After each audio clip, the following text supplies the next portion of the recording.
Okay, good morning, everyone. Welcome to the Monday, February 2nd, 2026 edition of Science, Technology, and Energy. Can you believe it's already February? Where does the time go? We'll begin today, as is our custom, by all rising and joining Representative Swanson as he leads us in the pledge. Pledge allegiance to the flag of the United States of America, and to the republic for which it stands, one nation under God, indivisible, with liberty and justice for all. We have two public hearings this morning that we will commence with in just a moment. Then we're going to have a subcommittee work session at approximately 10:30. Then we'll break for lunch, and we have three more public hearings this afternoon. So we'll begin this morning with House Bill 1745 FN relative to the allocation of public utility costs to ratepayers.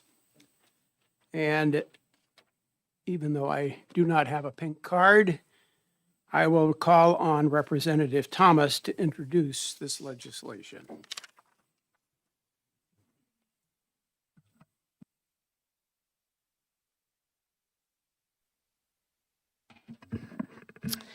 Good morning.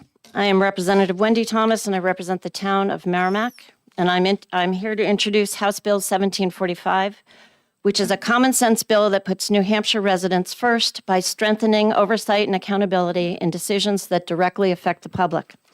It promotes transparency, responsible governance, and fair outcomes, ensuring that policies are made with the best interest of communities, not special interests at the center. By reinforcing clear standards and public confidence in state decision-making, 1745 helps protect taxpayers and ratepayers while supporting a more thoughtful, balanced approach to managing New Hampshire's future. 1745 would prohibit public utilities from passing certain costs through to customers' utility rates. Specifically, it bans utilities from recovering through rate expenses related to rate case litigation, which are legal costs incurred when a utility requests rate changes, trade association dues, membership fees paid to industry groups, and promotional activities, which include marketing, advertising, and similar outreach. In other words, this bill would stop utilities from charging customers for those categories of costs. Supporters argue that this helps protect ratepayers from paying for expenses that don't directly benefit them and ensures utility bills reflect only necessary service-related costs. So the bill itself is quite short, and it's on one page, and lines 7, 8, and 9 reflect the costs that could not be charged to the ratepayers, which include attorney fees, fees for expert witnesses or consultants, any other related costs identified by the commission. So it's pretty straightforward, and that is the bill, and I'd be happy to take questions. Okay, questions for the prime sponsor. Representative McGee. Thank you, Mr. Chairman, and thank you, Representative Wendy Thomas, for taking my question. On line 10 of the bill, which is section 2, it says no public utility shall recover through rates any cost associated with membership, dues, sponsorship, or contributions to any business or industry trade association group or related entity corporation under sections 501C, 6 of the Internal Revenue Code of 1986. Can you explain to us what that would preclude or what they're doing now with those types of memberships or sponsorships or dues? I think the biggest one, thank you for the question, I think the biggest one, and you'll probably hear from people behind me, is the Chambers of Commerce. The utilities are members of the Chambers of Commerce, and very often they sponsor events. I've actually gone to a few events that have been sponsored. So they pay for the food, they pay for the alcohol, they pay for the membership, and that's fine. That's fine. You know, lots of businesses belong to chambers. This bill is simply saying, use your own money to belong to these members, these chambers. Don't use our money.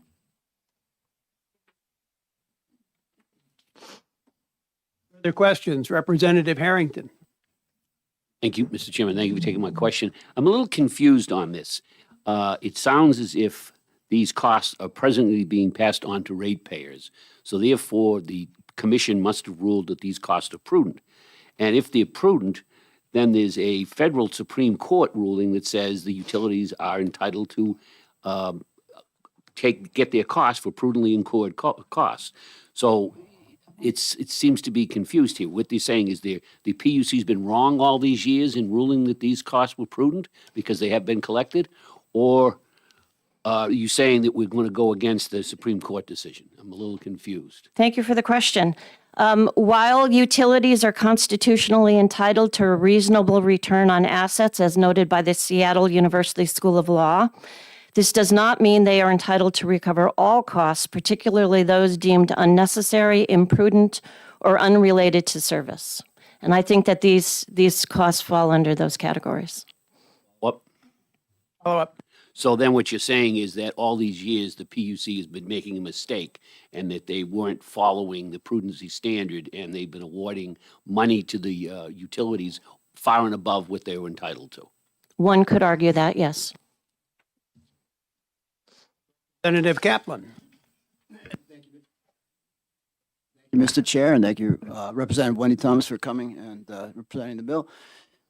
In the same vein as the previous questions, could you just elucidate a little bit further about why legal fees, attorney's fees, expert witnesses and consultants might not be in the public interest, but might be serving the utility interests? Do you have any examples of that? Yes, thank you. If you look at the fiscal note on page 2 of the fiscal note, let me see, is it page 2? Yes, page 2.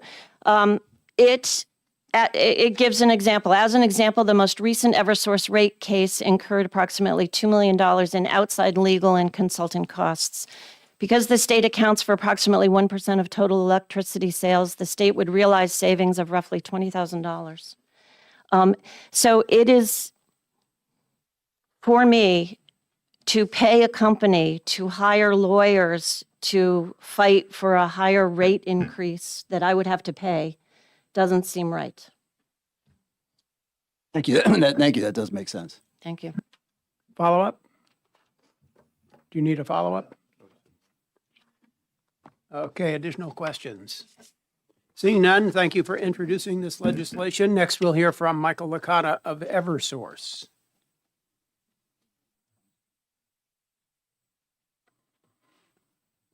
Good morning and welcome back to STNE. Good morning. For the record, Michael Licata, representing Eversource Energy. We are opposed to HB 1745.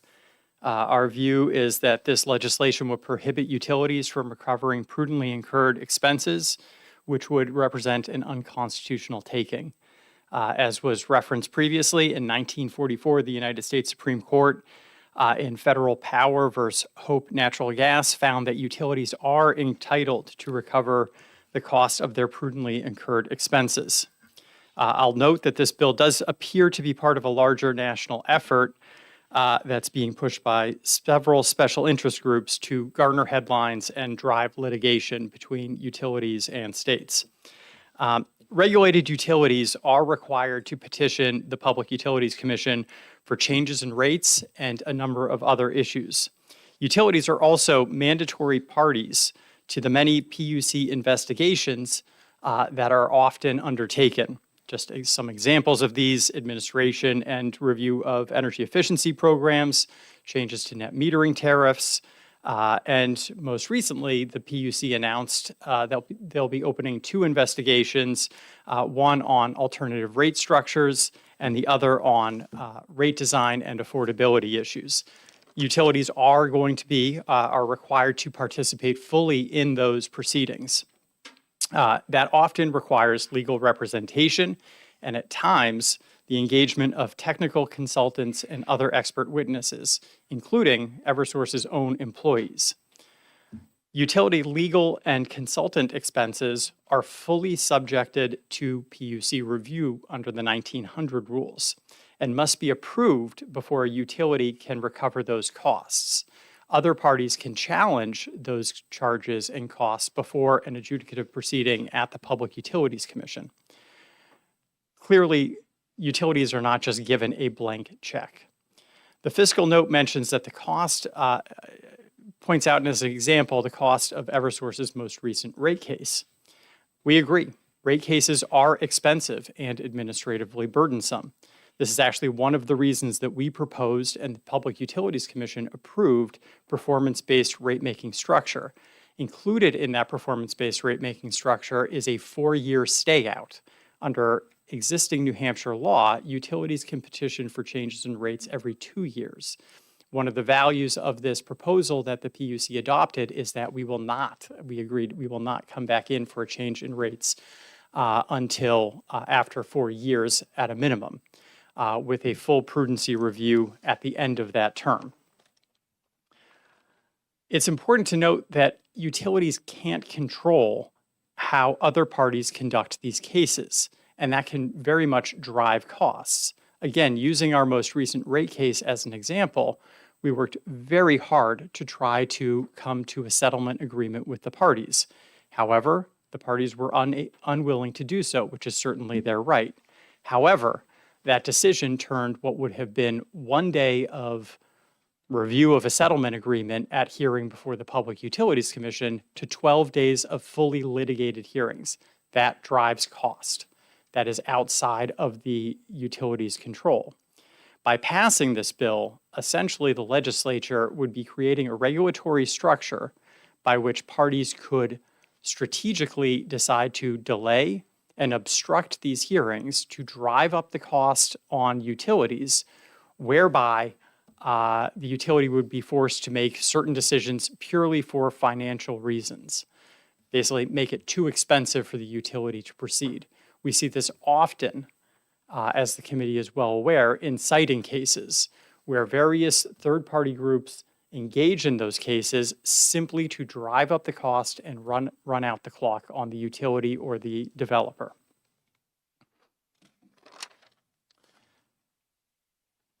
We oppose this bill for the reasons I stated and believe it would lead to additional litigation, and we encourage the committee to find it inexpedient to legislate. I'd be happy to answer any questions that the committee may have. Thank you. Vice Chair Thomas has a question. Thank you, Mr. Chair. Thank you for taking my question. You mentioned in your testimony about a possible nationwide effort going along here, perhaps paid people that are doing this nationwide. Do you happen to know what that group might be, that and if this might be part of some boilerplate legislation? I don't have the names of groups off the top of my head, but we have seen nationwide very similar language offered in other jurisdictions. What? Thank you, and thank you for the follow-up on a different note. In your rate cases with the PUC, have you experienced them rigorously challenging these costs that are mentioned in this bill to make sure that they are prudent and justified, or have they just accepted it? No, not at all. There is a rigorous review, and I would say in our 2019 rate case, there was a challenge of legal expenses, and there was a disallowance associated with that. So there is a rigorous review of these costs and a determination of prudency. You mentioned that the adoption of this bill could lead to further litigation. Using the recent distribution rate case as an example, what kind of additional costs do you think would end up burdening ratepayers by this additional litigation? Yeah, certainly that would be a cost driver that the state would have to, if passed, defend this law. The utilities, obviously I can only speak for Eversource, although I believe there are other utilities behind me as well, would be fully engaged as well. So there would be legal fees on both sides. Further questions? Representative Harrington. Thank you, Mr. Chairman. Thank you for taking my question. Just so I understand what you're saying correctly here, let's just take it for instance. So the Eversource files a rate case with the PUC. It goes on for a number of months. It goes back and forth. Some of it is approved, some of it is rejected by the PUC, and a final settlement is issued by the PUC. Eversource says, okay, we're going to live with that final settlement. But some other third party, the Conservation Law Foundation, I'll just use this as an example, they decide that, no, that's not good enough, so they're going to pursue it further, maybe to the Supreme Court. Now, in this way, I'm reading this, they would go to the Supreme Court, and Eversource would say, well, we either have to pay for it out of our own pocket because we can't charge it to ratepayers, even though we've done nothing to make this cost be incurred. It's just this third party who's appealing it is causing us to do this. Is that basically what you're saying? Yeah, exactly right. One of the risks of this bill is that you are creating a framework that actually attracts that type of obstruction. Representative McGee. Thank you, Mr. Chairman, and good morning, Mr. Licata. Thank you for taking my question. I want to talk to you about shareholder value. I think when the rate case was going through, one of the arguments that we heard was that maybe shareholders should be bearing some of the burden of the higher costs rather than it all being on the ratepayer. And I think that comes to the crux of what this bill is actually trying to get at, which is we have an interesting model for our public utilities. And could you comment on whether all public utilities are also have a shareholder burden that they have to account to? They all set up that way? Sure. I think you're asking me if all utilities are investor-owned. Is that correct? So certainly not. There are municipal utilities as well as electric cooperatives. We certainly have an electric cooperative and municipal utilities in New Hampshire. Those are different models. Having worked for both, I can certainly say that both, I'm sure, have their positives and negatives. That said, the Public Utilities Commission, in effect, operates as a stand-in for competition. So, for example, if Eversource or one of the other investor-owned utilities was not a regulated utility, we would essentially be exposed to competition, and that would be the check on our spending. Because we are fully regulated, it is the Public Utilities Commission that reviews every single one of our costs and determines whether the decisions and the spending were prudently incurred. And if they make a determination that it was not, then those costs are disallowed and those costs are put on the utility. It is basically erodes the utility's profits. So, there has been discussion about the return on equity that the Public Utilities Commission ultimately approved. I would just say that was done after numerous hours of deliberation, numerous studies that were provided by expert witnesses. And I just point out they did not accept Eversource's proposal, nor did they accept the consumer advocates. Ultimately, the Public Utilities Commission accepted the Department of Energy's position on return on equity. So I guess one of the points that the bill is trying to make that I would like to get at or try to get at is that there are dividends, I'm assuming, that the investors who own the utilities recoup, and that the utility attempts to provide, right? They're trying to provide value.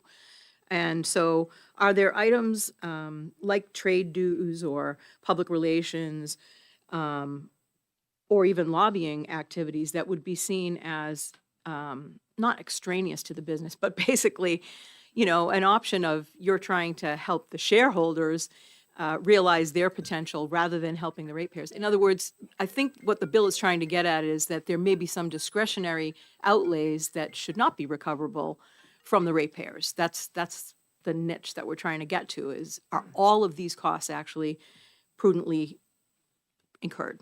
Sure. So first and foremost, the cost of lobbying and government affairs work is not a recoverable expense. So my time, my time sitting before you, that is not paid for by customers. That has never been the case, but I will say, belt and suspenders several years ago. At the time, Senator Feltus did pass additional legislation enshrining that into statute. Again, it had never been the case. I remember talking to the senator at the time about that, but it is very clearly not a recoverable expense. So, as has been discussed, all of these costs are reviewed for prudency by the Public Utilities Commission today. And they make a determination whether customers receive value and benefit from our participation in certain trade associations. I would just point out, Eversource is very proud of the work that we do to support our local chambers of commerce. I would suggest our customers do receive benefits from our participation. These are organizations, as many of you know, because you participate in them as well, that are on the forefront of economic development activities. It actually gives us an opportunity for direct engagement with our customers and business members. That helps shape the services that we provide. So we see quite a bit of value that our customers do receive from our participation in those organizations. And I'd say, those organizations are obviously, intricate to the fabric of making sure that these communities stay vibrant. And I just point out, if Eversource was not a fully regulated utility, our participation, our base membership dues of those organizations, if we were just, selling any other good or service, that would be included in that cost of the good or service. And so that is one of the reasons that the Public Utilities Commission has found those to be prudently incurred expenses. Yes, you can. That leads me to my final question, which would be back to the dividends of the shareholders and what kind of margins or return on investment folks are seeing from a utility like Eversource. I mean, obviously, you probably only have information on your company, but that's something I would be interested to understand is what kind of returns a public utility is providing, because that also comes from the ratepayer, right? Sure. So, if you look at a utility's, look at a utility bill, and I'll just use sort of round numbers here, but I think I can get it pretty accurate. So 42% of a utility bill is the cost of the electricity, is energy service. And as the committee knows, Eversource, the other utilities, we do not profit on that. That is a direct pass-through. We are directed by the Public Utilities Commission to exactly how to procure that from the market. Then you have, the systems benefits charge. We call those sort of public benefits.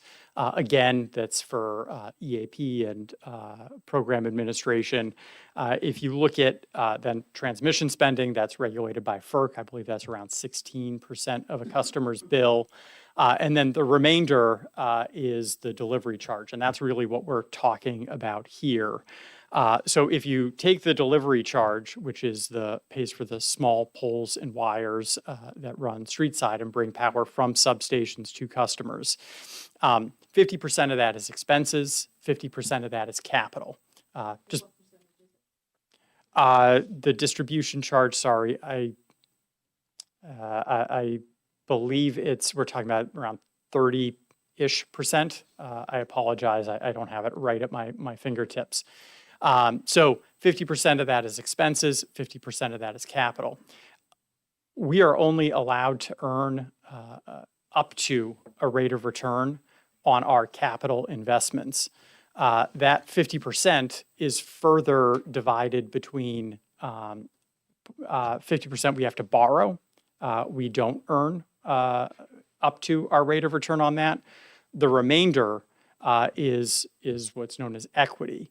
And so that remaining 50% is what we have the opportunity to earn up to 9.5% on. So I think it's often thought of that, people see the full bill and they say, oh, utilities have a guaranteed rate of return on this, and that's not the case. And what we saw, the reason we actually filed for the most recent rate case in 2024 was the last time those rates had been set was in 2019. And we had a number of cost pressures that were eroding our revenues. So essentially the revenues that were set in 2019 because of inflationary pressures, because of labor costs, material costs, were no longer keeping up with our cost to serve, which is why we petitioned for a change in rates. Really helpful. Representative Kaplan has a question. Thank you, Mr. Chair, and thank you, Mr. Licata. That was helpful, that breakdown. Just to clarify, though, am I to understand that attorney's fees and membership fees and associated costs do not fall under the equity portion of the bill that you're allowed a That's- greater return on? That's correct. Those would be expenses. Thank you. Representative Corman. Mr. Chairman, thank you, Mr. Licata, for taking my question. Just to make sure I understand your answer to Representative McGee's question. So the distribution charge is about 30% of the bill. Half of that is capital, and half of that is where you can get the 9.5% return. So you're looking at getting a 9.5% return on about 7.5% of the bill. Is that I'd have about to right? double check the numbers, but that's about Ballpark right. estimate. Okay, Ballpark, yeah. Thank you. Okay, seeing no further questions, I want to thank you for your testimony and call next on Alec O'Mara from Unitil. Good morning and welcome back to ST&E. Good morning, and thank you for having me. Happy Groundhog Day. Unitil opposes this bill. For the record, my name is Alec O'Mara. I'm the Director of External Affairs at Unitil. I don't have much I can add of substance to what Mr. Licata has already said. I think he's covered a lot. I can corroborate much of what he said as well. There is vast precedent in regards to the prudency of these costs. I think one thing I would emphasize, is this idea that rate case filings are specifically or exclusively to the benefit of shareholders. I disagree with that. There's a lot that goes into rate case filings. It's a collaborative process. I think both of them are our most recent gas and electric rate cases were in fact settled. But so much of that is also about documenting and showing the services that we provide to our customers. We have to outline everything we're doing. If we have a new program, if we have a new rate schedule, like time of use rates, we need to be able to show that to the Public Utilities Commission and demonstrate the value of a program like that for our customers.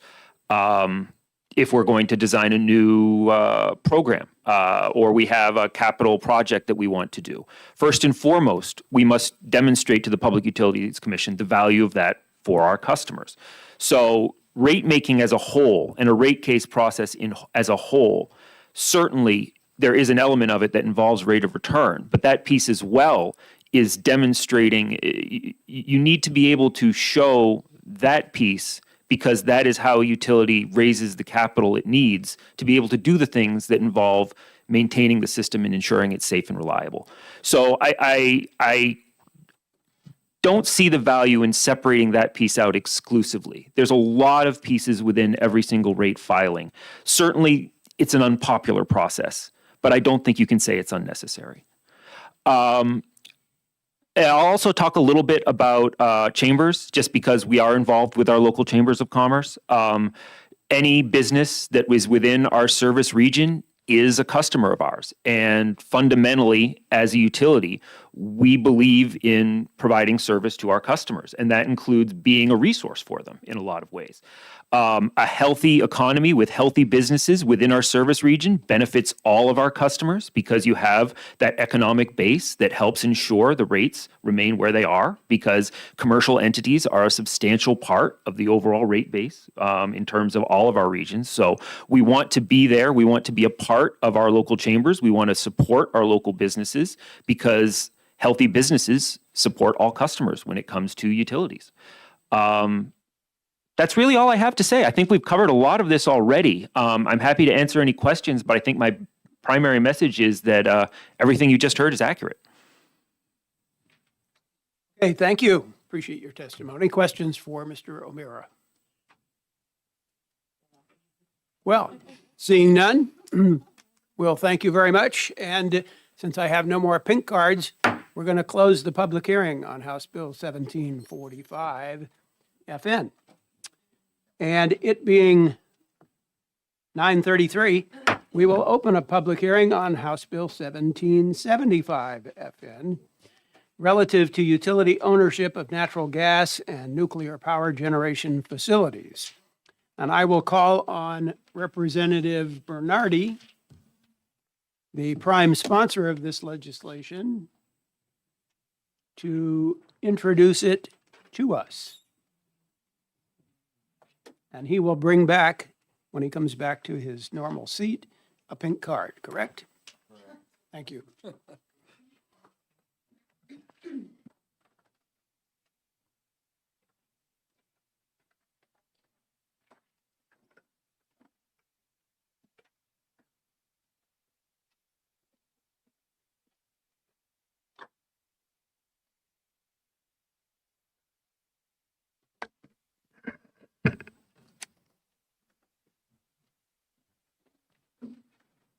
Well, good morning, committee. For the record, J.D. Bernardi, Rockingham 36, Hampton Falls, Kensington, Southampton, Newton, and Plastow.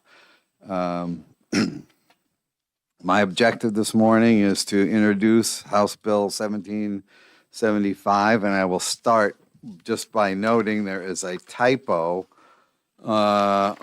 missing the word "to," and it is in paragraph 3, Roman I, right after the words missing, that are missing is shall be eligible.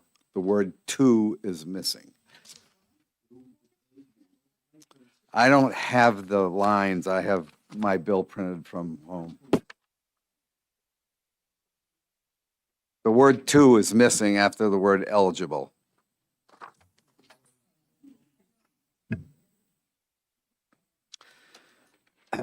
So the rationale for this bill is that our projected energy needs far outstrip the supply for the next decade. New Hampshire currently is the only state in the ISO New England region that produces more power than it uses. But production and transmission are growth are seriously lagging what's needed to support potential new data centers or other larger loads that we hope are coming to New Hampshire and New England region. Only new resources projected for the next 5 years are inverter-based and weather-dependent technologies, meaning they also supply no reactive power. Ensuring the next decade has reliable and affordable power, we need to have more base load, which I have sponsored here as nuclear, and peaking load, which is gas. Now, just for the record, in the last week's storm identified as Fern, our power mix was 35% oil, the largest contributor, 28% gas, 17% nuclear, 9% hydro, 5% wind, which was producing at 2/3 its total potential capacity, and 3% wood and refuse. If we're concerned about minimizing pollution, which I think most people on this committee are, that oil usage should be zero. It should be substituted by natural gas as the peaking power in order to provide power for our citizens. So we're already behind. What's the problem? Who can mandate investment in new power resources? The only entity that can do that is the state. But when we're completely deregulated, the only entity that can still do that is the legislature saying, we have to pass a law to make someone build a new power plant. Previously, in entities that aren't in a regulated system that has not been deregulated, a PUC could make a finding, or a Department of Energy could initiate some kind of discussion, and we have a vehicle for someone to at least say, we need to develop more power in this region. We have none of that right now.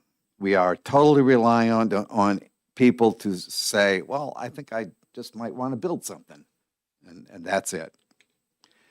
So this solution is enabling legislation. It enables utilities to invest in nuclear or gas up to 10% of their peak power distribution. It follows the exact same design that was approved a few years ago to allow utilities to invest up to 7% of their peak power demand in solar. And Unitil has made an investment like that in Kingston with the solar field that they own. Now let me comment on costs for just a moment. I found these facts to be very interesting when comparing deregulated utility systems to vertically integrated systems. So residential rates have risen 69% higher in deregulated states than vertically integrated states since 2015. Commercial rates have risen 85% higher, and industrial rates have risen 13% higher. So a 10% move in this regard is not going to be the same as going back to full vertical integration, but it is potentially moving us in the right direction. I looked at the fiscal note, and I have to say that I find it makes no sense to me. This is enabling legislation that only gives the state the opportunity to potentially get back in the game and say, utility X, we need more power, go find the other 90% of the investment from private sources and begin development of further power supplies. So the bottom line here is this is a forward-looking bill to permit New Hampshire to be ready for the 2030s with reliable, affordable, and dispatchable power. Happy to take any questions. Okay, thank you for introducing this legislation. Representative Harrington has a question. Thank you, Mr. Chairman. Thank you for taking my question. In fact, I actually have a couple of questions. In the middle of you don't have numbers, so I'm just going to say the middle of the first page, it refers to stimulate investment in natural gas and nuclear technologies. It goes on to say, given the ability of natural gas and nuclear technology to provide reactive power. Then you also mentioned that we'd be getting gas for peaking, but most gas peaking units are gas turbines and provide no reactive power whatsoever. Correct. So, I mean, maybe that needs to be corrected there, that some natural gas, because, like I say, gas peaking units provide no reactive power whatsoever. But the nuclear, The present technology. absolutely. And you talked about cost between vertically integrated utilities and restructured markets. I wouldn't say they're unregulated, but they're restructured. If you look at the LMPs for New England, over the 9 out of the last 10 years, they were lower than they were when we started restructuring 20 years ago. The cost has not been associated with the production of energy, it's been everything else. Transmission has exploded. We've had huge increases in distribution costs, et cetera, et cetera. So what are you relying on for the cost basis? Because in those vertically integrated utilities, there has only been one utility that I'm aware of that has put nuclear into their rate base, and that was in Georgia with Vogtle, and that was a financial disaster that bankrupted Westinghouse and so forth. So Right. basically, everybody that's had lower rate increases than us has done it without using nuclear at all. So how is nuclear going to lower our rates then? That doesn't seem to match up. Because the cost estimates I've seen are talking about all-in rates probably double of what they are now for nuclear.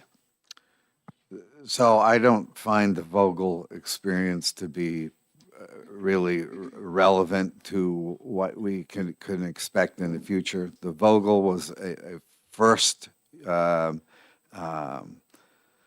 development of a new reactor design, and because of various legal problems as well as management problems. There was a year-long stutter step where no one was doing anything, yet everybody still had to be paid to stay on site.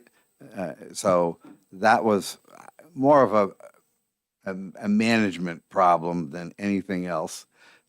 We are now in a situation where the Federal Nuclear Regulatory Commission is approving designs of reactors so they can be made commercially the same site after site after site, and one does not have to reapprove or individually approve the design of each reactor, which is where we formerly were.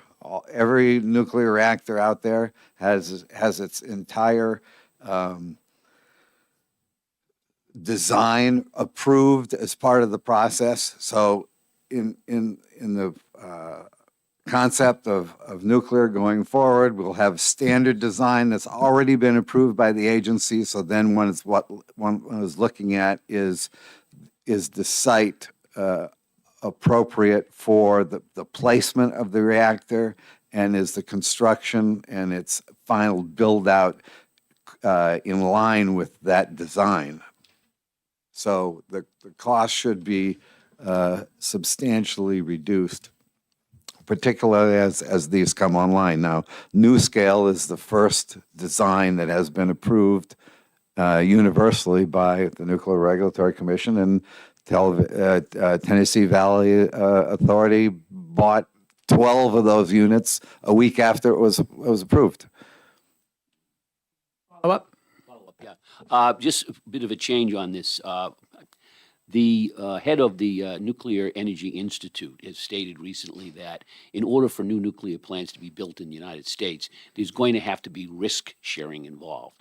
And by that, he implies there's only two groups you can risk share with, taxpayers or ratepayers. It sounds like what you're doing in this bill would be saying the ratepayers will take on the risk of new nuclear technology, which sort of defeats the whole purpose of destructuring or re-regulating, where the stockholders take on the risk if they wanted to be involved with something. Whoever wants to build, whether it's a nuclear plant or a gas plant or a solar plant, we don't ask the ratepayers to be on the hook for those. But under this scheme, if it went like Seabrook went, when Vogel went, the one in South Carolina that never got finished went, the last one the TVA built went, they all have drastic cost overruns. So to say that all of a sudden we're going to flip a switch here and the nuclear industry is going to be wonderfully efficient, I think maybe a little bit of a stretch, but we're putting the rate holders back at risk, are we not? That's why the proposal is for 10% maximum investment, and that 90% has to come from private investors, so that if there is an issue, the ratepayers component is substantially mitigated by that factor. But it still puts the state in a position to say, we need more power, and the utilities, you need to go out and start, taking steps to make it happen.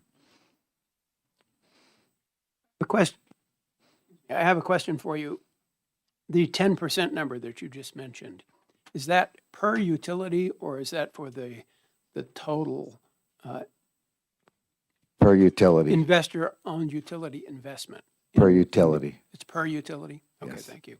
Vice Chair Thomas has a question. Yes, thank you for taking my question. And just to piggyback on Representative Harrington's statement, my question is, we already passed legislation that allows this to happen with utilities for solar power at 7%, as you mentioned. Yes. Would not the ratepayers be taking a risk on the capital investment of such a generation plant as well? Yeah, it's identical. That's the entire concept here. Is I piggyback this logic off of that solar initiative. Representative Corman has a question. Thank you, Mr. Chairman, and thank you for taking my question. Maybe I misunderstood what you said a moment ago about 10%, but I thought I heard you say that that 10% of the investment would be on the ratepayers. And the way I read the bill, it's 10% of the utilities' total distribution peak load in megawatts. That's the maximum size of investment they could make, yes. Yeah, but follow up?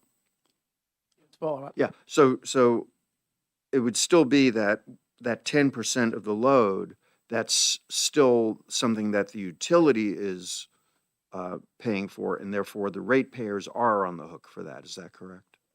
As a capital investment, yes, any capital investment is subject to a defined rate of return, yes. And if I misspoke on that, my apologies, yes. It's Representative Kaplan? Thank you, Mr. Chair, and thank you, Representative Bernardi, for coming in. I just want to piggyback on Representative Corman's question about the ratepayers being on the hook for the capital investment of the 10% of the utilities' total demand. I agree that doesn't bring us all the way back to total vertical integration, but are you at all concerned about the ability of that portion of the utilities generation to crowd out other market players because of the advantages that portion of vertical integration would grant to that generation because of the utilities? After all, they control the customer data, they control the distribution. And I would think that would, in effect, crowd out the other competition so that it would, the result would be vertical integration and all of the market distortion that brings in its wake, which is why we went to deregulation in the first place, or one of the main reasons we went to deregulation in the first place, along with the cost overruns. So how would the ratepayers be protected against that kind of monopoly control of the market in this situation? Well, again, I offer the fact that the investment is limited to 10% of their maximum peak power distribution, and that is essentially the cap. And so the remainder of the construction and everything is going to be from the private sector, as it currently is. So the rationale here is we need an ability for actors in the state to start pushing for future power production that is going to be reliable and affordable. We cannot continue to live as we are. I read you the statistics about the last storm we had a week ago, and we could have had another storm this weekend, a nor'easter that went a little bit further south that would have repeated the exact same scenario where 35% of our power is coming from oil. Environmentally, that's not where we want to be. So we need a push to get something happening here because we're not seeing any real substantive new power projects come online. Representative Reynolds. Mr. Chairman, and thank you, Representative Bernardi, for taking my question. So on that very point, about oil taking a high percentage of the generation during cold snaps, winter storms, it's my understanding that the reason that happens is that when we get a cold snap, well, anytime, but we get a cold snap, the demand for natural gas for heating soars, spikes, and per market rules, I guess, home heating gets priority. So the gas goes to home heating. So that is why a substantial part of the electric generation fleet is dual fuel, and they are forced to switch to burning oil. It isn't that's because correct. there aren't enough power plants. So what makes you believe that the construction of more power plants, more generation with our utilities, providing some of the investment, will achieve the goal? Won't the gas supply to the region remain constrained until, by pipe? It's a pipeline capacity issue, isn't it?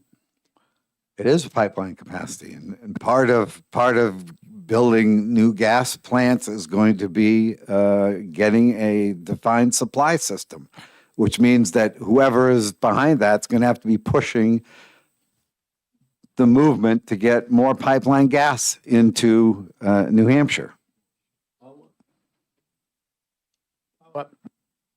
I guess I would just say your belief then is if we authorize our utilities to invest in in power plants, I mean, isn't that the cart before the horse? Why would we build new generation plants until we know that until the investors know that there's going to be enough fuel for them? They're not going to do it if they can't get the gas. Thank you. Representative Harrington. Thank you. Thank you for taking my question. Follow up just on that subject. Most gas plants in New England do not have firm transportation in the pipeline. They buy their gas on the spot market. So as alluded to, on a day when the LDCs are taking up most of that space in the pipeline to provide space heating because it's really cold, there's less gas around. The price goes way up. Yep. Would this bill require any of these investments in new gas plants to purchase firm transportation for their gas so they would be reliable? And of course, if that's the case, they're going to run more expensive year round in order to have the firm transportation. No, So they doesn't makes no requirement about that. Any plant that someone would build is going to have to be based on, their design and their specifications. There's no specification about what type of plant has to be built. Follow up? Follow up? Yeah, I was referring not to not the actual design of the natural gas plant, but assuming that any natural gas plant is going to burn natural gas. So if you want them to be reliable, they're going to either be dual fueled and burn oil when gas prices go way up and if gas is scarce, or they're going to have firm transportation. So which do you envision being the type of plant that gets approved, dual fuel or one with firm transportation? I don't have a vision for which one they would use. My preference from an environmental standpoint is they're going to use gas all around, and that may be more expensive. But we have a problem now with the dual fuel issue where 35% of our power is coming from oil, and this committee has consistently said environmentally that's not where we want to be. Representative Schneller has a question. Mr. Chairman, and thank you, Representative Bernardi, for introducing this legislation. So I think to clarify for myself, this is simply, if we look at the regulatory pie, this is simply clarifying one slice of the regulatory pie. Capital will look at the regulatory backdrop and say, okay, now this environment is favorable for me to invest. That may require, if I'm not mistaken, my question is, that may require an alteration of the Jones Act or more, or an addition to the current Tennessee pipeline or wherever we get our natural gas. But ultimately, this is reducing the or making more favorable the regulatory environment for capital to invest. And there may need to be another piece, and there may need to be more legislation. But right now, this is just loosening things up a little bit more. Exactly. It's an enabling legislation. It's not the complete solution to this problem by any means at all. It's a start in getting us looking in that direction. I'd like to see the NRC approve more custom or cookie cutter designs of various plants. And I'd like to see that, the Tennessee's pipeline be expanded. I'd like to see the Jones Act be removed of its limitation on supplying at least natural gas or LNG to the United States from domestic sources. That all makes sense, but this bill doesn't do that. This bill is only a piece in getting us started. Thank you. Representative Swanson has a question. Mr. Chairman, thank you, Representative Bernardi. A lot to think about here. Some things that were brought up. I was intrigued by your comment about during that storm that wind power provided 3% of New Hampshire's electricity generation, which impresses me because I think without a storm, wind power provides 3% of New Hampshire. 5%. Oh, it's 5%? Yes. Okay, perhaps more, and maybe my figures are low. So that's kind of cool, and maybe it'd be nice if we could encourage wind power, but that's a side point. I recall from an ISO New England proposal that natural gas was not among any of the proposed future supply Correct. items in the proposals that they have received so far. Intriguing by itself, but, and perhaps this bill facilitates that, and Representative Schneller made some good points during his questioning there. But my question is, would investments of this type reach the level where they would come under ISO New England, or are you referring to generation that is managed by the utility companies?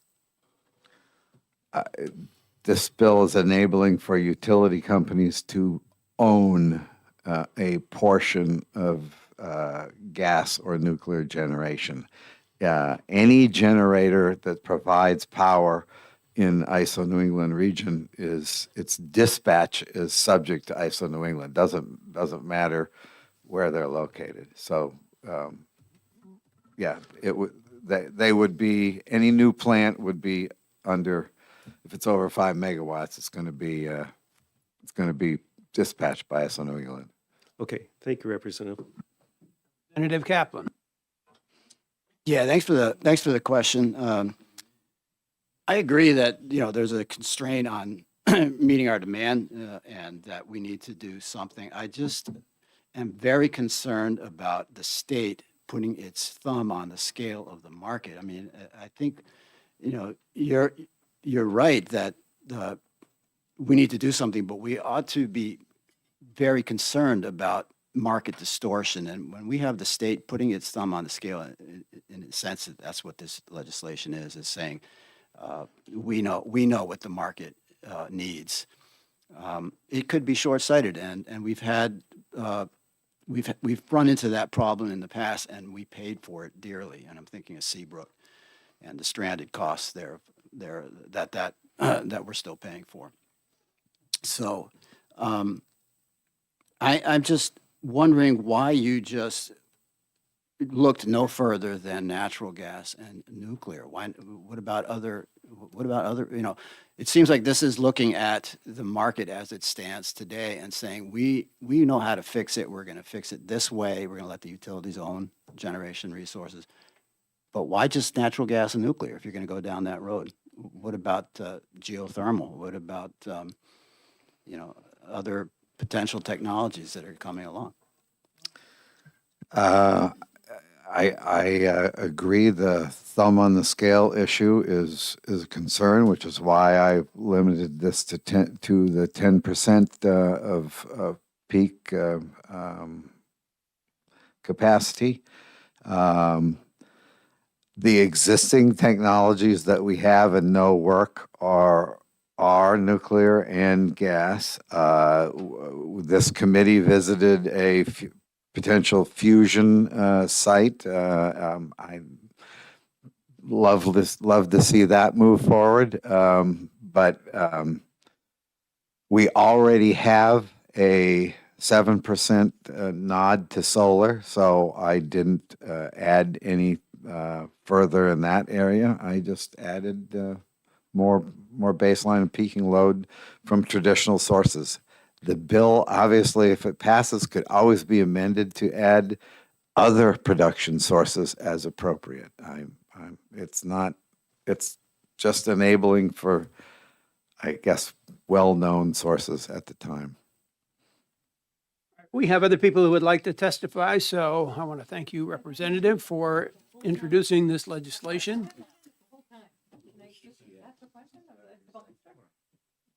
Didn't you already ask a question? I have not asked a question. Okay, Representative McGee. Mr. Chairman? Okay, I applaud your effort to try and bring us to a place where we're addressing reliability. And I understand the concern around dispatchable power generation, but I look at the statute that you've placed it in, and I think the whole purpose of 374 was to try and bring fuel diversity to the state's portfolio in order to help drive down costs so that we had other things that were contributing. And that's why there was an incentive in this place. And it says that there's benefits to these types of smaller energy sources that are easier to invest in. And I think putting this language in here is kind of mixing two very different animals in one place. So I understand that you're putting it in here because you want the reliability piece to be addressed, right? Correct. At least that's the way I see it. But I think it is like one of these things is not like the other, because the incentives here were, again, to give us that additional competition and drive down price. So my question is, if you're picking the winners of gas and nuclear, which are some of the most expensive to implement, then is that going against the intent of RSA 374, which was designed to really, bring competition, bring different fuel supply, and then make it so that we're not dependent on a monopoly source, which is how you get the highest prices? So I'm going to say OLS did that to me. They were the ones that picked that section. I can say maybe I should have been more diligent in saying it belonged elsewhere, but the concept of the bill was what I was trying to move forward. And just like they left out the word "to," they chose the RSA. Okay, seeing no further questions, we want to call next on Matt Young from the New Hampshire Department of Energy to give us his perspective on this legislation. Good morning, Mr. Young, and welcome.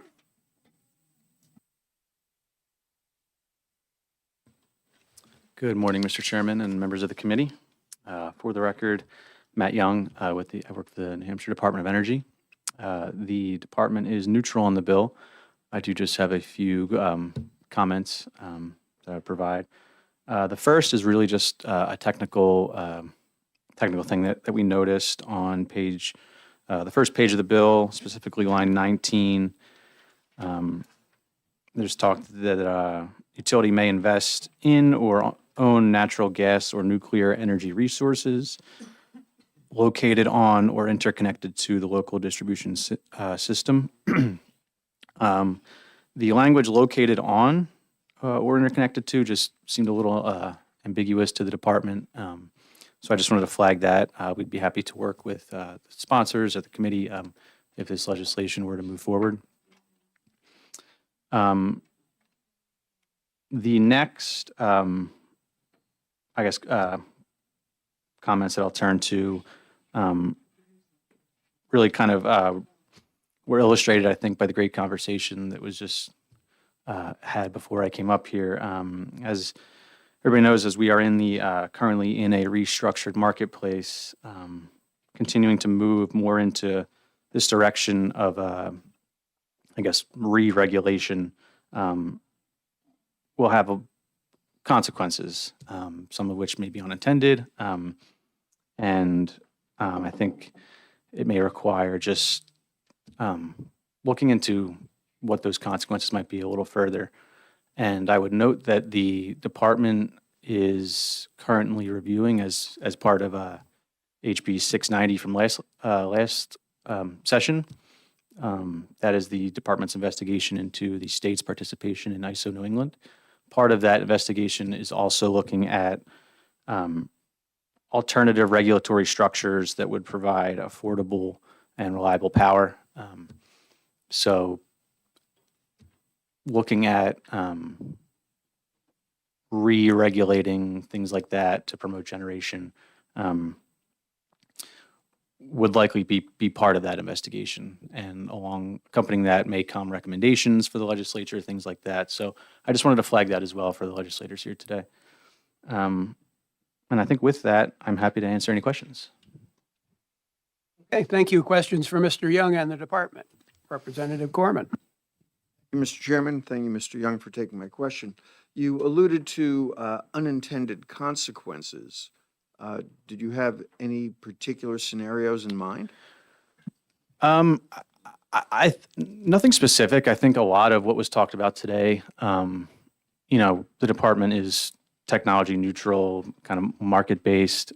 So if there was any impact on the market, and I believe Representative Kaplan raised that issue, things like that. But it's really kind of an unknown, I think.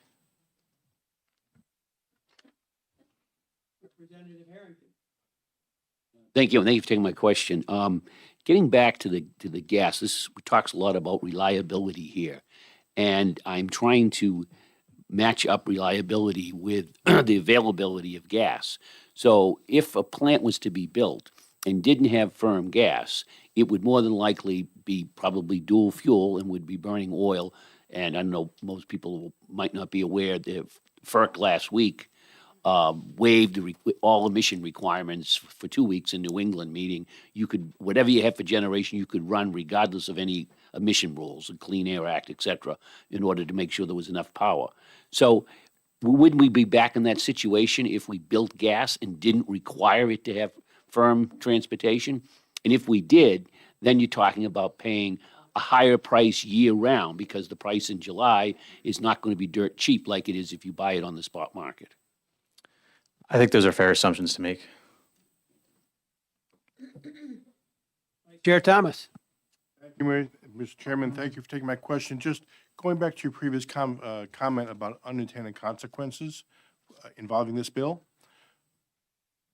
Has the Department of Energy come across any unintended consequences with the passage of the previous bill that allows the 7% ownership of solar generation? I am personally not aware of any consequences like that. Well, thank you. Representative Thomas. Thank you. You use your mic, please. Thank you.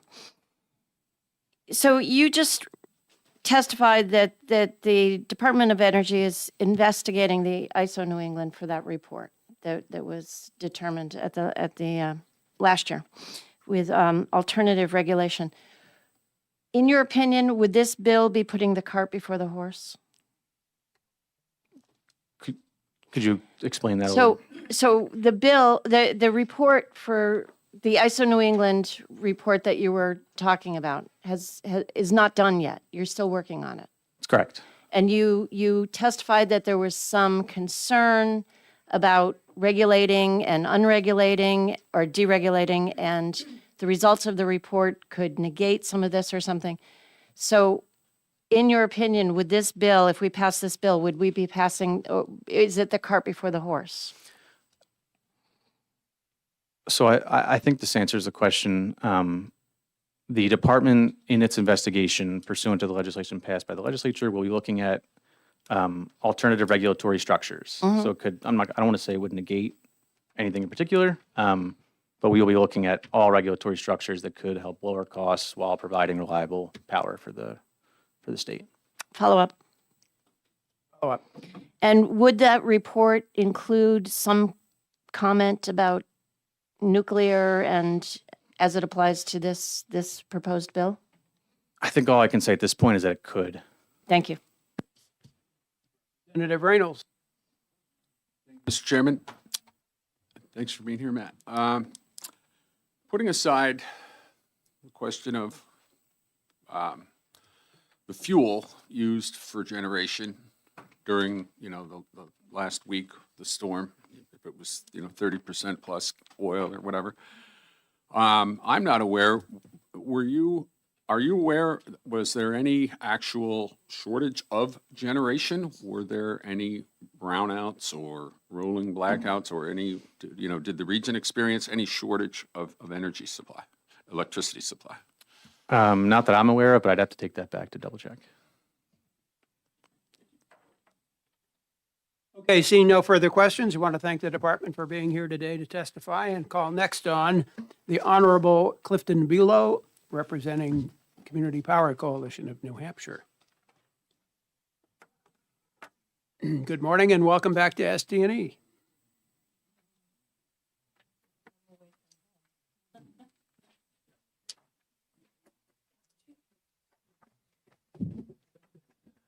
Good morning, Mr. Chairman. I'm Clifton Below.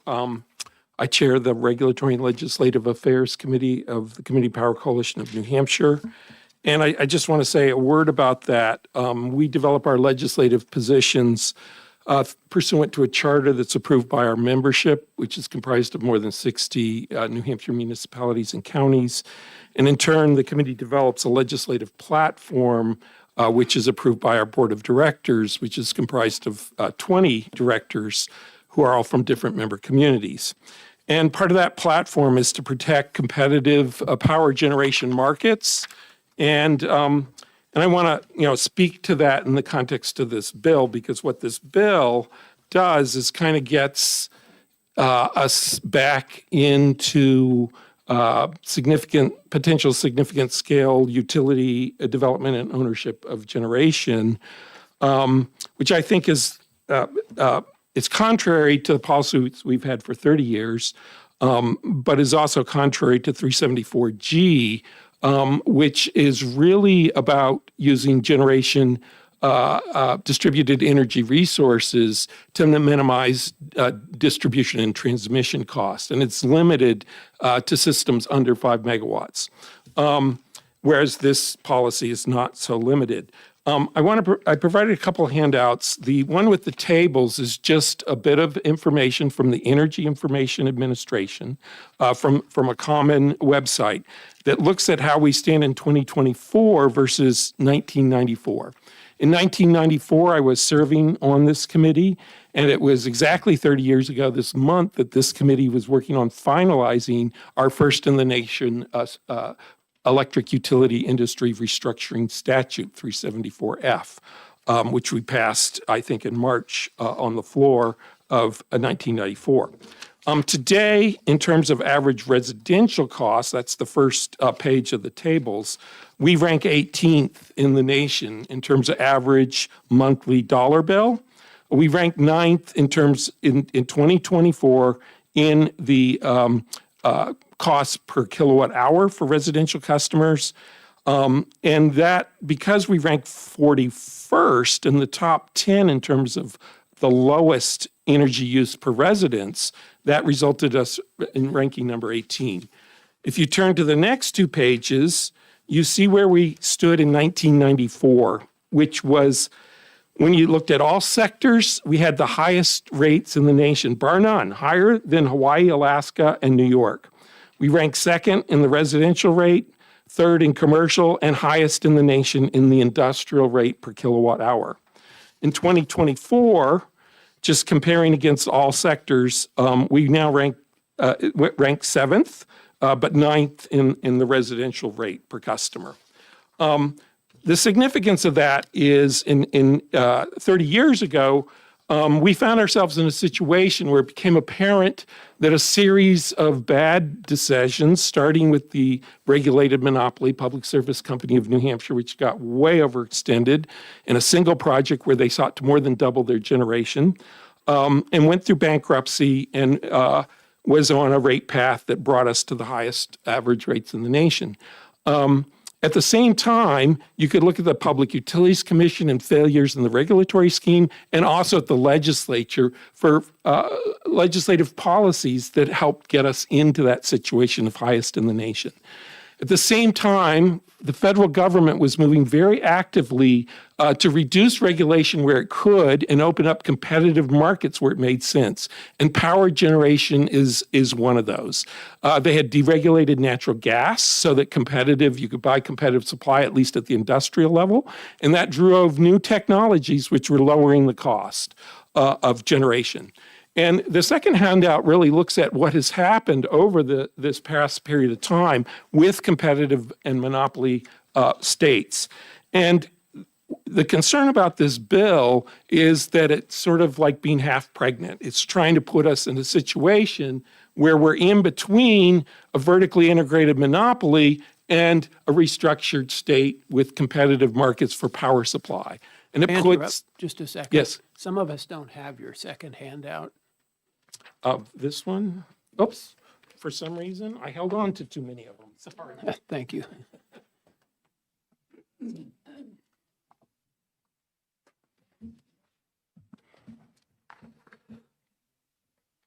I'm not going to read that, but it just sort of summarizes the contrast between competitive and monopoly. Monopoly meaning there's a utility, a distribution utility that's a vertically integrated monopoly that is also responsible for power supply.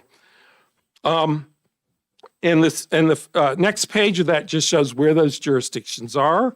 And at the bottom of that second page, which is actually marked number 1, is a graph that shows what has happened since 2008. 2008 was a point in time in which most of these states had completed divestment of generation by the distribution utility, and competitive markets were starting to really develop, as well as at the wholesale level under FERC's oversight with ISOs and such. And Representative Harrington will remember that's also a time when the beginning of capacity market was being developed in New Hampshire to ensure adequate capacity, not New Hampshire, New England. And what you can see is that the states that remained as vertically integrated have seen average price increase over that period of time with a substantial spread. Subsequent graphs show additional information about that.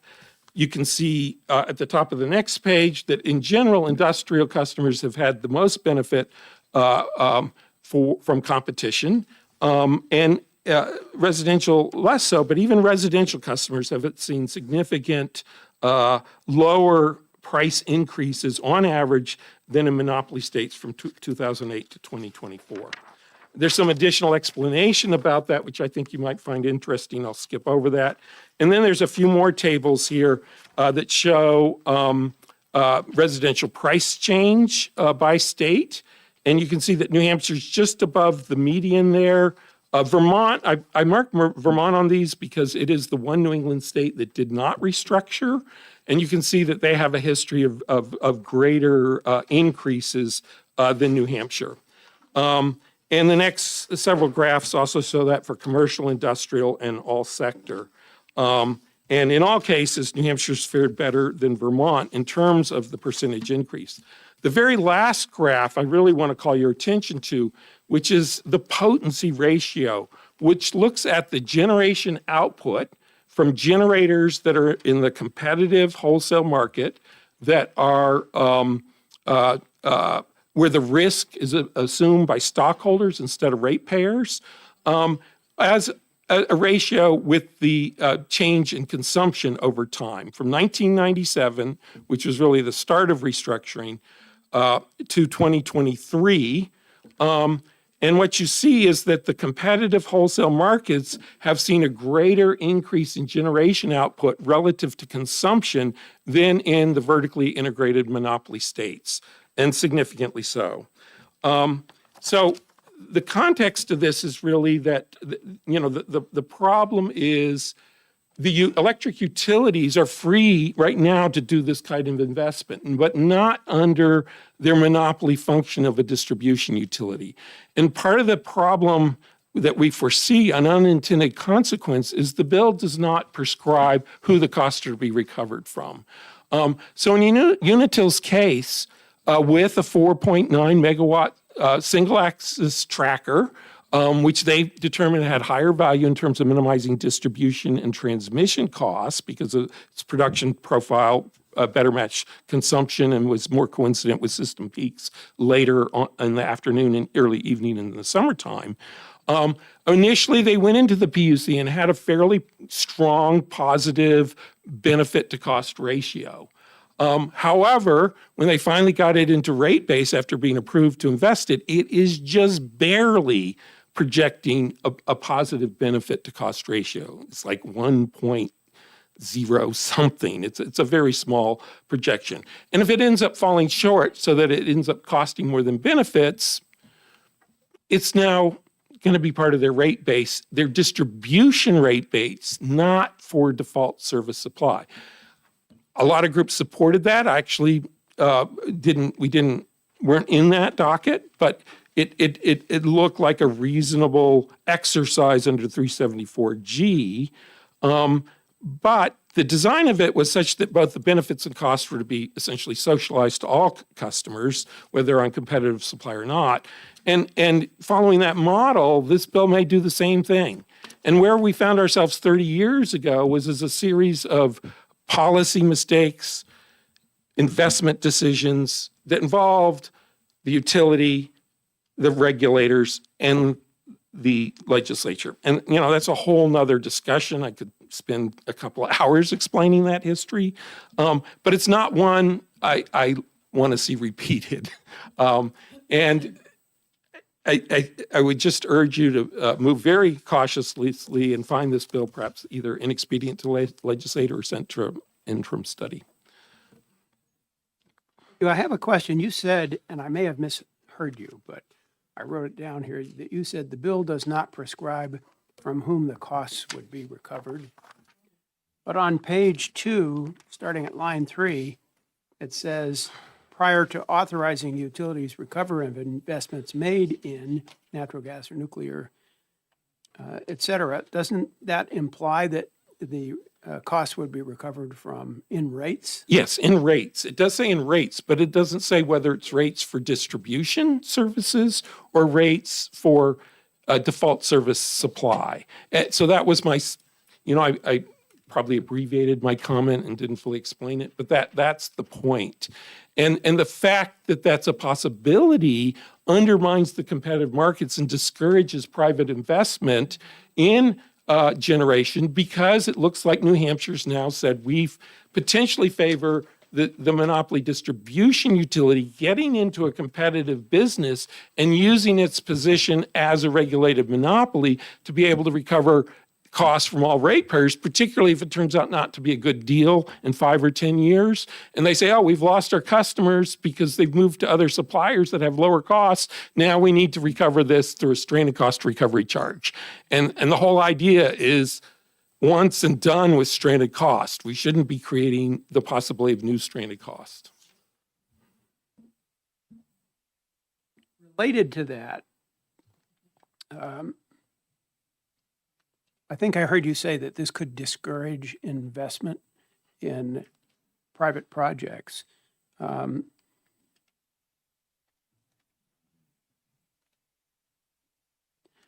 get back to you in a minute. I lost my train of thought on that because I was writing a note here.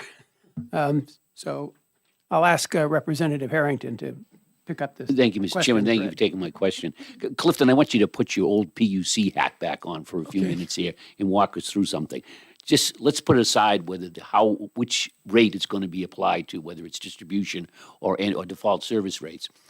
How would this work with a company that's 90% owned by a private entity that has market forces that it has to deal with as far as pricing and everything goes, and decisions based on that?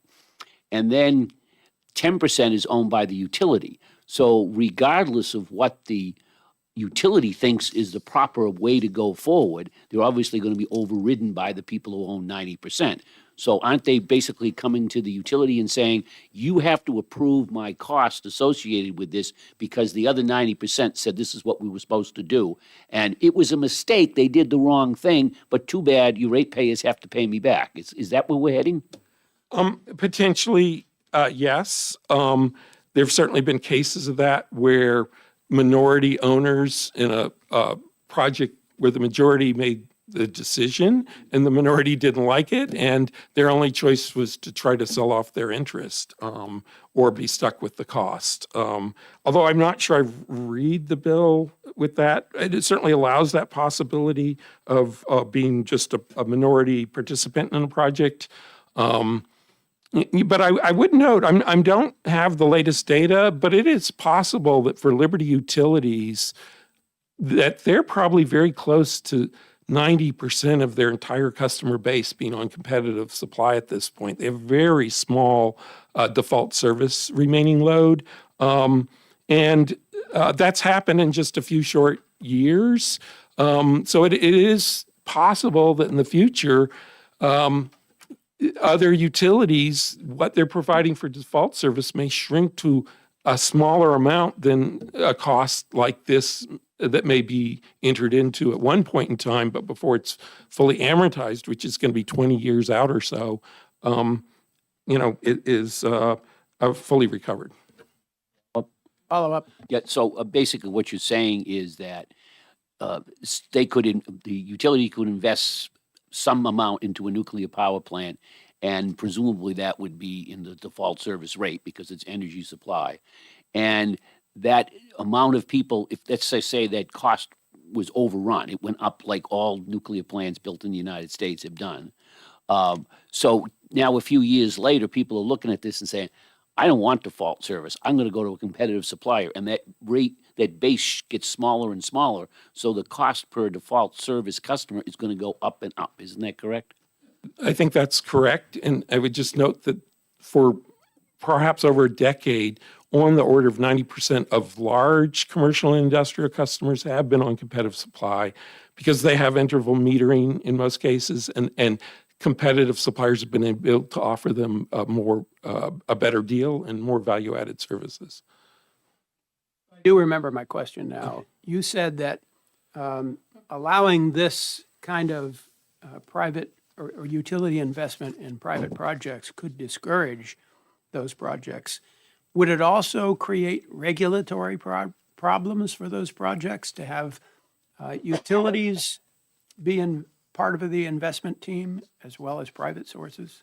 Well, it was mixed, and it was sort of a partial merchant plant, as they're called, independent power producer is another term, and partially owned by the utility. I think that could be very, I don't know. I'm not sure what the consequence would be, but it would certainly, the PUC regulatory process is much more complex than the other steps that you have to go through if you're just independently developing generation.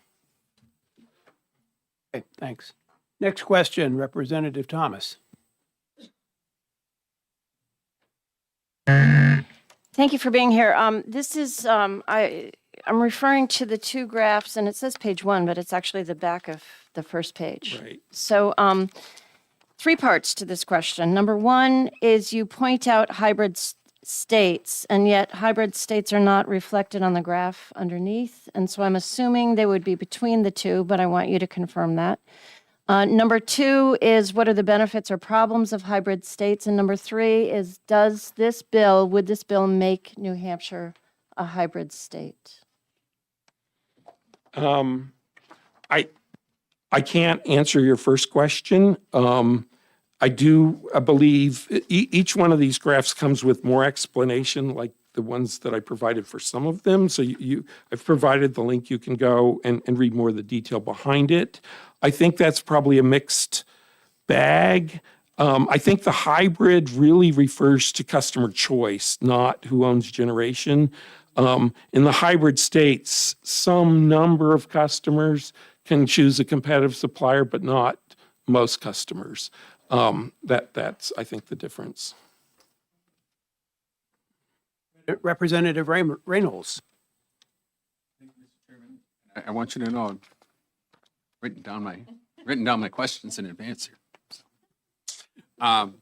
Thank you, Mr. Belo, for being here. So the bill sponsor referred in his opening remarks, and, so the premise of the legislation is 374G1, a few years ago, we authorized utilities to invest in DER, some solar. And specifically, we got the example now of the Kingston 5-megawatt solar array. Yep. And so the premise of the bill is, well, we'll do the same for a little bit of, nuclear or gas generation. But could you compare the risk profile of utility investment in renewables, where, you have almost all the investment is capital, upfront capital, the fuel is free, and the output of the facility is projected and known with a lot of certainty, to investment in, say, a nuclear or a gas plant where there's substantial upfront capital, but the economics, the long-term economics of the operation of that asset are also highly dependent on the fuel price over the long term. Yeah. Are there different risk profiles? Yeah, well, I would agree with that. I think the in the Kingston Solar project, the narrowing of the benefit to cost ratio is primarily due to additional upfront costs that weren't anticipated that arose out of DES, wetlands issues, and a few other things. But now that it's done, there isn't that fuel risk out in the future. There's certainly still future technology risk, but it looks like it should produce reasonably, probably close to what it was projected to do over time. But Follow up? And there isn't a big future variable to input into what that future benefit is going to be. That's correct, or cost. Right. Whereas with a nuclear or a natural gas plant, there's still a lot of uncertainty in the future, isn't there? Because the substantial part of the economics of the power generation and the competitiveness of that electricity in the market is going to be highly affected by the market price of the fuel, right? Yes, I would agree with that. Thank you. Okay. Seeing no further questions, I want to thank you for that excellent testimony and call next on David Creer from Constellation.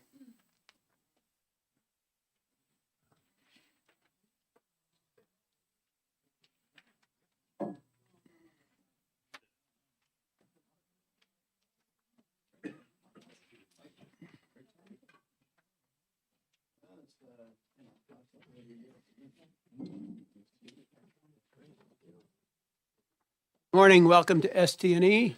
Nice to see you again. Yeah, nice to be back. Thank you very much for having me. My name is David Creer. I am the Manager of State Government Affairs at Constellation, covering all of New England. Constellation is now the largest independent power producer in the Americas, United States, I should say. And so we are here in opposition to 1775. As you already started to hear, really this takes a step back in the principles of restructuring, right? So you are by allowing utilities to own generation that has severe impacts on competitive markets.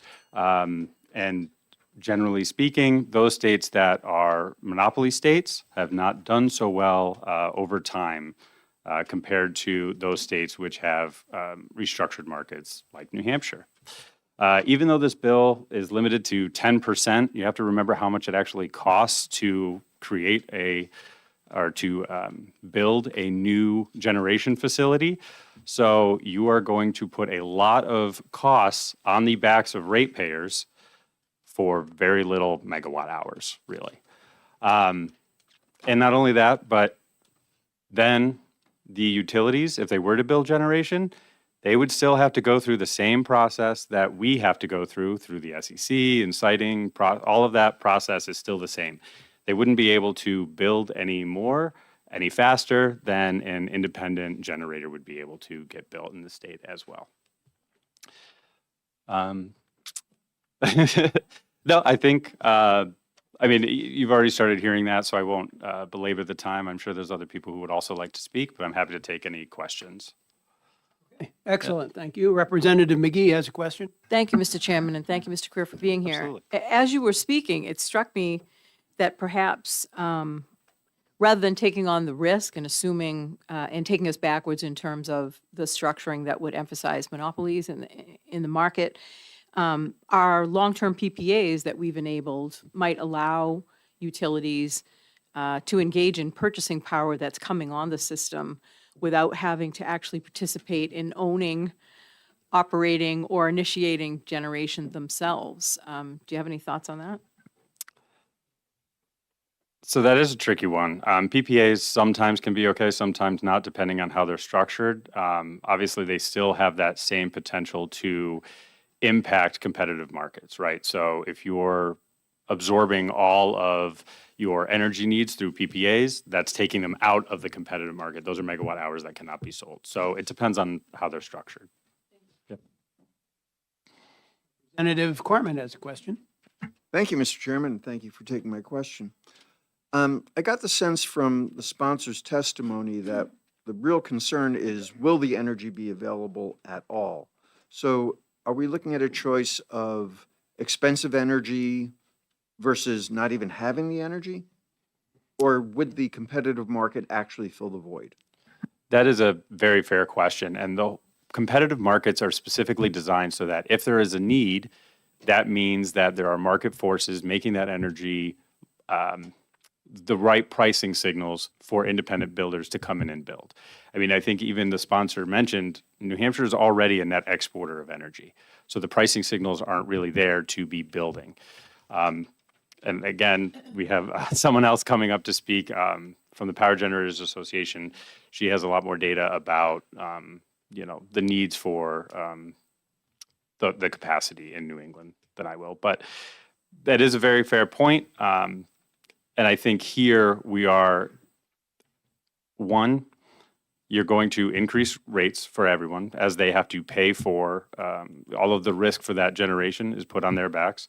And two, like I said, it's not going to get any built any faster or any better than independent power producers would be able to build it. Chair Thomas has a question. Mr. Chair, thank you for taking my question. I'm a little bit confused, but hearing your comments and your testimony, could you not apply them to the passage of the previous bill that allows utilities to own 7% of solar generation? You could. Thank you. Representative Thomas. I'm referring to page 2 of your written testimony. At the end of the first paragraph, you say, by utilizing competitive markets, restructured states have avoided $531 billion across residential, commercial, and industrial rates. Two things. In the sentence above, you reference the time period from 2008 to 2024. So is that the same time period for this sentence, this last sentence in the paragraph? And this being 2026, would you anticipate it being a higher savings? So great questions. Yes, it is the same time period. That all comes from the Retail Energy Supply Association. And 2024 was the latest available of full year data. I would only be able to presume on whether or not that savings, I would assume it would go up, but I cannot confirm that. Representative Reynolds. Mr. Chairman, you said that Constellation is the largest competitive supplier in the United States. We are the largest independent power Independent, producer. sorry. We are a leading supplier. Okay. So I hope this is just right down the middle for you. We saw, ISO New England showed us that the entire generation queue for New England has almost no nuclear or natural gas in it. Why aren't you in there? Why is no nuclear or natural gas being proposed by the market, by private capital? The short answer is economics. It's just there were previously a lot of careful. There were previously a lot more incentives for building things other than nuclear and natural gas. Those incentives, as I'm sure everyone is aware, are fleeting or in danger, I suppose is the best way of describing that. And so the queue was filled with those sides of things. And, you know, I think it's also important, as I mentioned, the competitive markets. We hear a lot about reliability, the need for more generation as things like data centers and those things come online.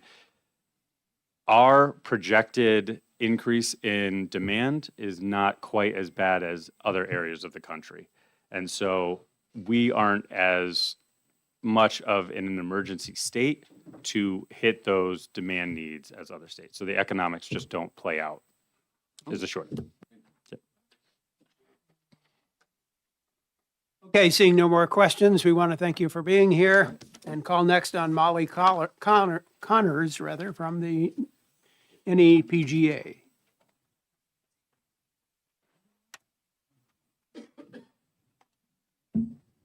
Good morning, Ms. Connors, and welcome back. Good morning. It's a pleasure to be here. I have a handout.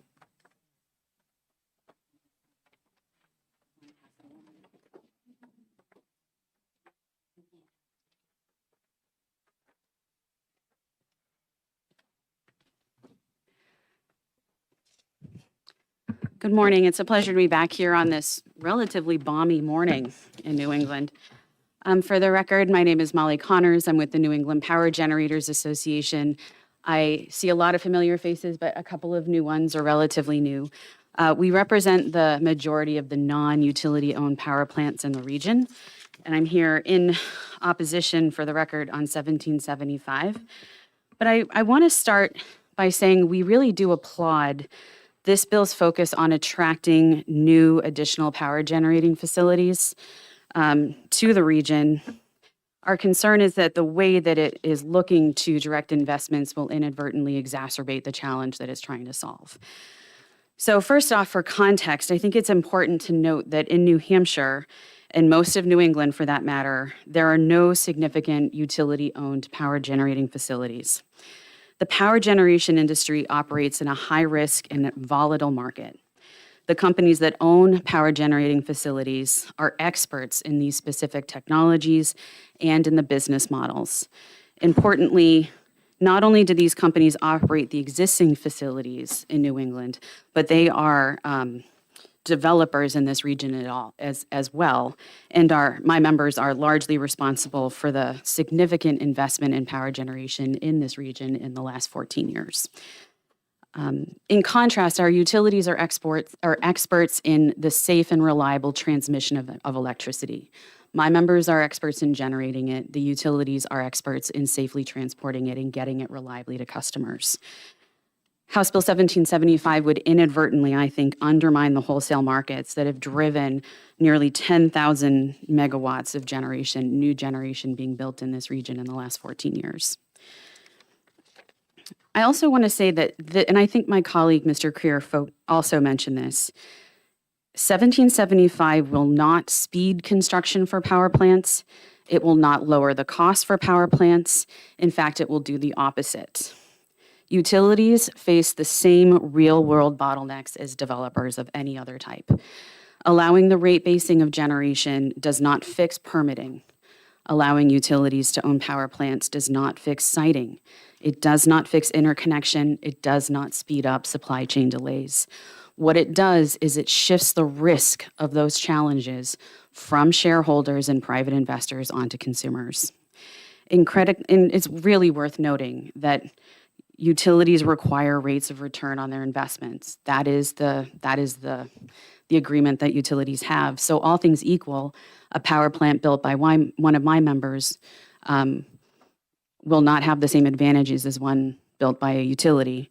Or put differently, a power plant built by a utility will automatically be a little bit more expensive because it requires that rate of return. That's the agreement. I want to underscore that we do respect the concern that Representative Bernardi and others, the co-sponsors, have raised, that we're looking at other parts of the country. We're seeing that things like data centers are driving, steady increases in demand, and there is some concern. But what I will say is that in New England, the private sector has responded. What we're facing right now is that New England, as Mr. Kerr said, is not quite other parts of the country where there's cheap land, cheap taxes, cheap property taxes, cheap electricity. It's just an apples to oranges comparison. And by allowing even, I think, a seemingly modest amount of the utility demand to be met through utility ownership, it could exacerbate the problem that we're worried about. Because if for the last several years, New England has been sending the message, do not invest to power plants.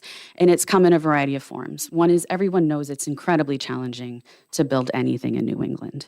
Number two, and I know this comes as a shock because right now ratepayers are in so much pain because of their bills, but relatively speaking, the signals in the wholesale electricity markets have been do not invest because we have driven the power of generating electricity so low. And so while on one hand, we're seeing all sorts of rate increases for the end user, for your consumers, for your constituents, the message in the markets has been relatively, well, we're long. And I can see why that seems at odds and part of the concern that Representative Bernardi and others are raising. But this is changing, we think. The ISO is working on market design meant to address this. And it's worth noting that public policy by other states is one of the reasons that this do not build message has been sent. Right? Other states said, we want specific types of resources for environmental and economic development purposes. And also the energy and efficiency investments in the region have driven demand down. So we have been a region that for the last 15 years has actually seen extremely modest, in some cases, flat electricity demand growth. Again, it's just an apples to oranges comparison to other parts of the country. And so by saying we're a little nervous, we're really nervous. We really want to have utilities address this problem because we are concerned about reliability. You will exacerbate that message that private investors don't need to come to New England.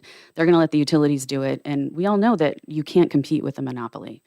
And so I respect and understand exactly where the sponsors are coming from. My concern is that it will exacerbate the problems for the region. There are other smaller things I would note. Like, for example, this bill in particular says, you should invest in natural gas or nuclear. And that really does presume that natural gas or nuclear will be the lowest cost, most efficient way to meet a specific reliability need. There might be a different technology that might be able to answer a specific problem in a more cost-effective way.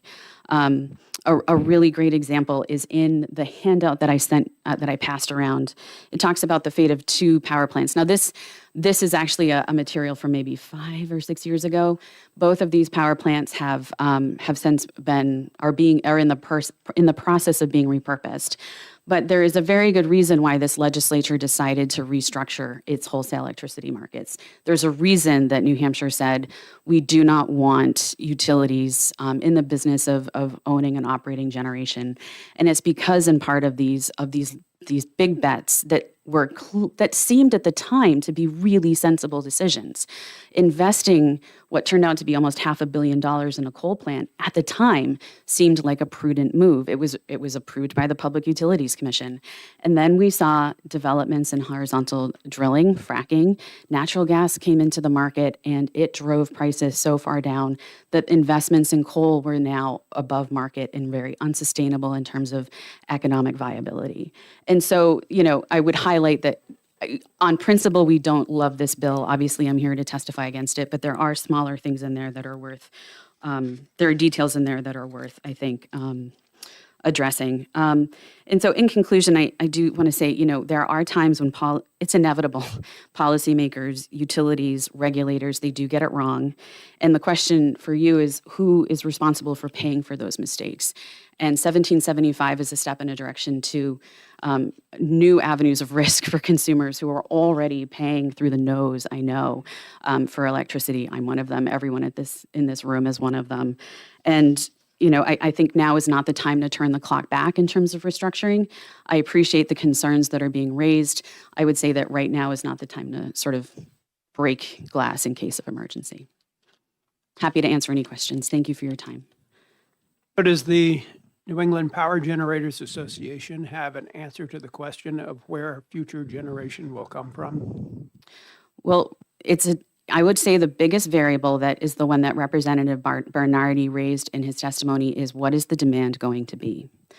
Right now, and for the last decade and a half, New England has not had increases in electricity demand. Part of that is the unfortunate economic changes in the region where we don't have manufacturing. We don't have huge manufacturing loads. And we have been assiduously investing in energy efficiency. And we did that not just in New Hampshire, but across the region because we wanted to reduce the cost of transmission and distribution. The more you invest in energy efficiency in one way, theoretically, other costs in the bill come down. That would be someone was asking about unintended consequences. That's an unintended consequence that you have sent, or maybe it was the intended consequence. You don't, you know, at the time, we did not want to be investing huge amounts in new infrastructure because new infrastructure is expensive, and that is what we're facing right now. And so we would say, number one, let's see what the demand is. Phyllis, you know, I was looking at what is New England's all-time peak demand. New England's all-time peak demand was 28,105 megawatts, and that was set more than 10 years ago. And that was, you know, and now the ISO is projecting an all-time, you know, a peak in 2034 of roughly 26,500. So the scale of what we're talking about is a huge variable. Now, you may say, I'm really nervous that the ISO is getting it wrong. Or you could say, I'm nervous a data center is going to come. I am very nervous that we're going to get a big data center. You know, there's BioLife Science in Massachusetts that really needs data crunching. There's a lot of need in Southwest Connecticut for finance computational work. We know that there might be demand for data centers, and the question is what size? Where does it want to plug in? How do we work on that? So the first thing I would say is we need to understand what our demand is going to be because the business as usual is not alarming. But I would say that if the market will send the signal when the demand comes. And right now, as much as we're talking about increasing in demand, and I share everyone's concern that we need to be sensitive and sensible about this, when the market will send the signal to, and then my members will respond. But you have to understand, other parts of the country have seen, you know, incredible rapid rates of increase in demand. And so member companies are saying, well, clearly I'm going to make money in Virginia if I invest in a merchant plant, clearly in Ohio. And so the answer is I wouldn't presume to know which technology would meet the need. What I know is who has been meeting the need. Okay, additional questions? Oh, actually, may I add one more thing? Yes. When that coal plant was when the coal plants were being invested in New Hampshire and Massachusetts, demand was increasing. And so it seemed like a no-brainer. We are in an environment of increasing demand. Obviously, preserving an existing asset is the cheapest way to go. And so as much as we're focused on supply, demand is also an incredibly important variable. Thank you. Vice Chair Thomas. Thank you, Mr. Chair. Thank you for taking my question. I absolutely agree that market drives demand, or I should say demand drives Investment, yeah. Perhaps some other inventions. So, and notwithstanding this bill, though, the points you're making that are within this bill are well taken. We're looking for ways to perhaps find a way that we can get perhaps more jobs in the state, more manufacturing, more to keep people in this state. They have to have jobs that are well paying in this state. So in order to do that in today's new technology, they demand a lot of, like you say, computation, energy. What would you say would attract your generators policy-wise in this state that would open the door and say, hey, maybe they're serious about having us come here because the policies so dictate that they're willing to do things? What would you say would drive what you were saying is what we're lacking? I think stability is a big message for people who are looking to make hundreds of millions of dollars in investments. If you have a state that is changing its policies that are material to your bottom line, that sends a discouraging message. So for New Hampshire, not even 10 years ago to vote to say we don't want utilities in the business because it's not in the best interest of ratepayers, to then turn around and say we want utilities in the generation business would give them whiplash. Because you can't compete against a utility. Representative Harrington. Thank you for taking my question. Actually, there's a couple of them I have. The good discussion on gas supply. Now, it would appear to me that there's a what comes first, the gas pipeline or the gas plant? I don't see anybody investing in a gas plant that they can't get sufficient amount of gas for. And one of the problems, of course, is the FERC requires, I think, 70% subscription rate to a new pipeline. Yet I've heard from some people in your organization that they don't think people will buy firm gas because, 10 and a half, 11 months of the year, it's so much cheaper to buy it on the spot market. So if they're not going to buy firm gas, the pipeline won't get built. So how do we go forward with more gas plants? How does that get answered? I was watching your exchange earlier and had similar thoughts because it's a spot on question. Another unintended, I wish I could remember who asked the question about unintended consequences, but another unintended consequence of this is you can have a beautiful, shiny new gas plant that never is dispatched at peak because they can't get the gas. And so you would have to address, but in fairness, demand for natural gas has generally gone down in New England. And so I think it would be hard to see how an additional gas plant will, all things equal, an additional gas plant without supply would support peak demand. And we saw this just last week. I think it was Representative Bernardi mentioned this. We were incredibly dependent on oil plants last week. And the Department of Energy and the ISO, worked to find a way to suspend air permits for the oil plants so that they could run for reliability purposes. So you don't know, you may not know this. I used to work at the then Office of Energy and Planning in New Hampshire, and then I worked at ISO in England for 5 years. And when I started at the ISO and when I was at OEP, then OEP, if you looked at the ISO New England queue, it was like 70% natural gas. And this is not, I'm not that old. It was not that long ago that that ISO New England's queue said, we want gas, and then a little bit of wind, a little bit of solar, some storage. And now if you look at the queue, as Representative Bernardi said, it's all intermittent. It's all resources that are looking to get contracts in other states because that's what their public policy is incentivizing. And gas has dried up in the queue because you can't get gas. And as I said, the wholesale markets for reliability purposes are saying we've got what we need, at least right now, knock on wood, right? So I would also caution against looking at the queue as the be-all, end-all, as the crystal ball for what's going to be built in New England, because we all know those are various levels of interest and investment. Those are people sort of kicking the tires on whether they want to invest in New England. So it's a good indicator of who's looking to invest money in New England, but it's not a crystal ball. Follow up on that question. Is dual fuel becoming the norm for ISO New England? Today, we're getting 27% from natural gas and 25% from oil. So if we can't get gas, then the fallback is oil. So are we becoming, it's been 5 or 6 weeks that way now. It's not just been a couple of days. It's been a long time. It's been the majority of the winter so far that we've been relying on dual fuel operation of these plants. Is that the future, dual fuel? The ISO has certainly testified, what then CEO Gordon Van Wheely certainly has testified on the desire for dual fuel. I think that we are may you live in interesting times. The conversations that are happening, not only in New Hampshire, but I am hearing in other states, I think are new.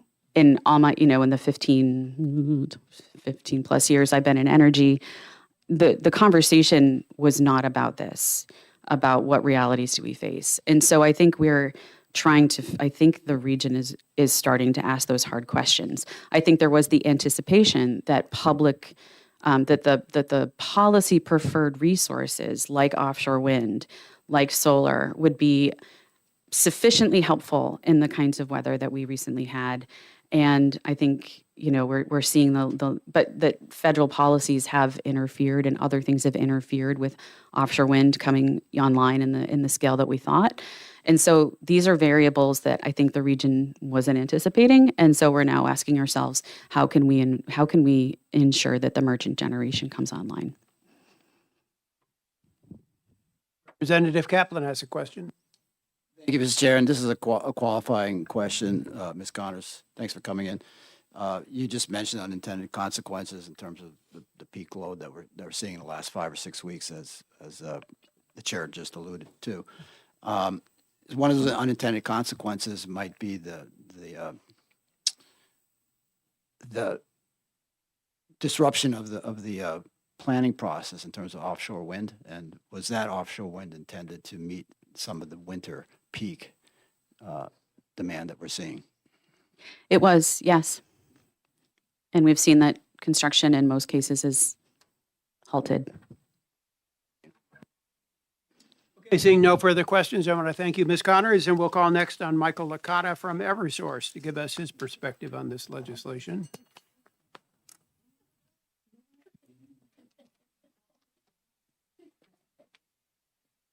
I have 2 more people scheduled to testify after Mr. Licata. Good morning. I'll be brief. I know you've heard a lot of testimony on this bill and don't want to be duplicative, although, Eversource, we certainly appreciate the sponsor's goal and the sponsor's intent. As has been discussed, the recent cold snap really puts a spotlight on grid constraints and capacity constraints.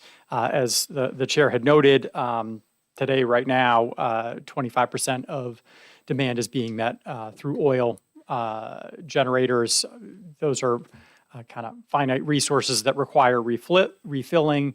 There are logistical challenges that those generators can have when trying to refill in the midst of a cold snap.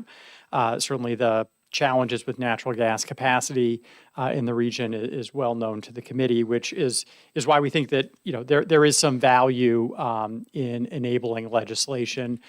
Just to point out a couple of things that I don't think have come out. One, as has been discussed, this is not a requirement. It is simply sort of another tool in the toolbox, so to speak.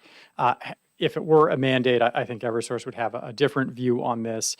I would point out in the bill on page 1, lines 19 and 20, there is a pretty significant limitation that these resources have to be interconnected, located on or interconnected to the local electric distribution system. The Department of Energy did flag that as just sort of the wonkiness of the language, although that does limit the size of any specific system. You're looking at most 5 megawatts. So not a significant.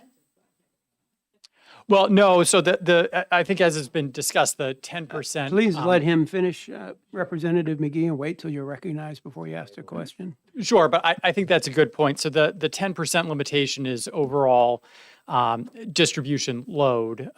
So that's around 11 million megawatt hours.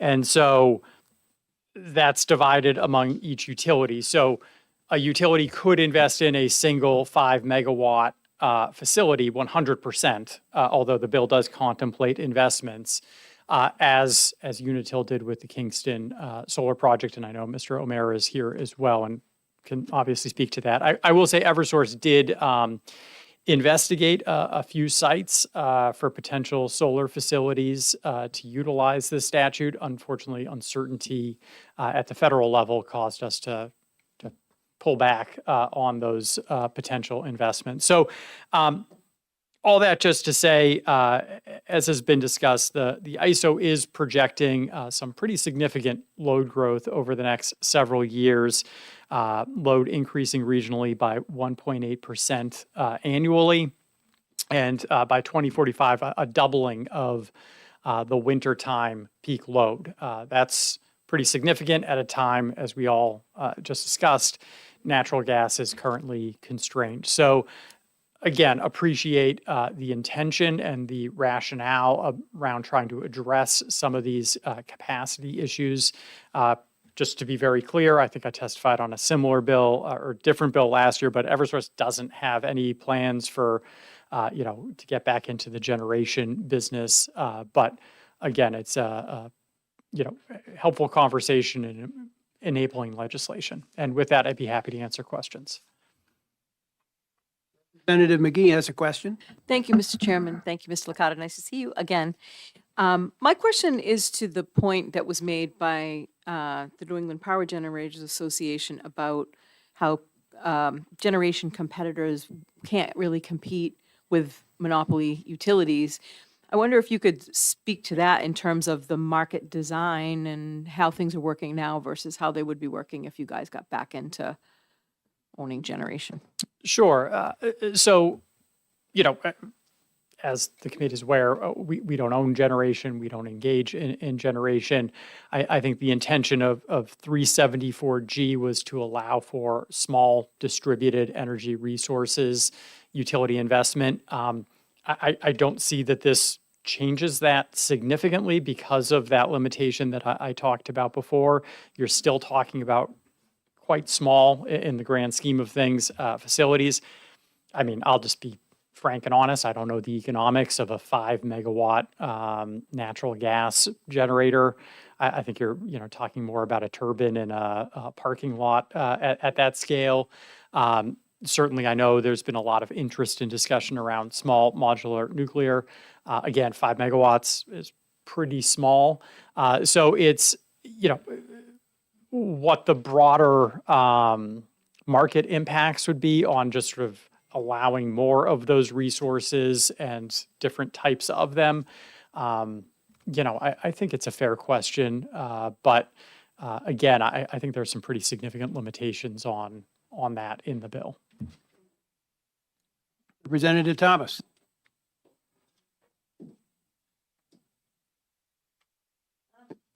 Yes, thank you for testifying. If you said it, I missed it. So what is your position on this bill?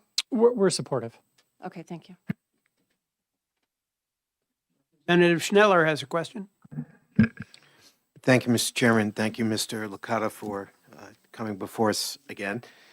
My question is, I've heard various testimony, and it appears to be organizations, entities that own fixed cost assets, and they do not want additional assets coming in that will compete with their fixed cost assets. If I own fixed cost assets, I would have a very similar position, if not precisely the same. What this legislation does, and I'd like to hear your position on this, is it allows for potential innovation, whether it's at the small scale, 5 megawatts, or large scale, 50, 100, 200 megawatts, 300. And to some of the testimony we've heard, we don't have additional capacity coming online in New Hampshire in the next decade or so, at least today. We can't see that.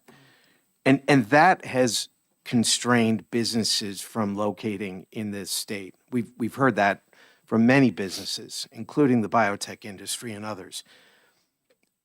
Why would anyone be opposed to enabling legislation that allows for additional assets to come in and potentially drive down costs? And really all we're doing, I think, is allowing utilities to take a very small, up to 10% stake in new capacity coming on. Am I wrong in any of these assertions or assumptions? Sure. So I guess the first piece I would say is our reading of this, it would not apply to those larger facilities. It would not allow for investments in those or construction of those larger facilities, the 100, 300 facilities, because of the online 19 and 20, the requirement that they are interconnected to the local distribution system. That is a significant limitation. So, to the question of fostering innovation, I think innovation happens in the marketplace. Certainly, we've seen the transition away from older, less efficient sources of generation. I think Ms. Connors, very accurately described the market forces and technological investment that led to hydraulic fracturing, lowering the cost of natural gas that pushed out, older baseload coal plants and made those uneconomic. That's, all happening outside of outside the direction of state or federal government. No one made that determination. That was the private market that was that led to that. Our view on this is, again, this could be a helpful enabling tool. There are some pretty significant limitations. I'll say, there are some pretty high bars that a utility would have to meet in order for the Public Utilities Commission to make a determination that the development of one of these resources is in the public interest. I can't remember who raised it earlier, but it's an excellent point that, the statute is really designed for distributed energy resources that don't have a lot of ongoing expense.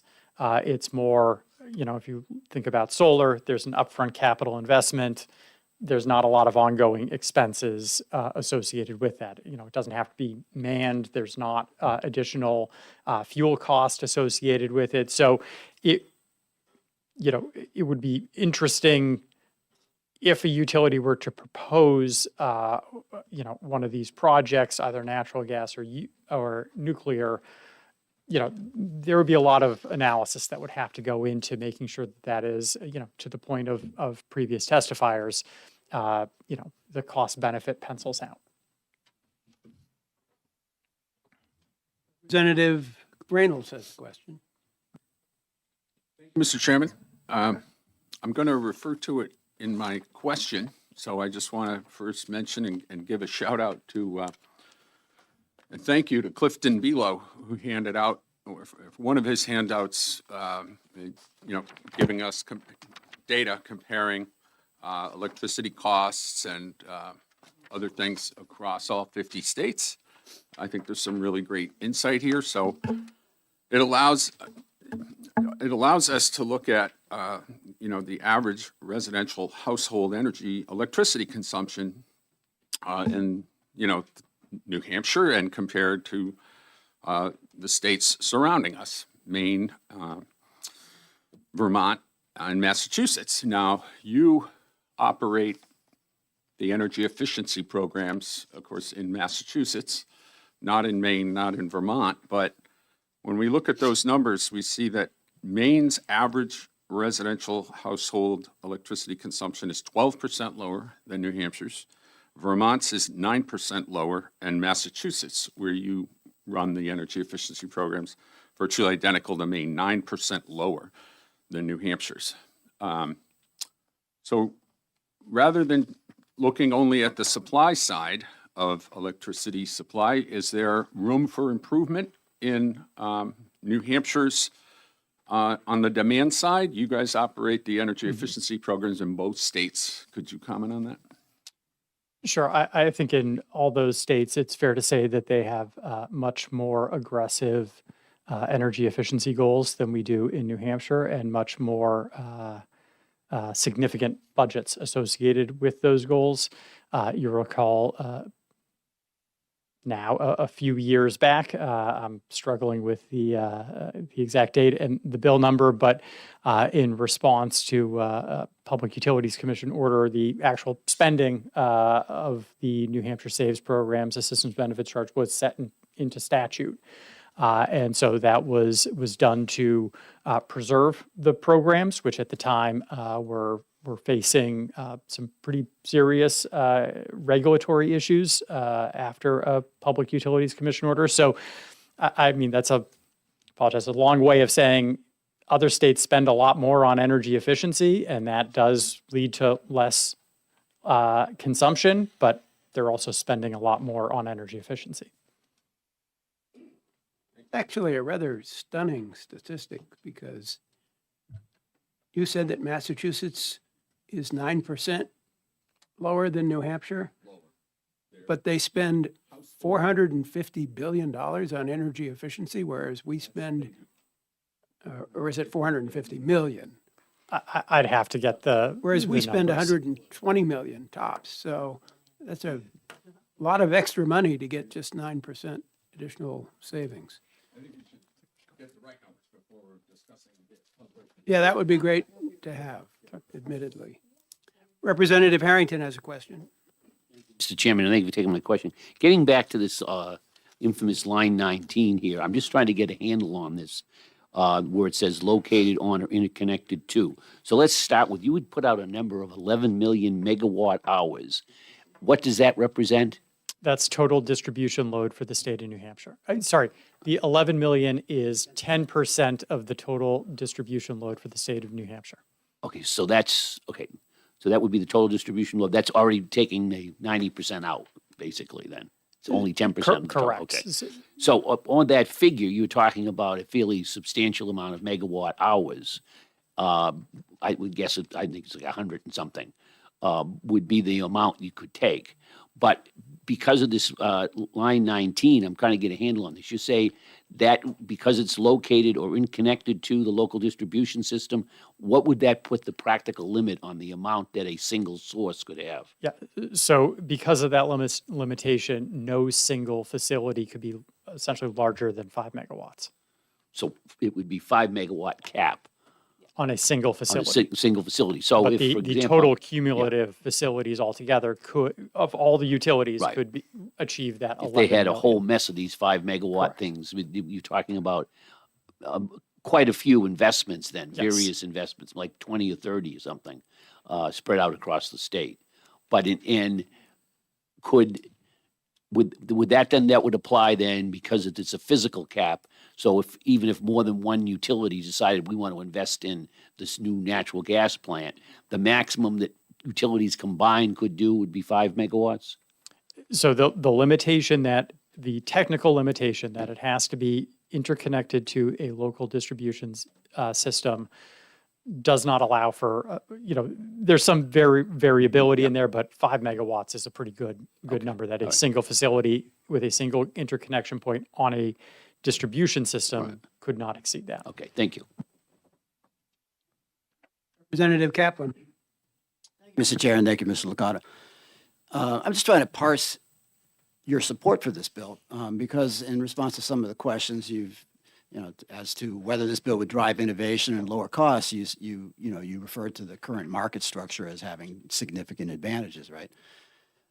And we've just heard about the limitations in terms of the size of a particular plant and et cetera. So I can only assume that your support for the bill, and I just want you to maybe confirm this or clarify it, must be because it suits the business model and the profits of the utility, right? I mean, it's gonna help your bottom line if this comes to pass. And so my question is, would that potential profit be driven by the fact that the risk is on the shoulders of the ratepayers, the risk for any construction overruns, the risk for any sort of potential technological disruptions in the future, the risk for market disruptions in the future?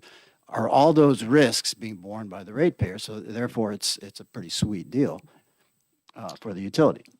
Sure. So, try to obviously answer the questions as honestly and candidly as I can. And so was asked a question about market innovation and, there's innovation that goes on in the marketplace. This could be an avenue to promote for very small facilities innovation as well. Fair question. Why is Eversource, supportive of this? Number one, as I said previously, this isn't a mandate. This is purely enabling. It expands existing statute that one utility in the state has already used to the benefit of customers.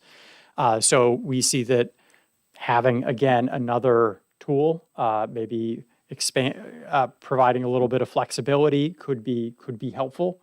It's not at our request. This is not something that we're actively pursuing or have plans to pursue in the near future. That said, I've spoke at length before this committee and others about the challenges that we see at the ISO level, at the regional level in terms of the regional marketplace. I'll say we are operating under abnormal conditions right now due to capacity issues. We are burning oil in order to meet 25% of load. That's today. If the ISO projections around 1.8% annual growth and a doubling of the winter peak, which is driven largely by customer electrification of heating sources and transmission and transportation, do come to fruition, that's going to be very difficult for this region to meet. Everything Ms. Connor said, about challenges around siting and difficulty building things in New England is spot on. This committee has, considered that, talked about that, actually taken action to alleviate some of those issues, but that certainly still remains. I would say at 5 megawatts, these smaller systems wouldn't go through the site evaluation committee, but essentially, if you're asking the question, why is Eversource being, somewhat supportive of this? It is because we see real challenges in the future around capacity and meeting customer demand and customer growth. And this could be, one tool to help alleviate those pressures. Thank you for that. Can I have a follow-up on it?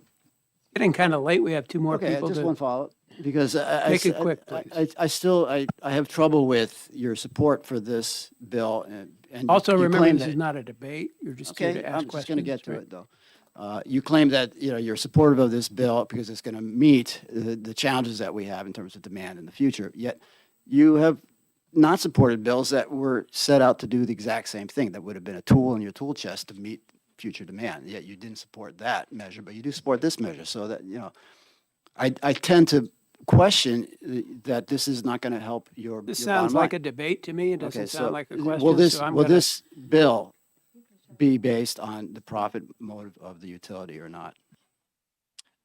So again, we had a bit of a lengthy discussion on an earlier bill.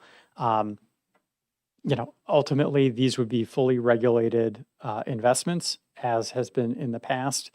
The Public Utilities Commission would have to find that it is in the benefit of customers in order for a utility to proceed.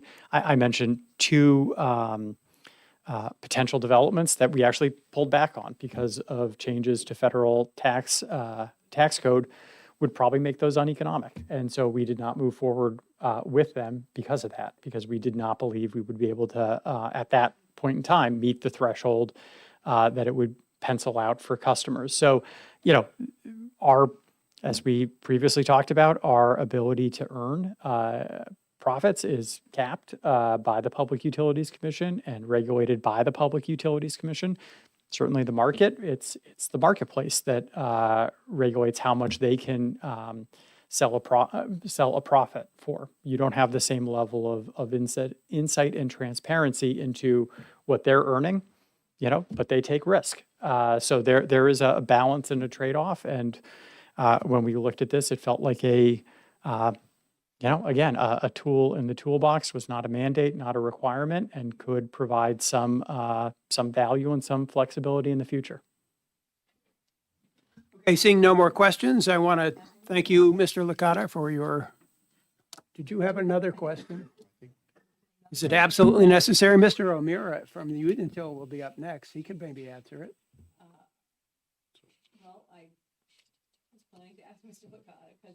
Okay, go ahead. Mr. Licata, I get your points that you've made already, and I want to bring us back to one of the points that the New England Power Generators Association made and ask you for your thinking on it, which is that the policy itself is kind of a whipsaw in terms of the legislative approach, and implementing this, although it's designed as enabling and not a mandate, does send a signal to the market, which can, in your opinion, could that chill investment in needed power plants? Because it is a kind of a backslide. Sure. I think, as Mr. Creer and Ms. Connors talked about, there are many, many factors that private entities take into account when deciding whether or not to invest in a specific region, specific location, fuel costs, development costs. Those are all components of it. If they would take this into account, that's part of their business model and business decision-making process. Okay, thank you very much. Now we'll call on Alec O'Meara from Unitil to give us his perspective.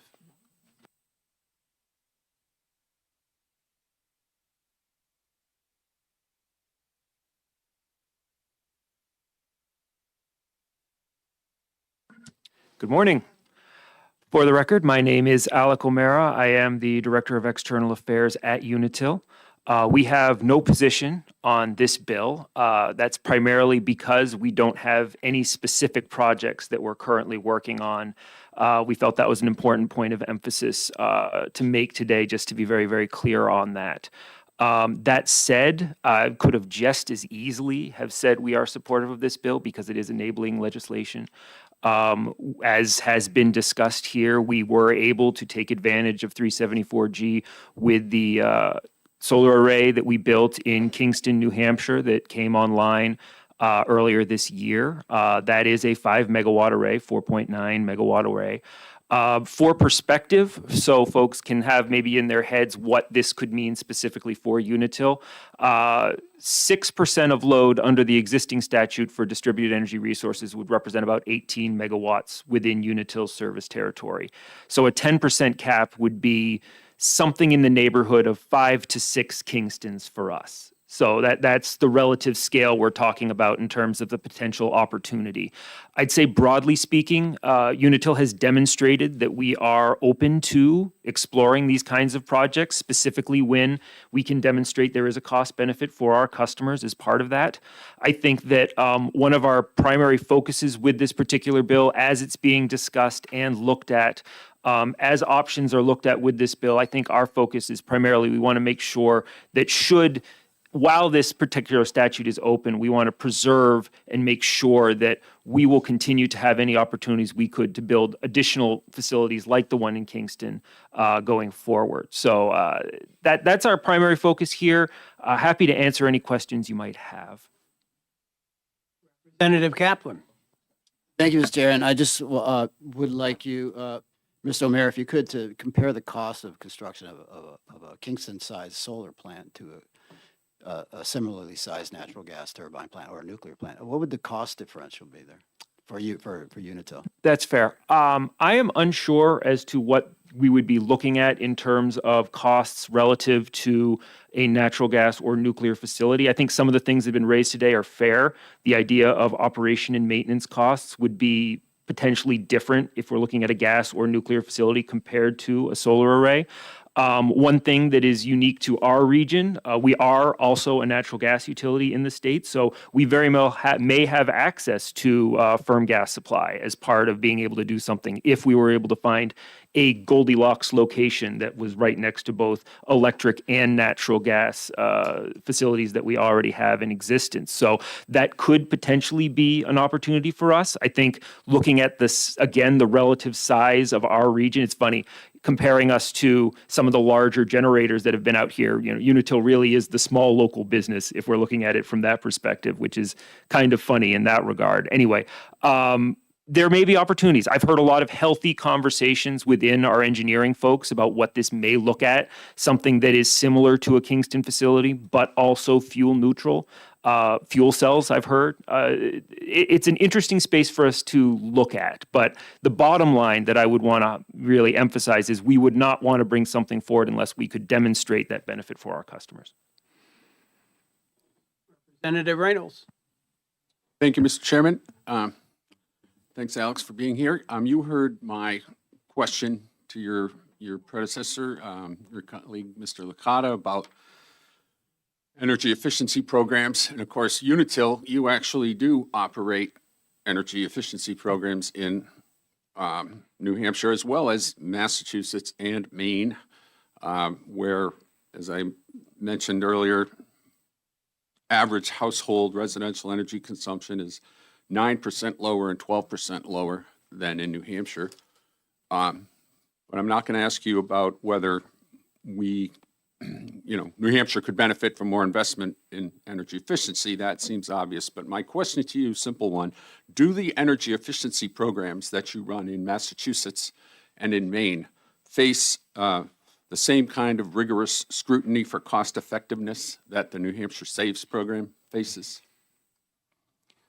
Well, I think we're going to talk a lot more about energy efficiency later today. But I would like an answer to this question. Fair Do they en- face scrutiny for their cost effectiveness? It was mentioned that, well, they spend a lot more. I mean, are they scrutinized for cost effectiveness? I mean, I think that any expenses in any of the states are scrutinized by their regulators in terms of their cost effectiveness, but also balanced against that, the focus of that particular state's regulatory bodies and what they are determining is in fact of benefit to their customer class. I should add, we do have natural gas facilities in Maine, but we are not part of the energy efficiency program in that state. Okay, thank you. Chair Thomas has a question. Thank you, Mr. Chairman. Thank you for taking my question. It's been said that even this bill might be have such a great limitation that it may not be enough to be worthwhile building a generating plant, particularly to attract more businesses.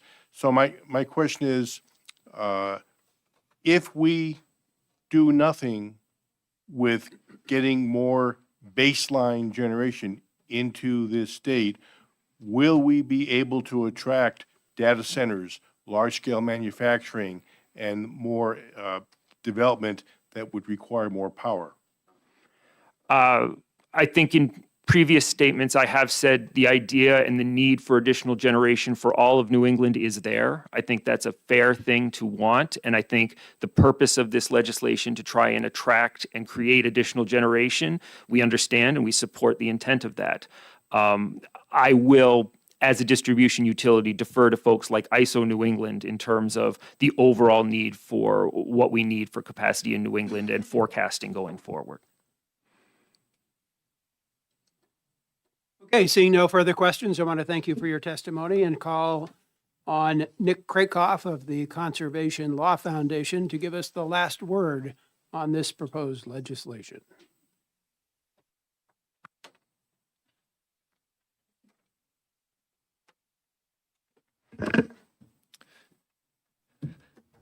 Good morning, Chairman, committee back. members. Yeah, Nick Krakoff again with the Conservation Law Foundation. Thanks for having me again. Appreciate the opportunity to testify today in opposition on HB 1775. Also handed out written comments.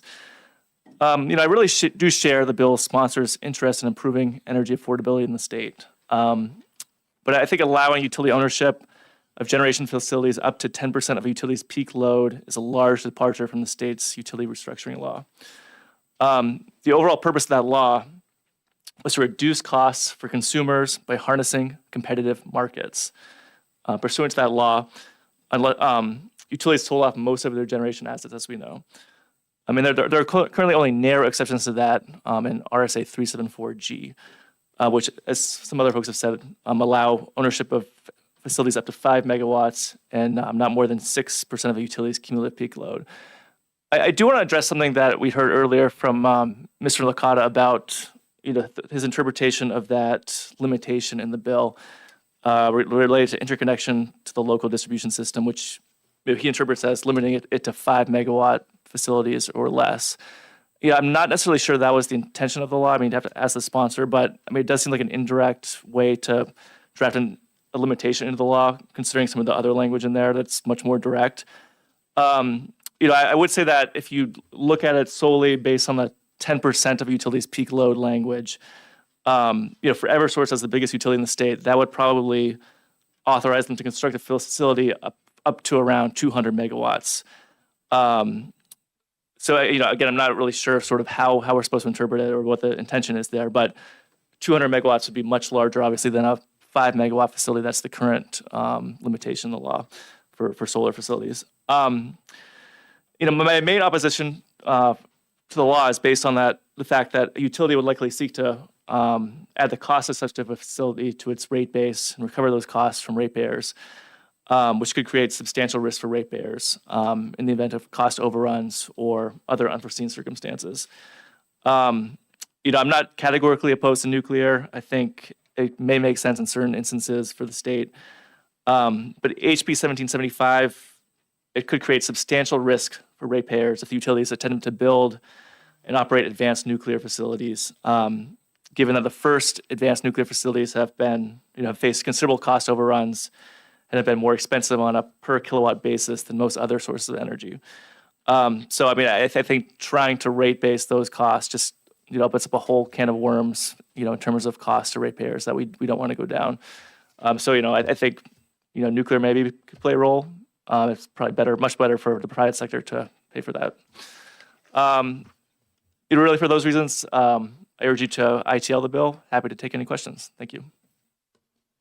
Mr. Representative Corman has a question. Thank you, Mr. Chair. Your points, I understand your points. The question is, you represent the Conservation Law Foundation, and what is the interest of the CLF in protecting ratepayers? I mean, we're supportive of both affordable and clean energy. I mean, I think nobody here wants to see energy prices increase, and so, we're in favor of clean energy, but we also want it to be affordable to ratepayers, to electric customers. Representative Reynolds. Thank you, Mr. Chairman. Again, I want you to note that my question is written down. Going back to that, my question to the previous witnesses about the relative average household and electricity consumption in New Hampshire versus our neighboring states. You heard the chairman imply that 9% lower consumption was not very significant, or 12% in Maine. But we've heard numerous times on other bills, discussion of the energy markets, that the wholesale energy market cost curve, and I assume it applies to the natural gas, market cost curve, is like a hockey stick, that when supply is constrained, price increases rapidly. So, in your opinion, is 9% lower or 12% lower average residential demand in neighboring states, is that significant in terms of price pressure on wholesale electricity and natural gas markets? Before you answer that question, I just want to clarify. I didn't say it was insignificant. What I said was that a lot of money was expended to achieve that amount. That's what I said. I didn't say it was insignificant. Now you can answer his question. But I certainly think that a 9% decrease in the amount of energy use, it is significant for most households. If you sort of look at some of the cost-benefit analyses of energy efficiency programs in other states in New England, a lot of those analyses find that for every, dollar, for the cost-benefit analysis, for every dollar saved for ratepayers, that's basically a $2 benefit. For every dollar spent, it's a $2 benefit. So, or $3 benefit. So yeah, I think the cost benefit analysis shows that it's cost effective in those states. So are you saying that the energy efficiency programs in those states where they invest significantly more, that those programs are subject to rigorous scrutiny for their cost effectiveness? I mean, are they doing uneconomic things, or are they making good investments? I mean, they look at the cost effectiveness in all the states. My understanding is that for Rhode Island, Maine, Massachusetts, Connecticut, generally for every dollar spent on energy efficiency programs in those states, there's basically $2 to $3 in benefits. Okay, seeing no more questions, I want to thank you for your testimony. And with that, I'm going to close the public hearing on House Bill 1775 FN. Before we break for lunch, I'm going to start a subcommittee work session on House Bill 1723. And since we don't have a lot of time to discuss it before we break for lunch, we will probably resume this subcommittee work session when we return at 1 o'clock, which will delay the start of the public hearings that we're going to hold this afternoon. So all members of the committee, of course, are welcome to stay for the subcommittee work session, but the principal committee members are Representatives Corman and McGee, Representatives Vice Chair Thomas, and Representative Bernardi, and myself. And so what I would like to do with this subcommittee is figure out if there is something that we could offer to show some leadership by the state of New Hampshire in nudging the country in the direction of improving its grid resilience to the problem of GIC and GNC. So we have a detailed bill before us that seeks to get the utilities to essentially tell us what their inventory of equipment is, and then come up with an estimate of how much it might cost to harden that equipment. And we got some detailed response back from Eversource objecting to a few things. The definition of covered equipment was one definition that they thought was maybe a little too narrow. It covers equipment meant for power transformers with a primary voltage of 100 kilovolts or greater. And that apparently would actually cover transformers in the distribution system as well as the transmission system, which is probably too much. So then the question becomes, well, what is the number? Is it 200 kilovolts or some other number? Or do you just simply specify transmission transformer and not indicate a voltage? That could be one way to fix that problem. The utility also objected to language that says utilize the waveform in figure A.5 of IEC 6100-2-9, edition 20, 2025-05, modeling a peak magnetic field strength of 200 NT nanoteslas and corresponding electric field of 85 volts per kilometer. Well, the question I think that objection raises is 85 volts per kilometer the right number? The current NERC standard is 12 volts per kilometer, correct? And, or at least the standard that the utilities are using to do evaluations. That seems probably too low, but maybe 85 is too high. So is there a number in between that might be more suitable? 20 or 50?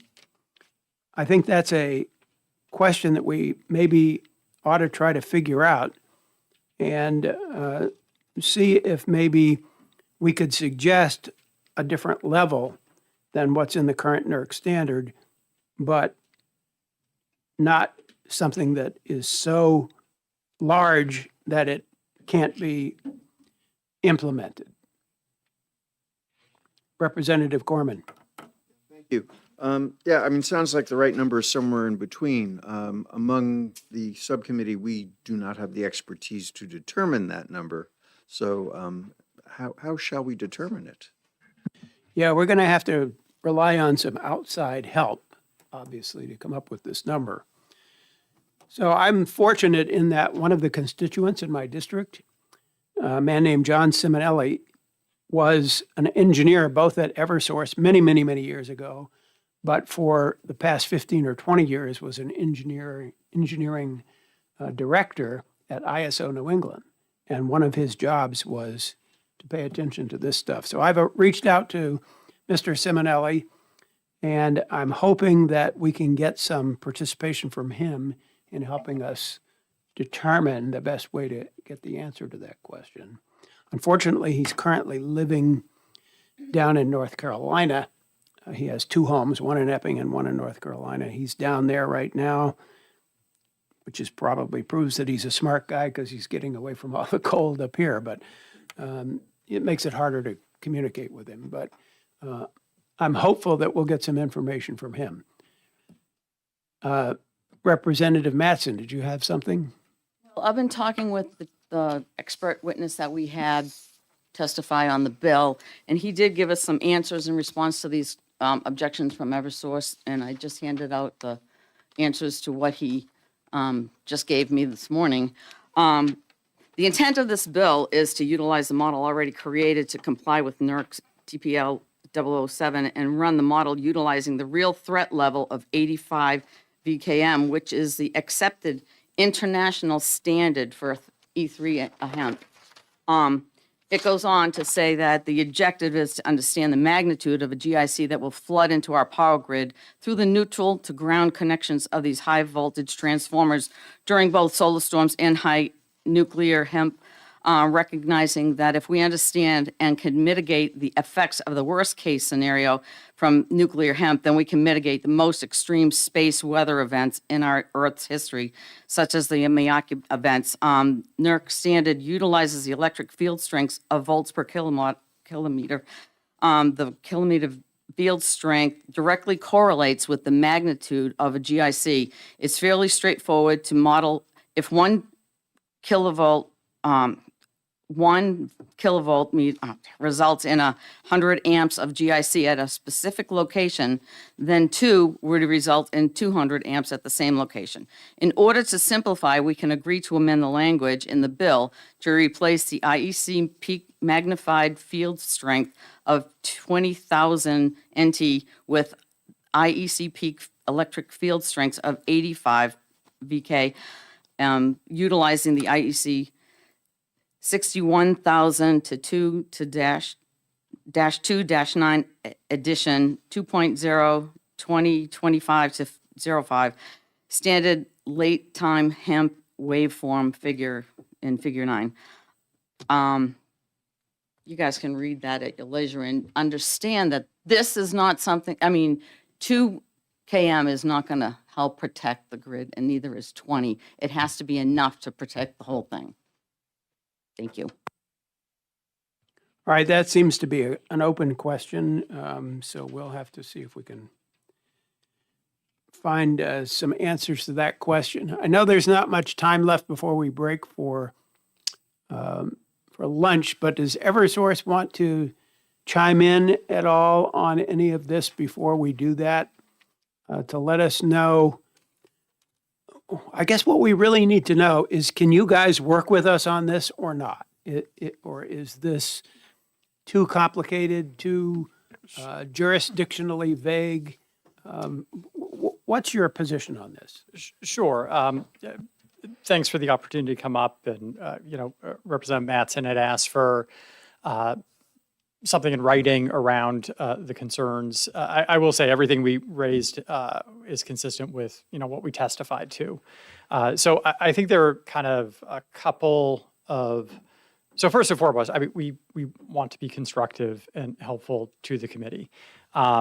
There's a question of the standard that the utility is being asked to model. There's the question of the infrastructure that is applied to. Again, as you heard previously, we did, as directed by ISO New England, do an assessment that a third party did for us to model the NERC standard. And so, that on the transmission side, excuse me, we did not do that modeling on the distribution side. And as Mr. Dickey, when he was here, raised the concern that would be more of an undertaking. It would, be starting from scratch as opposed to utilizing the existing study and building off of that. So one, are we talking about transmission? Are we talking about distribution? Two, what is the appropriate standard? We had, clear concerns about where this information goes and who we give it to, feel very strongly about that. And then I did raise, at the end, there is, and this was also in testimony, if we're talking about transmission infrastructure, and you're requesting a transmission owner who is, it's FERC jurisdictional infrastructure to model something other than what ISO New England, which is FERC authority, based upon the NERC standard, that is what everybody in the country, all the transmission owners have been asked to do, then who pays for that, right? Where does that cost come from? It can't come from distribution rates. Transmission rates are set by FERC. So there's a jurisdictional question. And let's just say that, we do this study and it says, gosh, you should invest in whatever widget to address this. Where does the cost, how is that allocated? Because New Hampshire doesn't have authority over transmission system planning. So again, trying to be constructive and helpful, these are just kind of simple barriers and questions to ask. Representative Bernardi wants to ask you a question. So the NERC standard that FERC has basically laid out for utilities is 12, I believe. And the international standard that would prevent any damage to whatever transformers we're looking at, I'll be vague, is 85. What if we induced or whatever, FERC to adopt 85 as the standard? Would that be a problem for the utilities? No, not at all. If NERC adopts a higher standard, we would be directed to model that higher standard, and we would do so, just as we did with the existing standard. Chair Thomas. Thank you. Before I get to my main question, what you just said, you said if FERC did this, then yes, then who would pay for that? That would be paid through transmission rates because it would be deemed as a transmission expense to model the system. Okay. But it would be approved by FERC through the transmission tariff. Right. I just want to make a statement that we recognize here that this bill and what we want to even do with it has to be amended. There's things in there that we have to, look at. But as far as I'm concerned, our intention to this subcommittee is not to solve the problem for the entire country. My intention, or our intention, is to put us on the scoreboard because we already know that nationally there's been a resolution that says, federal government, please help the states solve this problem. What they decide to do is another issue.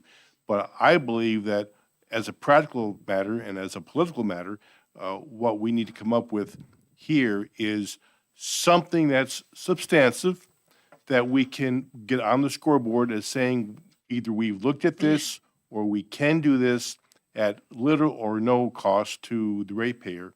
And that would be my objective in this subcommittee, is to come up with some type of amendment that, puts us on the scoreboard. And I think we've had some conversations with some other people in the state that kind of agree the same way.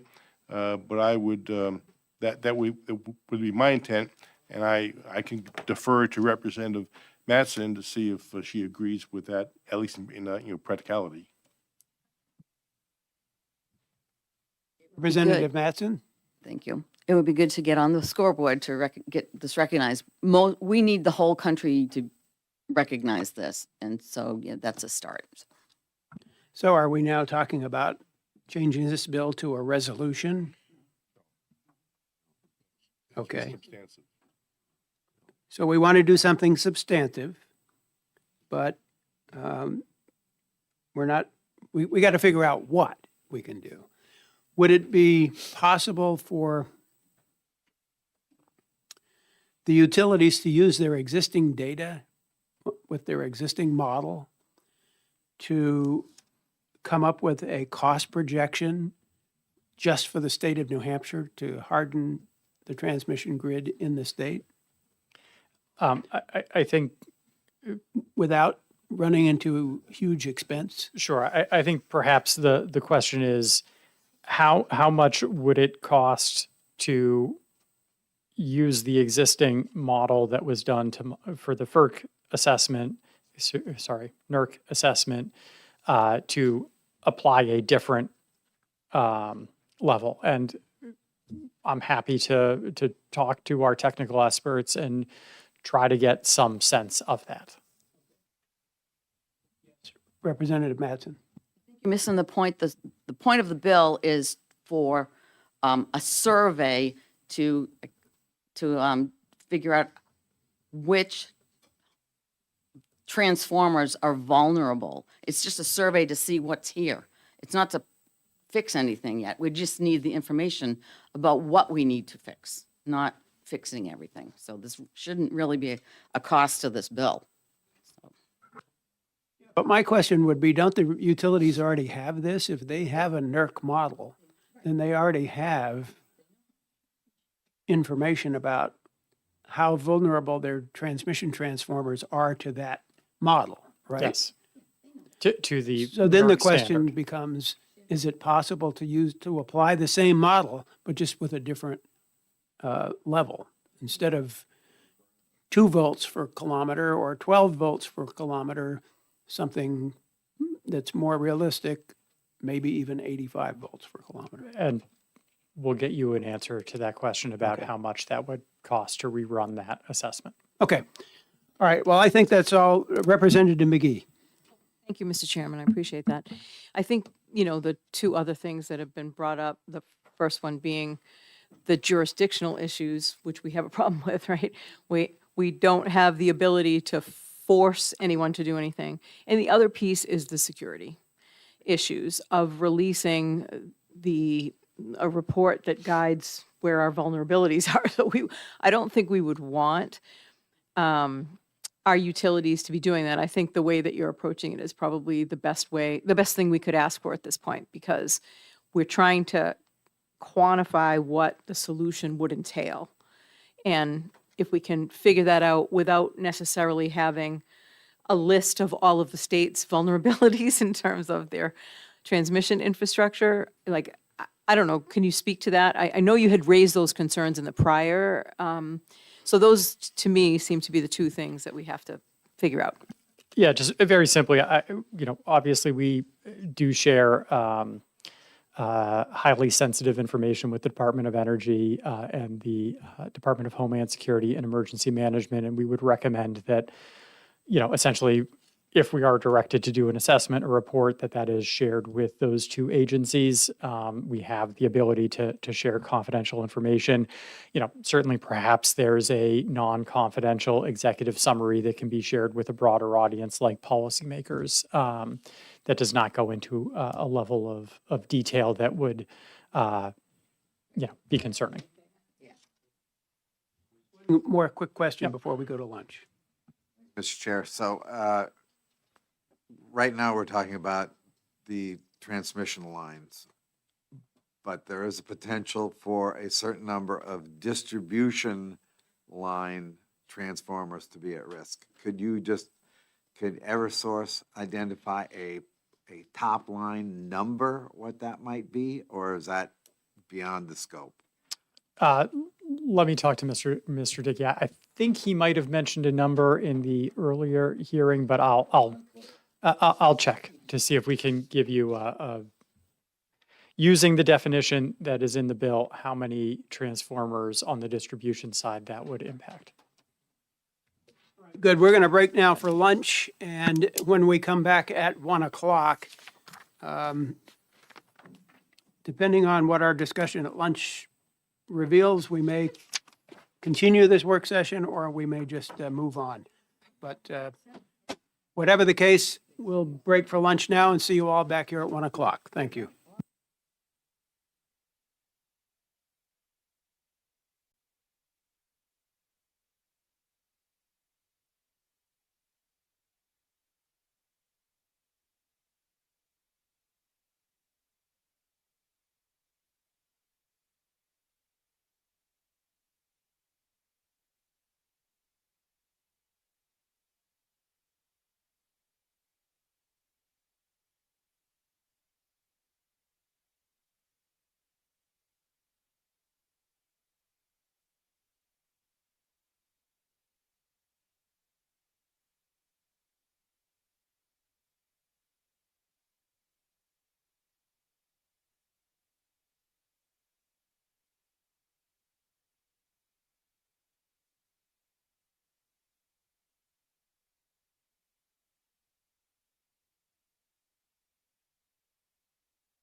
Okay, everyone, welcome back to the continuation of Science, Technology, and Energy for Tuesday, the 2nd of February, or Monday, the 2nd of February, sorry. Right before we broke for lunch, we talked about possibly resuming a subcommittee work session that we had convened prior to lunch. And it now appears that we will not need to continue that subcommittee work session because we have a path forward and we have a lot of work to do. So we'll meet again possibly next week to move the ball forward on that bill a little farther than it was today. So now we can resume the regularly scheduled activity of the day. And so I'm going to open a public hearing on House Bill 1777 FN relative to the Enhanced 911 System Fund. And I'm going to call upon the prime sponsor of this legislation, Representative Hacken Phillips, to introduce it to us. Good afternoon and welcome. Good afternoon. Thank you, Chair Rose and members of the committee. My name is Representative Mary Hacken Phillips of Grafton County, seat 12. It's the towns of Hanover and Lyme. So I'm honored to be with you to introduce an important piece of consumer protection, public safety, and public accountability legislation, HB 1777, relative to the Enhanced 911 System Fund, is neither scientific, technological, or energetic policy, but I welcome your review of the underlying problem and discussion to better understand why this important policy change is needed. So the impetus for this legislation originates back to the 2025 biennium budget cycle. We were having deliberations in Division 2 where that subcommittee oversees the Department of Safety's budget requests. In the governor's budget request, the department sought to codify a longstanding practice of paying for state radio communications operational needs by tapping the dedicated fund known as the Enhanced 911 Funds. If you're unfamiliar, the 911 surcharge is a small fee paid by every phone customer in the state to support the Enhanced 911 system and the state emergency notification system per RSA 106H. And before I go any further, I was just going to pass out some documents that will support the discussion this afternoon. So there's 3. Please take one of each.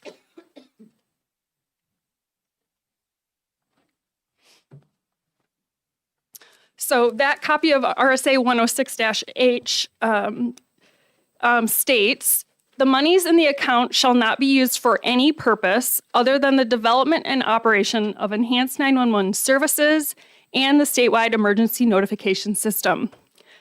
As you can see, the original statute did not contemplate providing funds for radio communications directly. However, during Division 2's work session, it became clear to the committee that the entire state radio communications system is being funded by this dedicated fund, the Enhanced 911 Fund, to the tune of approximately $2 million per year on average since 2021, even though the radio communication systems are being used for non-emergency related operational needs falling outside the scope of emergency services. It's important to understand that federal law permits E911 funds to be used to pay for radio communications under certain restrictions, but under New Hampshire law, it is not permitted. In other words, it's unlawful for the Department of Safety to pay for state radio communications using E911 dedicated funds directly. There was never a public hearing or formal legislative change to modify the E911 system or the fund, which was established in 1992, to include use of funds to pay for the state's operational radio communication needs. So this practice is running counter to legislative intent, and it has never received public comment. During the work session, Division 2 learned that the Enhanced 911 Commission, which is responsible for overseeing the Enhanced 911 system in New Hampshire, has determined as of September 2024 that the E911 dedicated fund would become insolvent by the end of fiscal year 2026. And a copy of the Commission's September 2024 minutes is also included in the package just sent around. And in those minutes, it discusses the insolvency through pages 3 and 5. And just want to say at the end of the meeting, the Commission agreed to recommend to the Commissioner of Safety to request a surcharge increase of that 911 fee from 75 cents to $1. And the Commissioner would then forward that request to the Public Utilities Commission, which I understand you're familiar with here on the committee. My understanding is that the PUC approved the request in March 2025, and the E911 surcharge paid by consumers was increased by approximately 25 cents. This fee increase is reflected on our monthly statements from our service providers who collect this money and deposit it into the 911 fund. That's what we're talking about today. So in sum, the fund's insolvency was hastened in part because of the improper practice, and New Hampshire is now requiring consumers to replenish those funds in part because the Department of Safety was improperly expending those funds. To connect the dots for you, I draw your attention to the Department of Safety's own budget analysis for the E911 fund. That's a single-page screenshot that lists actual balances between 2021 and 2025, where the accounting unit, or A/U line, item 4001 for communications, shows varying expenditures of $1.5 million to $2.7 million per year.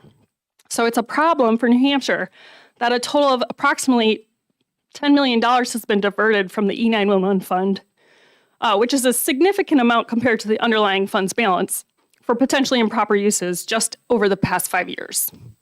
So as a result, $10 million fewer dollars in the fund are available to address E911 needs in our system.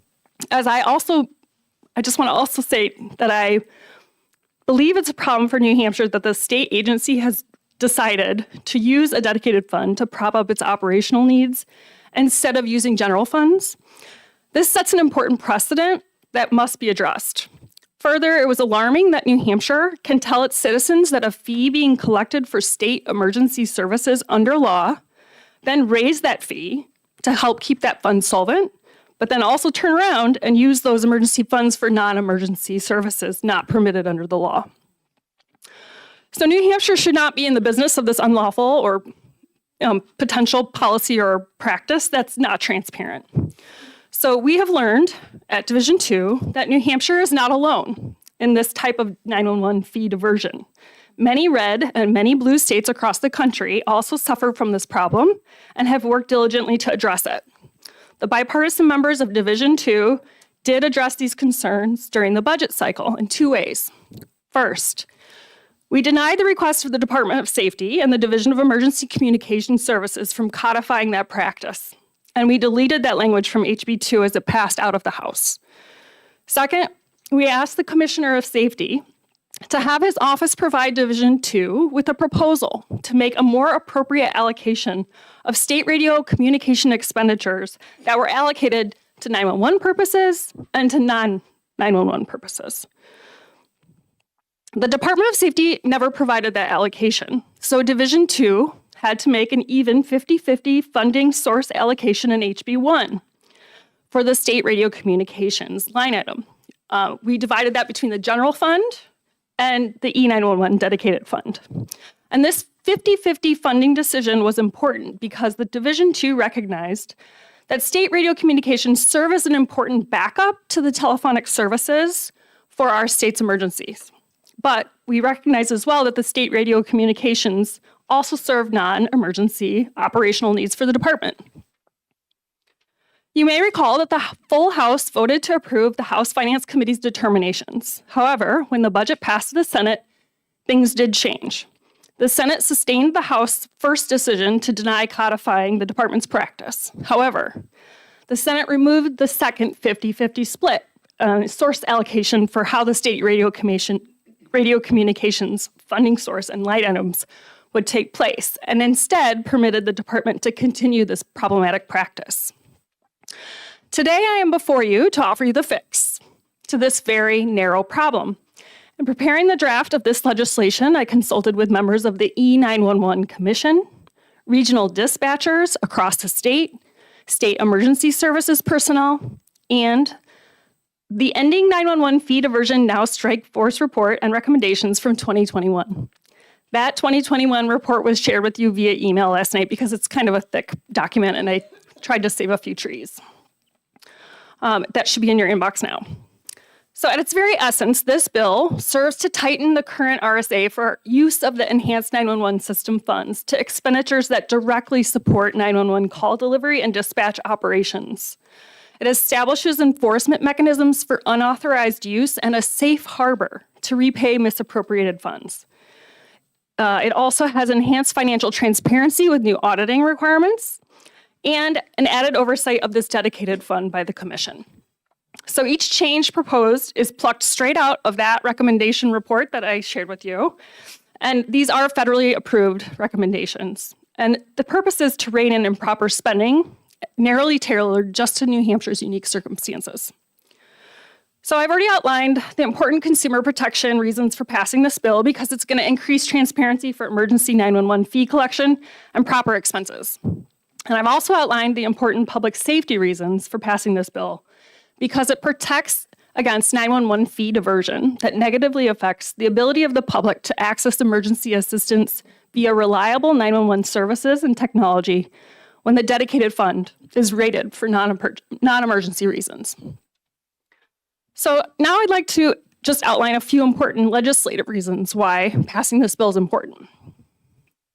This public hearing is the first time Granite Staters have likely learned about the issue of 911 fund diversion happening here in New Hampshire, which is shown in important light on an otherwise hidden practice at the Department of Safety. The passage of this policy will affirm legislative oversight of its statutes and affirm that agencies must abide by the legislative intent of our laws, regardless of budgetary restraints.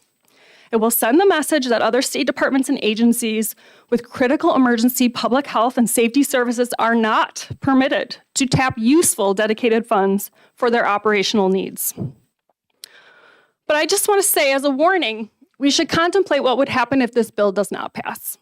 Failure to pass this policy will also send an equally important message to other state agencies that the practice of dipping into dedicated funds for non-permissible reasons is not just okay, it's legislatively accepted in practice. It sets up a pretty terrible precedent, is what I'm trying to say. Finally, I'd like just to take a moment to address at the fiscal note at the back of the bill. First, I believe that the Department of Safety took a very hard line in estimating the fiscal impact of this policy change by conservatively estimating that can no longer use E911 funds to pay for any portion of its emergency needs. On the last 2 pages of the bill, the fiscal note states, the department states the new restrictions would eliminate DESC's ability to use 911 funds for any system or function that has multi-purpose value or that provides benefits beyond direct call taking and dispatch. As a result, all costs associated with maintaining, upgrading, securing, and staffing these shared systems must be reassigned to an alternative funding source or otherwise not be funded. This includes partial shares of systems that are used by 911, but not exclusively by 911. Because these platforms are integrated, DESC cannot discontinue maintenance or support of the non-911 portions without degrading the reliability and functionality of 911 operations themselves. So that was a long quote, but I wanted to share it with you because the department then provides a summary table of expenditures currently eligible under existing law, and it believes that would now be made ineligible to the tune of about $7 million. For the record, I believe this amount, approximately $7 million, in potential disrupted funding sources is a shocking admission by the department that 911 funds diversion problem is not just limited to the radio communications that this bill, was brought forth under the understanding. But in fact, there's many reasons that are not permissible under law that the department is currently funding beyond radio communications, inappropriately under the statute, I might add. It's also a caution to the committee to take the department's analysis with a grain of salt. No one asked the state to stop funding the department's systems of personnel altogether. The bill requires the Department of Safety to do what all other departments are asked to do during budget time, to ask the legislature to properly fund its operational budget through general funds and other appropriate dedicated funds, instead of pulling unauthorized monies from the E911 fund.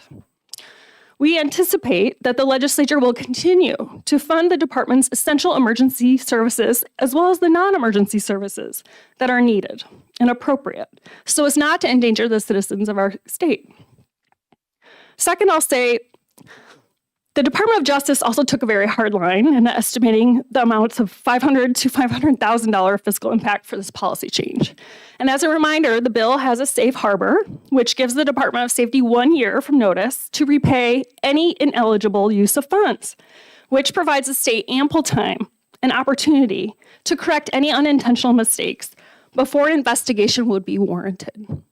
Further, the prosecutorial discretion of the AG's office means that unless some egregious behavior or intentional personal wrongdoing is found, it's a near zero chance that the department would be investigated for violation of this law.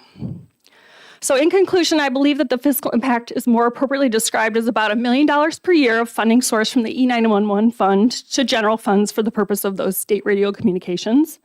And all other suggestions that there's going to be a fiscal calamity by the Department of Safety or Department of Justice are just highly unlikely. After all, this law is based on federal guidance. I certainly hope that the department speaks in opposition. I certainly hope that if the department speaks in opposition to this bill, that its objections are not based on them being caught with their proverbial hand in the cookie jar and not wanting to be held accountable, but instead that the department might be willing to come forward to the table and propose alternatives to rating a dedicated fund for unlawful purposes. I remind the committee that the underlying policy has had bipartisan approval through both budget deliberations as well as committee work sessions, and I hope this committee will also have bipartisan agreement for the underlying policy.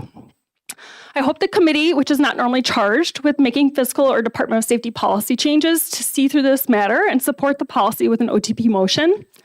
I recommend speaking with Finance Chair Weiler or Division 2 Chair Erf, who understand and to better understand why this policy change is needed. But if the committee is having trouble and a hard time wrestling with what is pretty particularized subject matter, I would recommend that the committee could consider voting to vacate the bill and resubmit it to another policy committee, more practice in this dedicated fund subject matter. So with that, I'd like to thank you for your time. I know it was complex, and I hope you'll see the important consumer protection, public safety, and public accountability measures that are included in this bill. And I hope you'll support HB 1777. With that, I'm happy to take any questions you have. Okay, well, thank you very much. I appreciate your suggestion about vacation of this bill because that sounds like it might be a good idea. Vice Chair Thomas has a question. Thank you, Mr. Chairman, and thank you for taking my question in for a thorough review of the bill. I just have one quick question. Can you tell me, I know that surcharge taxes are collected from people that buy burner phones, shall we speak, from Walmart and places like that. Are those funds included into the E911 bucket? I'm not sure burner phones are charged. That would be an interesting question for perhaps the Department of Safety itself, who have a more intimate knowledge. My thought is no, because the service providers collect that charge, and if a burner phone is like a one-time purchase, there wouldn't be an ongoing service agreement. So I'm not sure how they would collect it, but unless it was built into the original price, perhaps. Follow up. Yes, to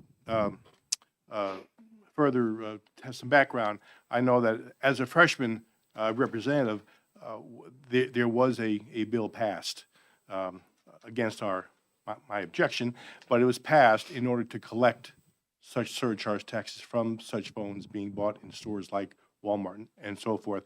I was just curious if you knew, being on the budget committee, if you saw that those funds being put into what bucket? I am not familiar with that delineation of the subcategories of how the funds may be coming in, the revenues, so I apologize, I cannot speak to that matter. Additional questions, Representative Gorman. Thank you, Mr. Chair, and thank you for taking my question. I haven't had a chance to read the current version of 106H:9, but does it somehow permit this transfer of funds? And if not, why do we need a new bill? Thank you, Representative Corman, for the question. The current RSAs do not contemplate this type of transfer from the dedicated fund for operational needs for impermissible purposes. The reason for this bill is to clean up the practice, to codify into law that it is not acceptable. That's why it's needed, because I think the lack of clarity in the existing law has allowed this practice to go on for some time. And I believe that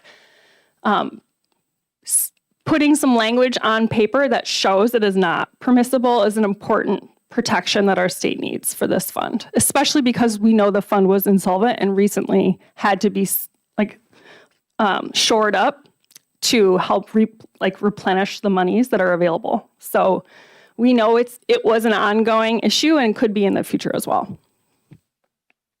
If left unchecked, I should say.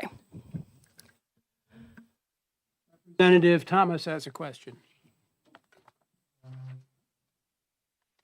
Thank you. I have two questions, actually. The first is, you testified that this bill would include repayment of misappropriated funds. How far back would that go? Thank you, Representative. I'd have to refer to the bill.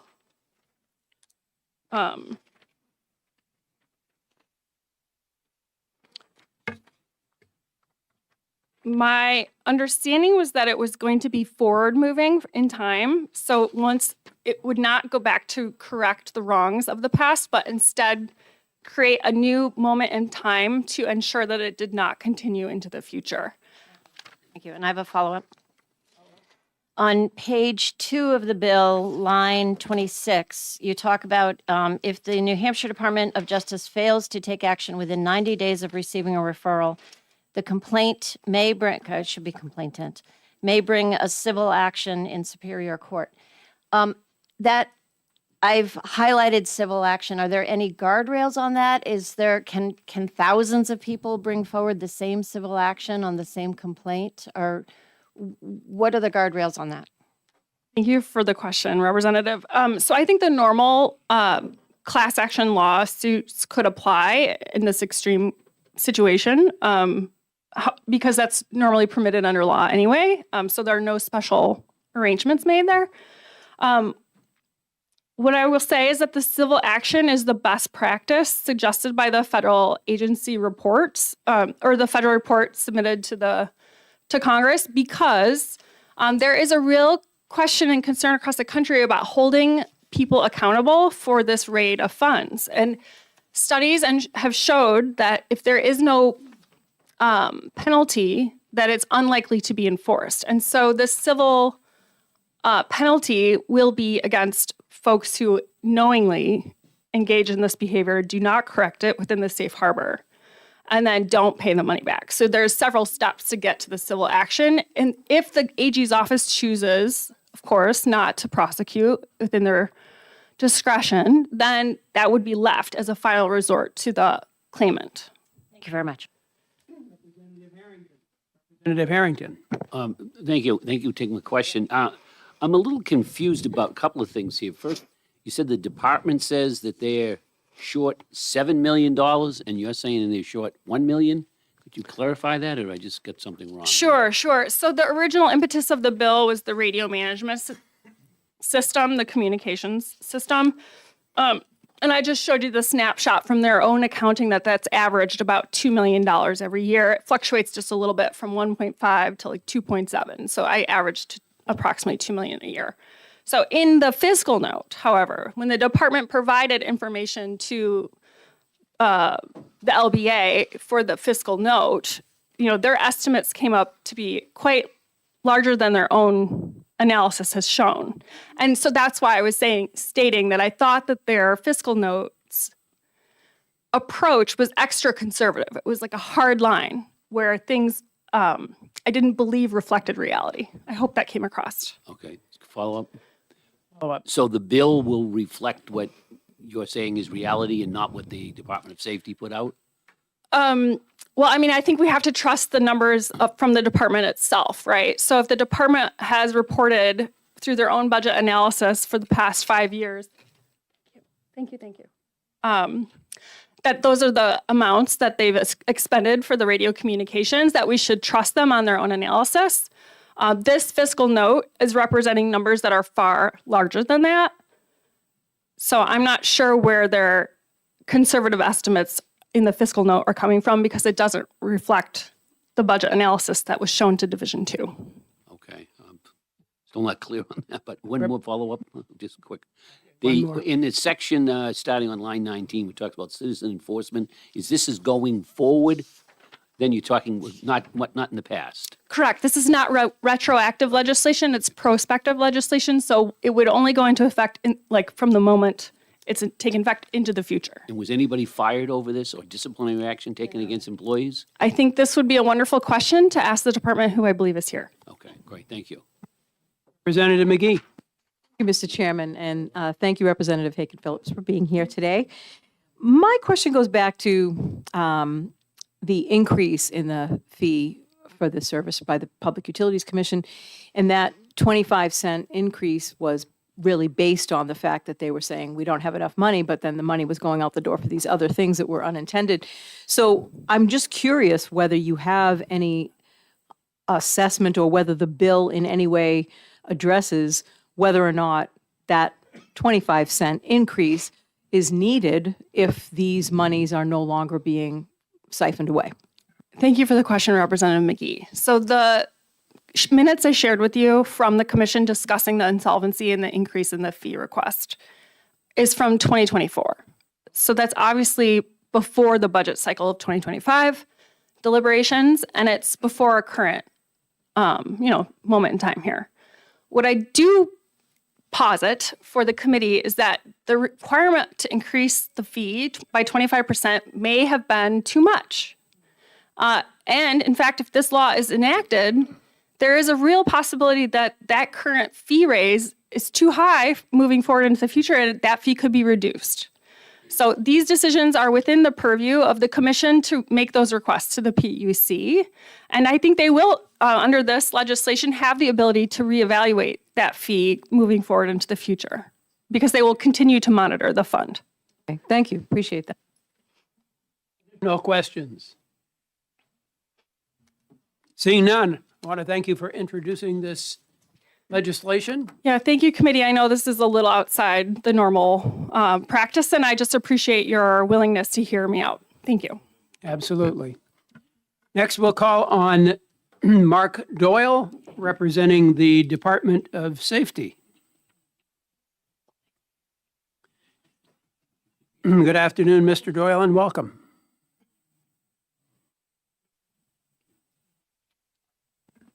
Good afternoon, Mr. Chairman and members of the committee. Thank you for giving me the opportunity to meet with you this morning, or I should say this afternoon.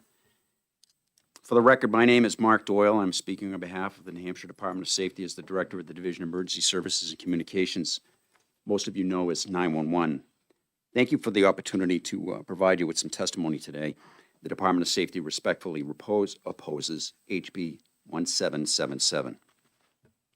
HB 1777 would alter the statutorily authorized funding model used to maintain New Hampshire's statewide radio communications network. The system is mission critical and supports emergency response, public safety communications, and the statewide 911 system. The department believes that the bill introduces unnecessary fiscal risk, reduces funding predictability, and could ultimately compromise responder safety and system reliability. In 1999, Congress passed the Wireless Communications and Public Safety Act, also known as the 911 Act, to improve public safety by encouraging and facilitating the prompt deployment of a nationwide seamless communications infrastructure for emergency services. The FCC developed federal regulations to define the minimum requirements and scope of 911 communications. These federal regulations explicitly permit the use of 911 surcharge revenues for public safety answering points, operating costs, integration between first responder dispatch and 911 systems, and qualifying public safety communications infrastructure, including radio systems, provided that the state law authorizes these specific expenditures, and you can cite 47 CFR subsection 9.23 for that specific reference. The state of New Hampshire operates a single statewide 911 service that connects the public to local and state emergency response services. In many cases, state resources are dispatched to rural communities without full-time emergency responders. The state's 911 system includes redundancies, including 2 PSAPs, those are public safety answering points, a statewide radio system and microwave backhaul network, which are critical to maintaining 99.999% uptime. Since 2012, New Hampshire legislature has consistently utilized 911 surcharge revenues to support the maintenance of the statewide radio and microwave backhaul system in each biennial budget. This allowable use of funds, in accordance with 47 CFR subsection 9.23, relied on biennial budgetary authorizations enacted into law. During the 2025 legislative session, the legislature formally codified this longstanding practice by amending RSA 21-P:48A through HB2 to clearly and unambiguously authorize the use of 911 surcharge funds for the maintenance of the state radio communications system. Specifically, RSA 21-P:48A states, notwithstanding any other provision of law, maintenance of the state radio communications systems overseen by the Division of Emergency Services and Communications, pursuant to this section, shall be funded by the surcharge fund established in RSA 106-H:9. This language reflects a deliberate and intentional policy choice by the legislature to ensure that radio system maintenance remains a dedicated, protected, and predictable expenditure of the surcharge fund. HB 1777 is a step backward and would reverse and undermine that policy decision. The statewide E911 system relies on the radio communications network for both voice and data communications as a primary and secondary mode of connecting public safety answering points in Concord and Laconia to the 60-plus emergency communications centers across our state. The system's reliability is the result of intentional redundancies that are built into the network for use by dispatch centers and first responders. Additionally, the New Hampshire State Police provide full-time or part-time dispatch services for approximately 90 jurisdictions and routinely deliver immediate mutual aid when requested. As a result, the radio system is not ancillary. It is an integral component of the emergency communications continuum statewide while providing critical 911 services. Deferred or inconsistent funding due to budgetary constraints places that continuum at risk. HB 1777 works as an already established statutory framework, and it would weaken that statutory framework that balances fiscal responsibility with public safety needs. If radio system maintenance were shifted to the general fund, the department has several serious concerns. Due to the existing state of the general fund, radio system maintenance would need to compete immediately with education, transportation, health and human safe services, healthcare, and other essential generally funded state programs. During fiscal downturns like we're experiencing now, maintenance funding could be reduced or deferred, increasing the risk of system degradation or failure. Annual appropriations introduce uncertainty for long-term maintenance contracts and capital planning. Vendors typically charge more when funding is unstable or subject to year-to-year fluctuations, increasing overall costs to the state. Funding decisions for this mission-critical public safety system could become politicized or subject to short-term budgetary pressures, despite the system's essential role in protecting life and property. This bill introduces unnecessary financial risk and compromises responder safety and system reliability by making essential maintenance subject to biennial budget uncertainty. The existing approach to funding 911 emergency communications systems allows the department to leverage excess system capacity and interoperability tools at no cost to local, regional, and county emergency communications centers. Prohibiting the use of 911 surcharge funds for radio system and microwave backhaul maintenance would force the department to significantly reduce existing system maintenance plans and consider charging emergency communication systems across the state for services they are currently receiving for no cost. This would effectively increase the tax burden on local entities who are already struggling to maintain effective emergency services operations. The Department of Safety believes that HB 1777 moves the state in the wrong direction by destabilizing the funding of a mission-critical public safety system that the legislature has already chosen to protect.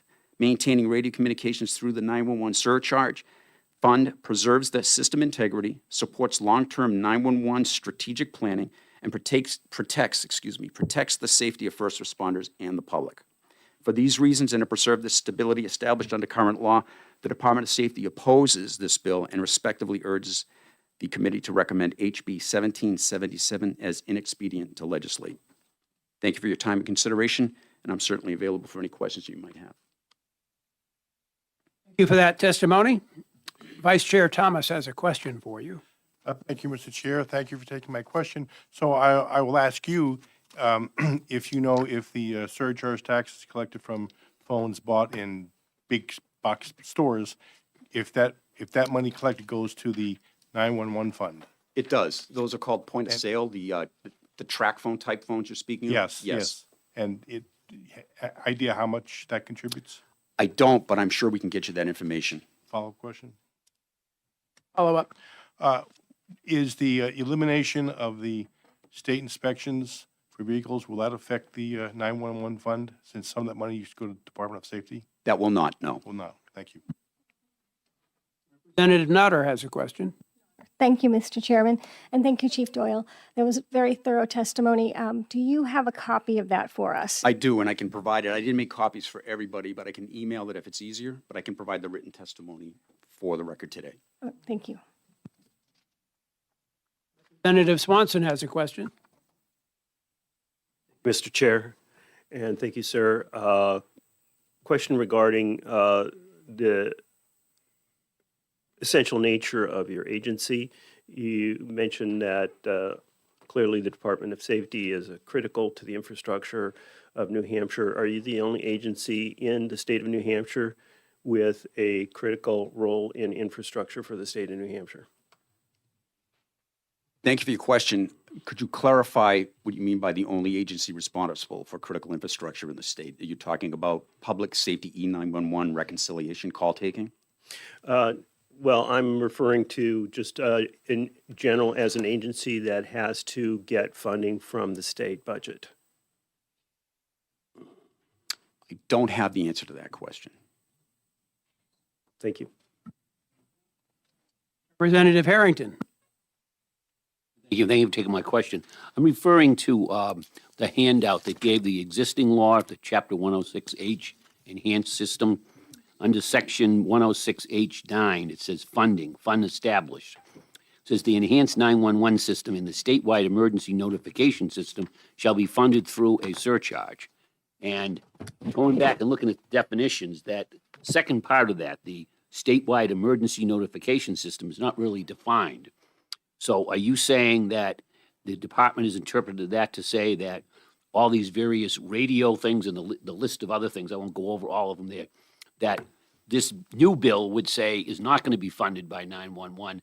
The department's determination was that that was part of the statewide emergency notification system and therefore could be funded by 911.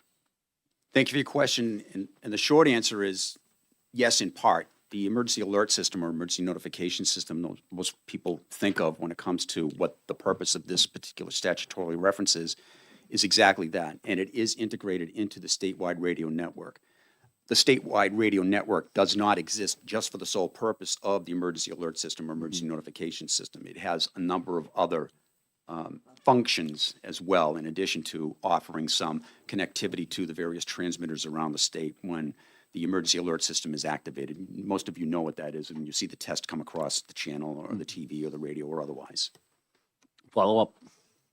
Follow up. So what you're saying is that, and I'm trying to get this straight, the statewide emergency notification system includes some of the stuff like the radios and so forth that's not specific to actually 911, but that it's because it does more than one function, you choose to take the 911 funds and fund the whole amount for the radio system rather than say, well, it's 50% 911 emergency and 50% something else, so we'll get the other 50% from somebody else, from general funds, and the first 50% from 911?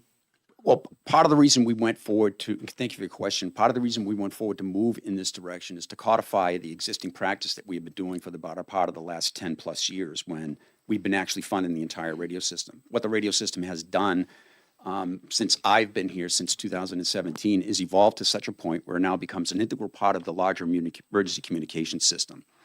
Funding allowances under the Federal Communications Commission are allowed as long as they're codified. There's certainly strict adherence to what the allowable uses are for. And then they have to be codified under state statute to allow them to be legally applicable under state statute.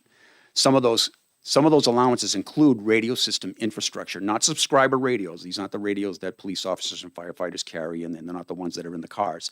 This is the infrastructure that you see that are hanging on cell towers, or I should say radio towers around the state that provide that larger network. The Department of Safety owns about a dozen of those sites. We actually sit on and occupy 50 of those sites around the state that are utilized for the purposes of providing connectivity to our radio system by a number of other entities out there, including some of the larger communication centers in the counties, as well as some of the larger fire mutual aid systems that exist around the state that provide larger dispatch services for a number of communities in and around the state as well.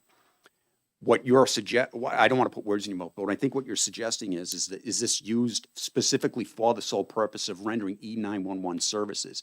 And I'm saying, yes, it does, because it's all within that bucket of acceptable and allowable surcharge usages that have been identified by the FCC, which we've gone ahead and codified through RSA 21P:48A, so that now it is a mirror of the FCC rule. What was that? Excuse me, follow up? Could you give me the bill, the section of the law again? RSA what? RSA 21-P:48(a). And you are saying there is where it's, according to what you said from the federal law, that's codifies the actual uses that are allowed for this, and that would include spending on a radio system that's only partially used for emergencies and partially used for something else? Well, I would suggest to you that the public safety radio system that we have here in the state is used only for emergencies. People call 911 or call their local dispatch center to get a render or an emergency services system rendering, meaning a provision of emergency services so that somebody in the field is rendering. They're done so by virtue of either the E911 network producing or pushing that information out over the microwave network or the radio system network to any one of the various communication centers or to our PSAP up in Laconia as well.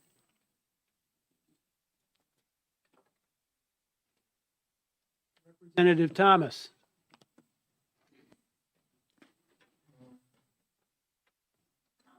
I'm looking at page 4 of the bill, specifically lines 2 and 3, where it says this independence shall include the authority to initiate and respond to audits, publish reports, and disclose findings without prior approval from the commissioner.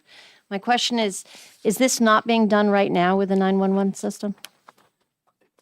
Thank you for your question, Representative Thomas, and the answer is it is being done. And that is something that we regularly do by providing transparent reporting to our E911 Commission on a quarterly basis. And it's also done by our Division of Administration inside the Department of Safety. And I have Director Amy Newberry here with me, who is the Division Director for the Division of Administration for the Department of Safety, who oversees that audit function. Representative Swanson has a question.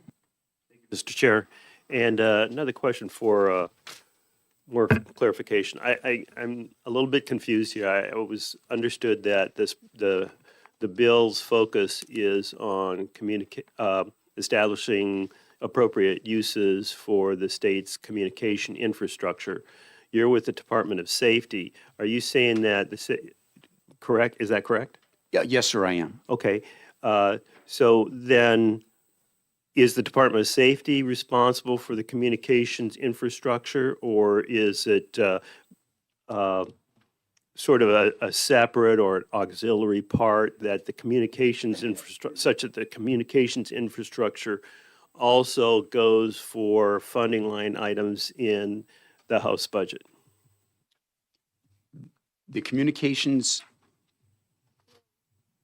let me ask you, thank you for the question, but let me ask you for a clarification. Are you talking about the surcharge monies that we receive? Does it go to anything else? Well, that's somewhat what I'm asking, but I thought it would seem appropriate that E911 funds would go to Department of Safety, right? Correct. And how you use that, maybe that's a different question. What the question I'm asking is there a different infrastructure, communications infrastructure in the state that provides other services outside of your purview that's getting some of these E911 funds? The answer is no. Thank you. I have a couple of questions for you. The prime sponsor, when she introduced this legislation, made passing reference to the possibility of the 911 fund becoming insolvent in a few years. Can you give us some indication of whether or not that is a realistic assessment and tell us, what the remedy might be if it is realistic? Certainly, and thank you for your question. The answer is, in a manner of speaking, we haven't increased our surcharge since 2016. And that was the last time it had been done prior to just this past summer. And it had been at 75 cents for the better part of the last almost 10 years. And as you know, two parts of this question are the cost of doing business, the cost of products and services and whatnot has all gone through the roof over the last few years. The other piece of the puzzle here is that since we've not seen an increase in that surcharge, we've had to kind of maintain that level of spending fiscally responsible, while also maintaining a rule requirement that we've got to carry forward 50% of our operating expenses every single year. In order for us to maintain our funding to adequately pay our bills, salaries, equipment, upgrades, all that other stuff, to make sure that people, when they call 911, make sure they get the highest level and quality of services that they deserve. We've also got to make sure we're carrying forward that 50% of our operating expense all the time. And there's a requirement to do that just in case, God forbid, there's a catastrophic incident that requires us to buy a lot of equipment right away because our system completely collapsed or otherwise. That's not an uncommon thing in the 911 world, and that exists in some states across the country as well. Over the last 10 years, we've started to see our costs increase. We've had to dip back down into that carry forward balance, which has decreased that markedly as well. And when Amy and her team, Director Newberry and her team, did a really remarkable job of bringing that to the E911 Commission's attention, we started to see a degradation, so much so that when we got into the 2030s, we were going to be at a zero carry forward balance and not being able to meet our expenditure obligations. So we actually had to do a lot of work over the last year and a half to make sure we had a plan in place to get to a point where we could actually do both, pay our bills, get some lead time, and also make sure that we're compliant with the rule to carry forward that 50% expenditure balance moving forward every year. And that's where we came to. We actually landed on increasing the surcharge by 25 cents so that we could be there and actually have some breathing room for the better part of, I believe, about the next 10 years or so. Follow-up question would be, there seems to be a significant discrepancy between what you put in the fiscal note in the bill and the Department of Safety's budget analysis on the E911 fund. Can you explain those discrepancies to us? Thank you for your question. If you don't mind, I'd like to divert that question to Director Newberry, the Director of Administration for the Department of Safety. Absolutely. Hi, good afternoon. Thank you for your question. So when we completed the fiscal note, we were looking at all costs that are considered to be a shared cost, not just ones that are within the PSAP. So we had to look at all of those costs, which is where you see the discrepancy. These costs are not just from somebody calling 911 to a telecommunicator. So they're all encompassing of shared expenses. What does this discrepancy mean to those of us who are not really all that familiar with the E911 fund? Is it in trouble? Is it okay? Is this just a statistical anomaly? What is the explanation for the discrepancy?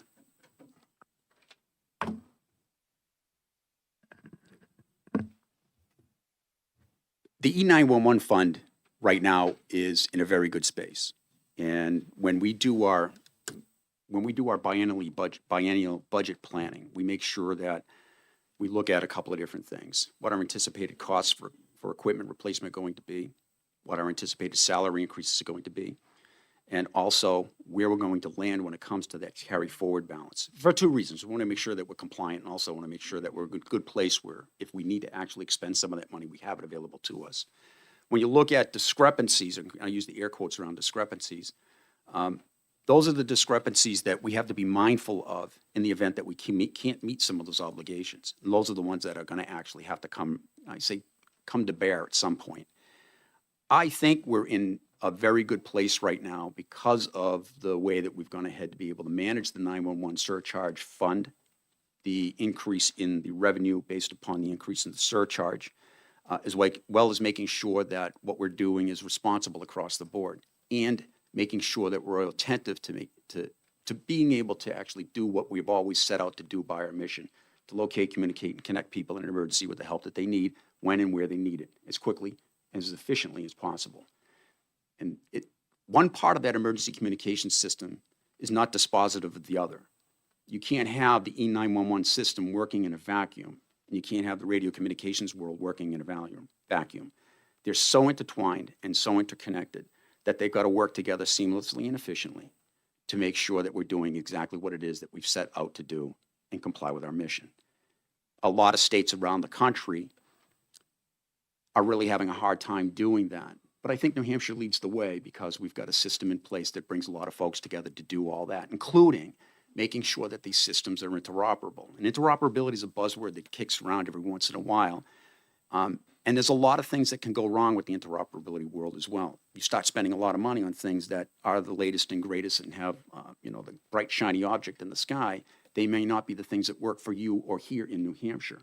So we've got great people on board to be able to make sure that when we're buying equipment or looking forward to increase our technological footprint, to make sure that it's serving the people of the state of New Hampshire the best way possible, we've got to make sure we're doing it in a fiscally responsible way. And when we talk about things such as discrepancies or diversion of funds, I don't look at it that way. I look at it as whether we're doing it lawfully and legally compliant manner. And I also make sure that we're doing it in such a way that we can do what we need to do to make sure that emergency services across the state are rendered as efficiently and as effectively as possible. And it goes right back to what I started the conversation with. Everything is so intertwined when it comes to the emergency communications continuum. It's not just E911 in a vacuum, and it's not just radio communications in a vacuum. Everything has to work together, and that's why we're doing what we're doing. Representative Harrington has a question. Referring to Section 21P48, it seems as if it's terminology that may be one of the issues here, because in that section, it talks about the department may use federal, state or federal funds as are or may be made available for purposes of emergency services and communications and the state radio communication system. Goes on to say that 21P48.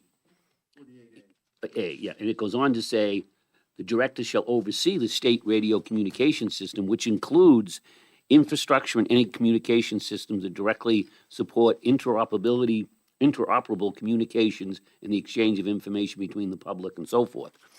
In the proposed, what the Section 106H8 or H9, it doesn't use that term, state radio communication system. It uses statewide emergency notification system. So are you saying that they're in fact one and the same, or is that two separate things?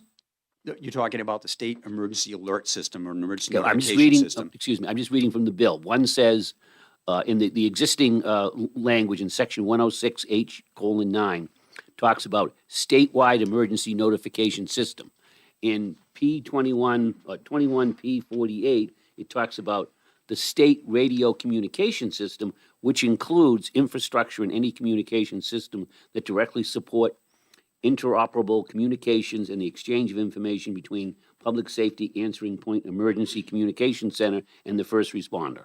The language in 21P48 little a speaks to and includes that piece in 106H9. Okay, so you're saying that that's just a different way of calling it? Correct. Okay. It's the emergency notification system is a smaller component of the larger interoperability network. Right. Can we follow up? Because Follow up. in the 106H9, when it talks about funding, it doesn't talk about this larger system, the state radio communication system. It talks specifically about Enhanced 911, which is defined, and the statewide emergency notification system, which you're saying is a smaller subset of the statewide radio communication system. So I guess the question comes up then, this says the 911 fund can only be used for statewide emergency notification, which is a subset of the statewide radio system. So it sounds like you're funding the entire statewide radio system from the 911 fund? So that would seem like they don't match. That's where I think maybe it's because back when that original language for 106H9 was drafted, and I don't recall the actual year that was actually created, did not include, we've only been paying historically for the radio communication system out of the 911 fund since 2012. And I would imagine that that language was probably created or drafted long before that, which then wasn't included. The radio communication system wasn't included. Maybe a possibility is to put those two in sync so that people can understand the differences.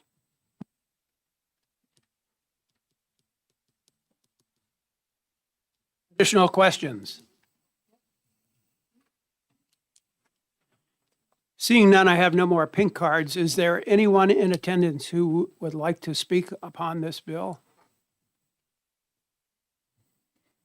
Seeing none, I'll close the public hearing on House Bill 1777 FN.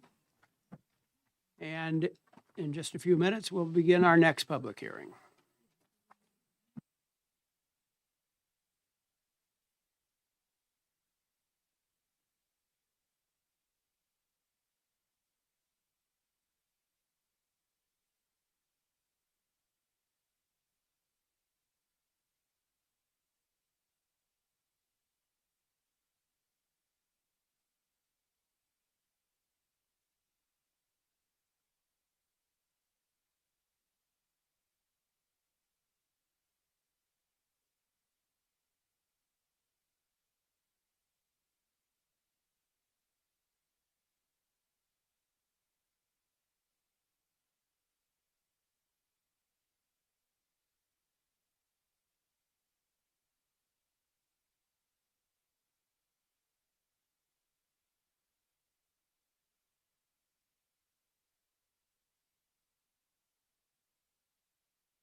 Okay, it is 2 o'clock, so I am going to open a public hearing on House Bill 1748 FN, establishing the New Hampshire Energy Efficiency and Resource Development Authority. Now, I have received about a dozen pink cards on this bill, so we got a lot of work to do. And I'm probably going to restrict people to 3 minutes after the prime sponsor of this legislation Representative Joe Sweeney introduces it to us. So we'll turn it over to Representative Sweeney. Welcome to ST&E. I don't think you've ever testified here before. I don't think I have. Thank you. Thank you so much, Chairman Vose and members of the committee. For the record, I am Representative Joe Sweeney. I am here today to introduce House Bill. You guys can do whatever you want with it at the end of this day. I'm here to introduce House Bill 1748 FN, an act establishing the New Hampshire Energy Efficiency and Resource Development Authority, or as I like to call it unofficially, White Mountain Power. This bill is about New Hampshire's long-term energy competitiveness and whether we take a proactive role in shaping our energy future or continue reacting to decisions made elsewhere in New England. New Hampshire has built a strong competitive advantage around low taxes and a predictable regulatory environment. That advantage has helped attract residents, businesses, and investment. One of the most significant disadvantages that we still face, and one we share with much of the Northeast, is high and volatile energy costs. Those costs are structural. They are driven by heavy reliance on imported natural gas for marginal generation, constrained fuel delivery during peak winter demand, exposure to global fuel markets, and a regional grid that lacks enough firm, dispatchable, New Hampshire-generated baseload power. The result is price volatility, winter price spikes, and long-term uncertainty for ratepayers. If New England is serious about becoming carbon-free, and every other state in the region has set that as a policy goal, we need to be honest about the reality. There is no carbon-free New England without a nuclear New England, and there is no nuclear New England without more nuclear in New Hampshire. HB 1748 recognizes that reality and creates an institutional framework to act on it. The authority created by this bill is designed to do three things in a coordinated way. First, it establishes a dedicated entity to attract and support advanced nuclear generation and related industries in New Hampshire. Next generation nuclear technologies require long-term planning, workforce development, supply chain coordination, and sophisticated financing structures. Today, those responsibilities are scattered across agencies that were not designed to manage them collectively. This bill creates a single, accountable authority with the expertise and tools needed to engage serious private sector partners and federal programs. Second, the authority is designed to protect New Hampshire ratepayers by prioritizing energy price stability, not just short-term policy targets. Nuclear energy provides firm, dependable baseload power with predictable long-term costs. That stability reduces exposure to fuel price shocks, dampens volatility across the grid, and lowers the long-run costs of meeting environmental goals. For households, that means more predictable energy bills. For businesses, it means confidence to invest and expand here in New Hampshire. For the state, it means an energy system that supports economic growth instead of constraining it. Third, the bill aligns energy efficiency with generation planning. Energy efficiency lowers demand. Nuclear stabilizes the supply. Together, they provide the strongest long-term protection against rising energy costs. This authority is not intended to replace utilities or micromanage energy markets. It is intended to improve coordination, planning, and risk reduction using existing funding streams and proven financing tools, with oversight through the Governor and Executive Council. This also lets utilities focus on what utilities ought to focus on, delivering reliable, affordable energy that can power our businesses and homes without the distractions of a litany of mandates and program requirements.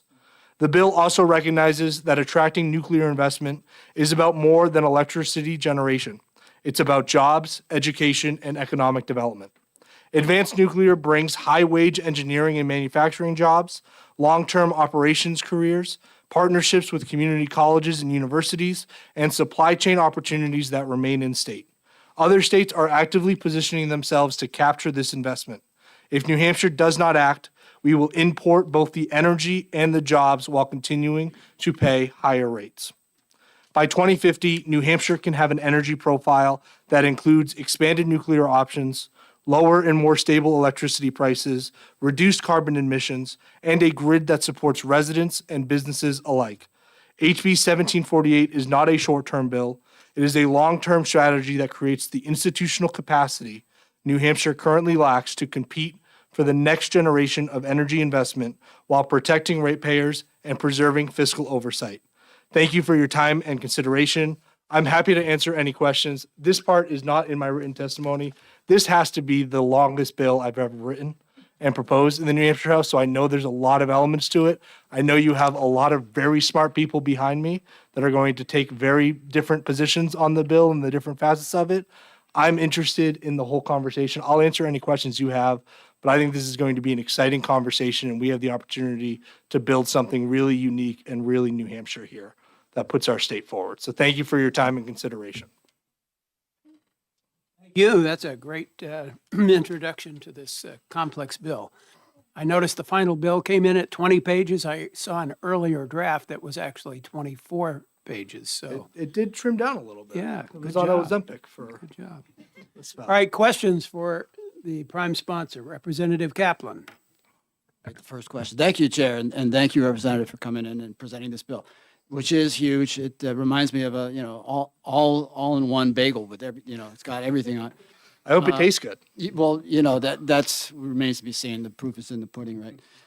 But I do have a question about the overall vision, because I think, you're trying to address a lot of things here, right? And good for you. I mean, these are problems that are real, and we do need to do something about all the things you mentioned. But the first thing that struck me was that you're trying to do two things that are very, very different, which is nuclear energy generation and demand-side management with energy efficiency under one roof. So how are those two compatible? Because they're very different things in terms of job set and for workforce development, in terms of, costs and infrastructure, siting, all sorts of different demands and concerns with both those fields. So what is the synergy there? Like, how is that going to work together in one office?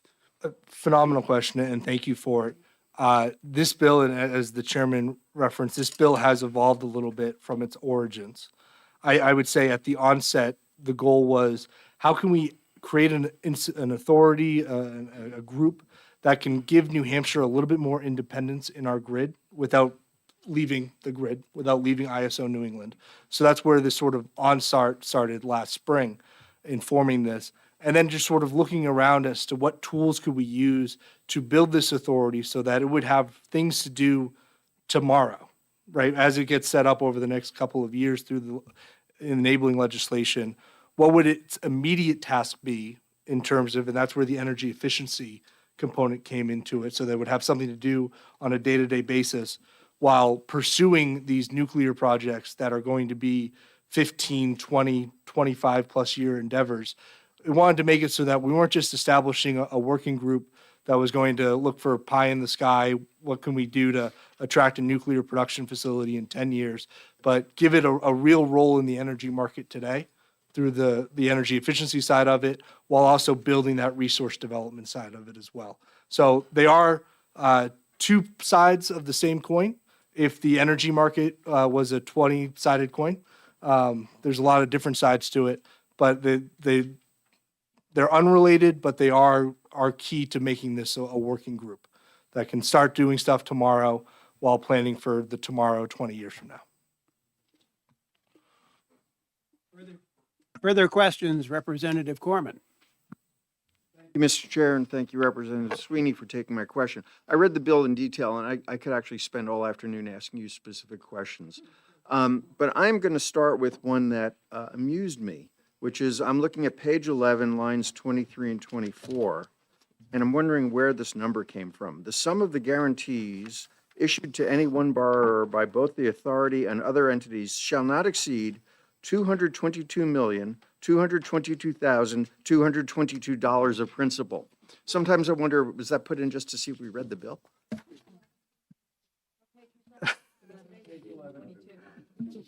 That's a great coincidence. Well, thank you for reading the bill. It's not in there as a gotcha.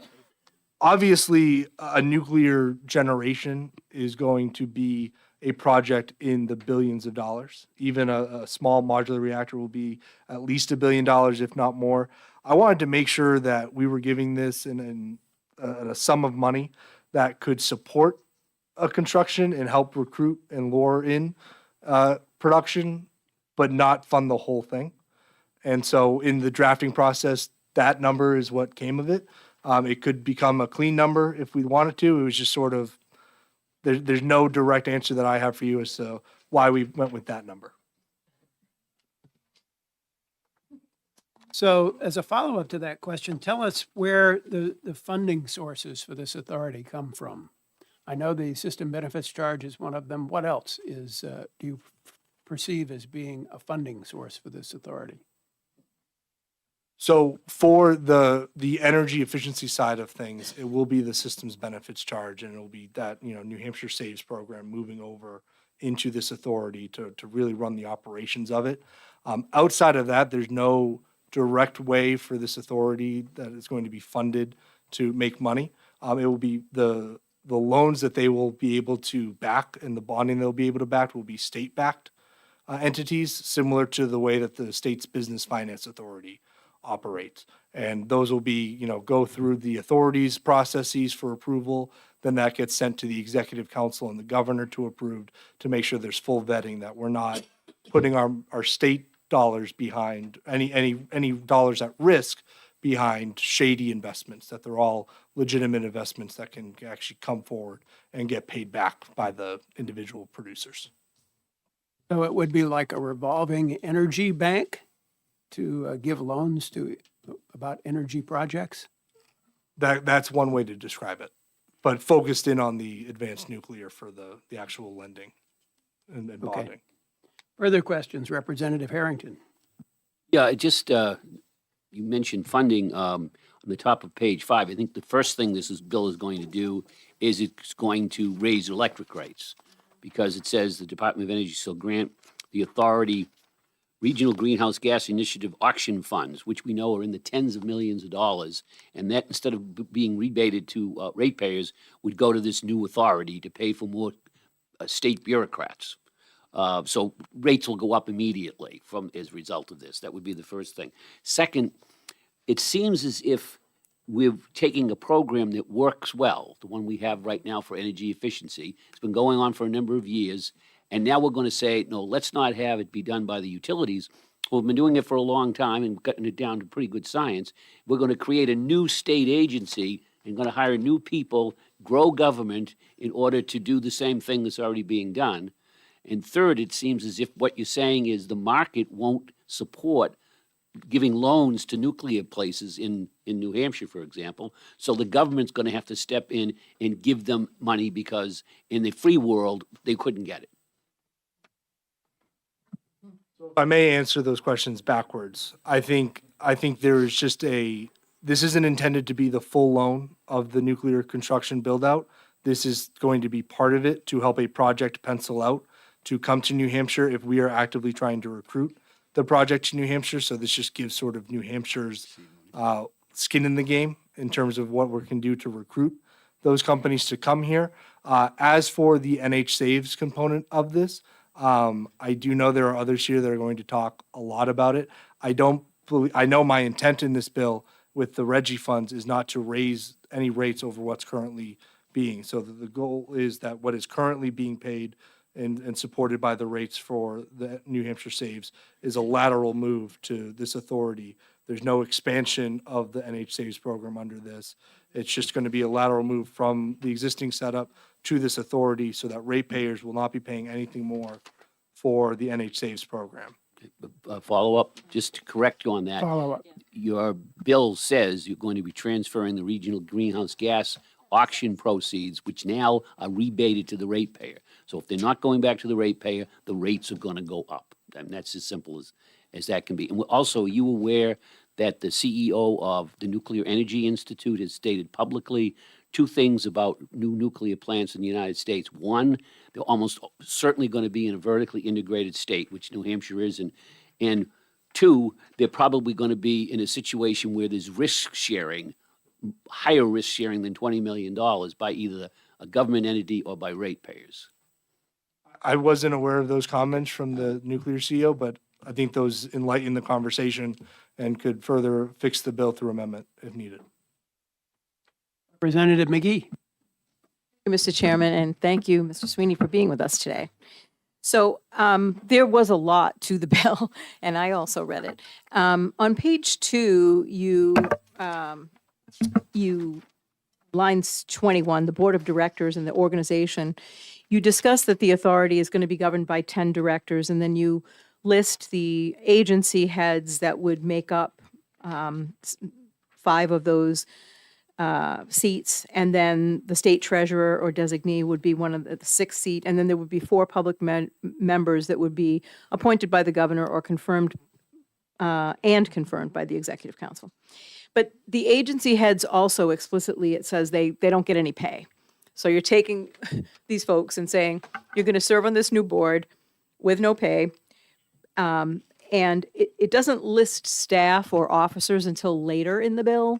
But then there's an allusion to the fact that there will be staff and officers, which makes it sound like you're standing up an agency, but it's configured as a nonprofit, not a state agency. And thus it doesn't have any state oversight or accountability. So, it just struck me that it's structured in a very strange way to be outside of the government. And the fiscal note says we don't have enough information to really figure out if it's going to cost anything, but you're talking about staff and officers who obviously, presumably would be paid. So can you speak to that? Absolutely. What Thank are you you very- envisioning for Sure, our I'm department? envisioning a structure and a relationship between this authority and the state of New Hampshire that is similar to the existing Business Finance Authority in the state of New Hampshire, where we have set it up. We have appointed people to serve on the board of it. It goes out and it hires its own staff and runs its mission to complete its mission that we set in statute for it. So that's how I would envision the relationship between this authority and the state, in the same ways that the BFA and the state it currently exists in. And it's the way that this is funded is through that mechanism of transferring the New Hampshire Saves Program from its existing. And the Reggie money, Right, correct. which is significantly more. Need a follow-up? I do need a follow-up. It's just there's so many ways to go. So are you familiar with the Easy Board? Because when I read this, I thought, oh, this is, the Energy Efficiency and Sustainable Energy Board, which, Republican leadership decided to do away with. It had been in place for 15 years, and Chairman Vose and I served on it by appointment from the Speaker for the last 4 years that it was in operation. It included the community action agencies. It included subject matter experts in the areas that were needed to do energy efficiency properly. And it also included the utilities, who I can see in the back, Mr. Levander's here. We have people who have subject matter expertise in running our energy efficiency programs, and they do a fine job, and they prove a return on investment every time they put in a triennium plan. So it seems like a reinvention of the wheel that you want to put that under here. It looks like really what you're trying to get to is finding some way to bring nuclear to New Hampshire, rather than, because the energy efficiency stuff doesn't really need doesn't need a new body to make that happen in a way that's efficient. So if the question is, this is just a way to bring nuclear to New Hampshire, that's my vision and that's my goal, is to have a vehicle that can help recruit new nuclear generation to the state of New Hampshire. I'm not familiar with the board that you referenced, but I'd be happy and love to learn more about it. Well, Okay, we're not going to further go back and questions? forth, so. Vice Chair Thomas. Mr. Chairman, thank you for taking my question. As they say, no big advancement is ever made with a small idea. But there's a lot in this bill, as Representative McGee said.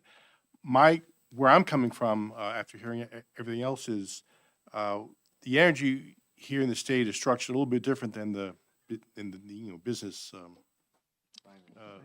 finance authority that you're saying here, because we deal with the PUC, Department of Energy, and also the utilities.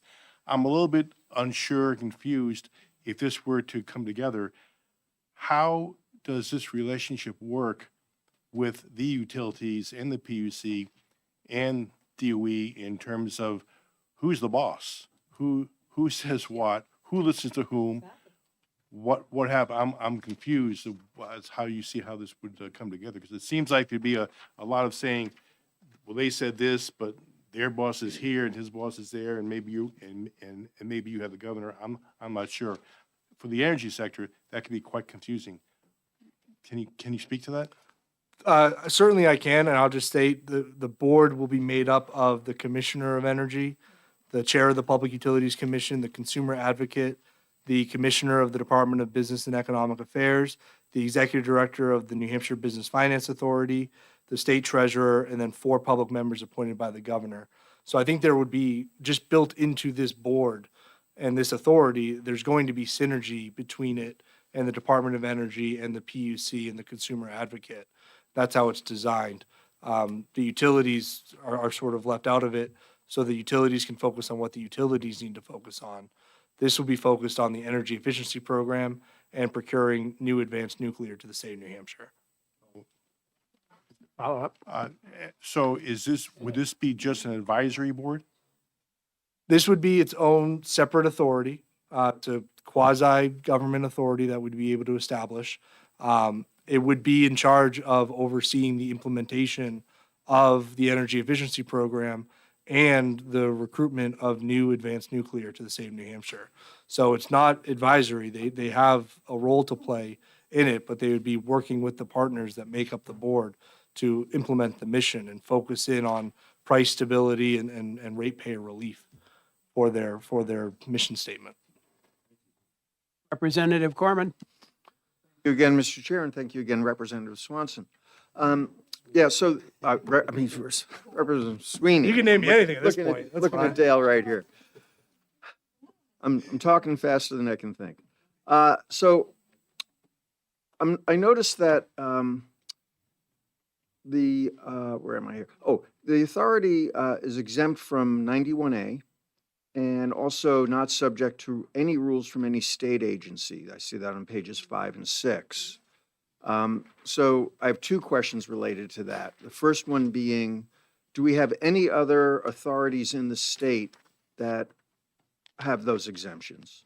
The second question is, this would be an authority that really is the authority over nuclear or new nuclear in New Hampshire. And although many of us in the room are on board with new nuclear, not everybody in the state is on board with new nuclear. And is there some concern about having an agency or an authority exempt from 91A and not subject to rules from any state agency in charge of something that is of concern to many of our residents? Thank you for the question. I will say the exemption to 91A in the bill is not a piece of the many puzzle pieces in it that I am married to. So I'm not sure how to answer your question on it being subject to 91A or not. I will say that the provision of not having it be governed by agency rules or rulemaking is I want this to be insulated from political wins once this is set up. I don't want this to change direction depending on what the makeup is. I really do want to be able to set this up with a pro-nuclear approach and a focus and allow it to just finish that mission and not have to change every direction depending on how things change elsewhere. So that's the reason for the provision to not have agency rules intersect this authority and overrule it. Follow up. So just to be clear, you're saying that you would be okay with removing the exemption from 91A? Is that what I understood? That I'd be fine with that. Yeah. Representative Swanson. Thank you, Mr. Chair, and thank you, Representative Sweeney. Regarding the funding, we keep hearing about how we can expect an increase in demand and need for energy supply in the future, not only in New Hampshire, but in New England. So, and no doubt we need to be investing, because if we just say take Reggie money and give it back to the taxpayers now, that may be gratifying, but we're going to end up paying in the future for something. So, having said that, and regarding the pro-nuclear energy, and you had me at carbon-free, but thought you would like that. But have you thought about siting? Because you say here that no carbon-free in New England without nuclear energy, and no New England without more nuclear in New Hampshire? And not having personally read cover to cover this bill, is there anything you've thought about as far as siting? Is that realistic? Because even though we can get some small nuclear reactors perhaps, there would still be a considerable amount of real estate set aside and probably be sensitive as far as where you would locate something like this. Is that something that's a consideration, or you leave that to this body?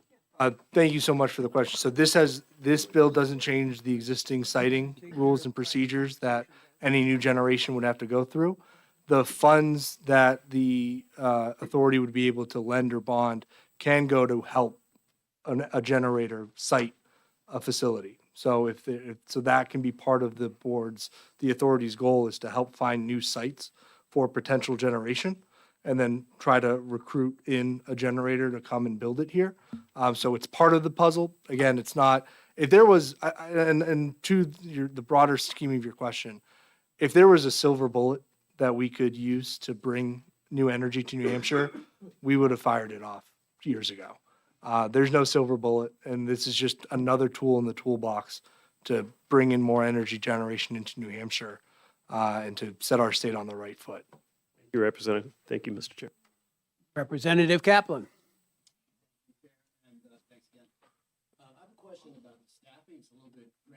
Turn on your mic. Sorry about that. Yeah, thank you, Chair, and thank you for coming in again.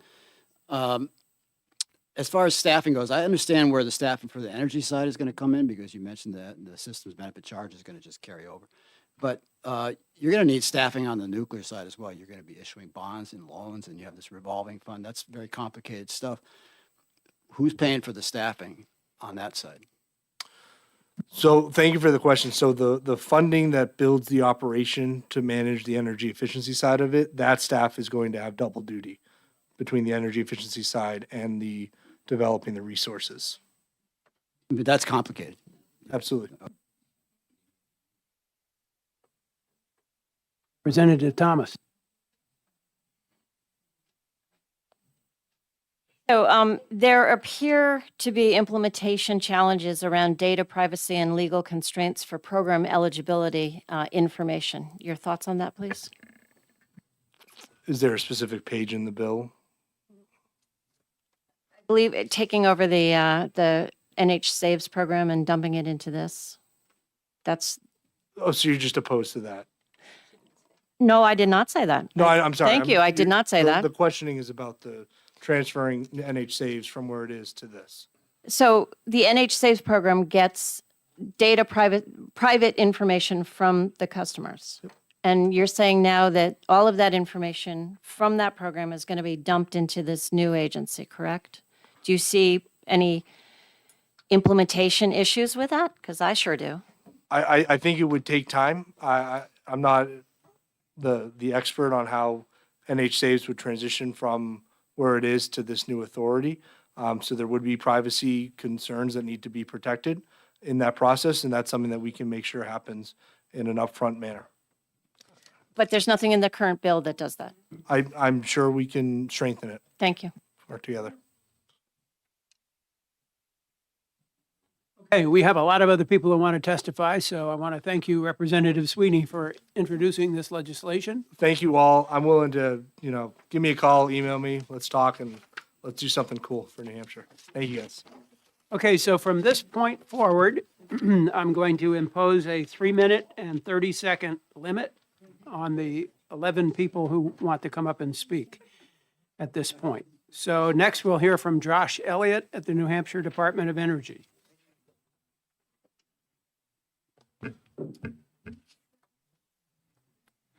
Good morning, Mr. Chair. Good afternoon, Mr. Chairman, members of the committee. For the record, Josh Elliott, Director of the Division of Policy and Programs. I will do my best to keep to 3 minutes, so feel free to just cut me off if you need to. So the department is in support of the bill, not necessarily the specific language, because I think a lot of questions, I'm getting there, don't worry, that have been raised about that are valid questions, but it underlies the fundamental philosophy, right, of the New Hampshire Saves programs, right? You have funded through the system benefits charge. You have these programs that are operated by the utilities, and they do a great job of it, right? They've won multiple awards in managing New Hampshire Saves. there's an inherent tension that exists in having a utility run energy efficiency program. By the mere fact of, right, they are, by running these programs, they are trying to reduce the demand for the product that they sell. Just at the fundamental level, right? They don't earn any money. It's a pure pass-through on the product that they actually sell, either the electricity or the natural gas. But they do earn money on the infrastructure that is used to support that. Increased demand, increased need for that infrastructure, increased rate of return, or amount of money that you're earning as part of a rate of return. So there's an inherent tension there, and right, and that is recognized through the actual structure of New Hampshire Saves through performance incentives. So above and beyond the actual cost of implementing the program, providing the rebates, the utilities are provided incentives to do this. So this is money that's above and beyond, again, above and beyond those actual rebates, above and beyond the administrative costs to administer these programs. And that money goes straight to the shareholders. It doesn't get rebated to ratepayers, it doesn't go through any other mechanism, but it is accrued to the accrued to the shareholders of the utilities. Now, I don't say that as a judgment call as to whether or not that's right or wrong or as an attack on the utilities, but that's how the program works and that's how it's set up. So the underlying theory and for the department's support of at least of the concept, right, is that you move that program to a quasi-state agency, which is sort of these betwixt and between agencies. I think the Business Finance Authority had been referenced, as well as the Community Development Finance Authority, New Hampshire Housing. There's a number of these that sort of exist within state government that are literally referred to as quasi-state agencies. So the question really before you is this: is that a good idea, right? Should this program, New Hampshire Saves, with a couple of other pieces of energy efficiency work, move over to a quasi-state agency whose stated mission and goal is to run energy efficiency programs, who doesn't need the incentive payments in order to run those because it is part of their core mission? That's a question you need to answer. Is that a good idea or is that a bad idea, right? Or do you want to leave the status quo as it is and, leave the utilities as running the current structure? I understand there's a lot of stress and uncertainty given the PUC decision a couple of years ago about these programs. But sort of at a fundamental basis, that is the question you're being asked and being posed with this bill before you. There's also the other portion of this, right? This nuclear financing authority piece of it. I believe it was Representative Corman that asked the question. I was doing math in my office trying to figure out how to get to the $222,222,222. I think there's some math involved in that, and I think there's a little bit of extra thrown in to get the last twos in there. But there's a question about whether or not you want to set up a similar entity to the Business Finance Authority that would just exist just purely for the guaranteeing the loans of entities involved in the nuclear industry, right? The details all fall from those two questions. So if the answer for all of you is no on both of those questions, then there's no point in further discussion, right? If the answer is yes or maybe, or yes on one or no on the other one, then there's details that still need to be fleshed out. Again, I know that the joke was made earlier about the 20 pages. I think this is the longest bill other than, a department cleanup bill where you're amending multiple statutes all over the place in terms of what's before the committee. So there are going to be those sort of little nuances. There's references to RSA 362A. I got the correct citation. RSA, yes, 362C. It actually should be 362J. So if you're wondering why there's that reference there, there's one other little piece that needs to be changed in terms of a Roman numeral number, but they're all supposed to be self-referential rather than pointing to another section of statute. So with that, again, those are the two big questions you have before you in terms of this bill, and the details fall from there. Thank you for that testimony. In your testimony, you mentioned the incentives that go to utilities. Yes. My recollection is that is several $1 million. That's money that could go into energy efficiency if it wasn't going as incentives to utilities, correct? That is correct, and it's to the tune of about $5 million a year. Yes. Thank you. Okay, next up, Representative Thomas.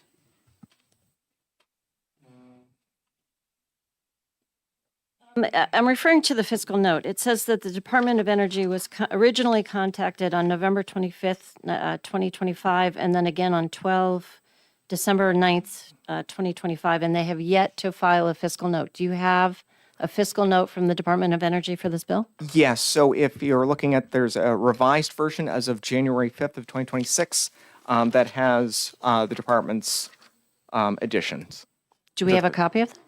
I believe it's online. I am not sure how fiscal notes are promulgated. Thank you. Representative Thomas, if you look online, go to the bill number, it's published there. Representative Kaplan. Thank you, Mr. Chair. First thing I want to say is I think we ought to revise our committee rule when Representative Corman and Mr. Elliott agree on something, the Patriots are going to win the Super Bowl. I think that's what we have going on here. I think that's a compliment. I take it. What do you think? Anyway, sorry. Anyway, my so to apologies. get to my serious question is, from the sponsor, I heard that in terms of staffing, the people on the energy efficiency side are also going to be doing the nuclear work. And so I just wanted to know, what is the department's position on, the sort of expertise that's required to do both of those things at once, and where is the staff going to come from? That is a good question. I believe there would be a sort of a different skill set of the individuals involved in running energy efficiency programs versus essentially a financing, a mini bank, if you will. I am not the prime sponsor. I'm not sure how that would be contemplated. But follow up. You're in favor of the bill despite these flaws. You can see them being overcome in some way, I suppose. So thank you for the question. So I was speaking to the sort of the philosophical underpinnings of the legislation rather than the specific details enumerated within the bill. Those could certainly be worked out. I do acknowledge that there is a conflict there. Thank you. Representative Harrington. Thank you for taking my question. Looking at this, I guess, in the past, New Hampshire's sort of always professed an all of the above strategy when it came to energy. And now we've decided to pick out a particular technology to go after. Of course, I don't have to remind you, the last time we did that was Burgess Biomass, and it cost the ratepayers $100 million. Before that, it was Seabrook, and I don't know how many millions that cost. But anyways, in this case, it would seem to me that they were making a conscious decision, if we pass this bill, that we're shutting out other forms of energy, because you can only have so much new generation. So if somebody starts with a government subsidized guaranteed loan for $20 million, they're really one step ahead of someone who also wants to, say, put up a wind facility or something with no guaranteed loans, no subsidized. So we're kind of shutting the door on all technologies other than nuclear, aren't we? Thank you for the question. Yes, there would be a clear policy preference that would be stated in statute for this authority, whether it be nuclear, whether it be for some other generation type. But yes, there would be a clearly stated priority by the state. Senator McGee. Thank you, Mr. Chairman, and nice to see you again. As a member of the department in charge of programs, you know that there are a lot of hoops that you have to, as an agency, right? There are a lot of hoops that you have to jump through, and that you have to meet standards in terms of being a state agency, participating in state endeavors.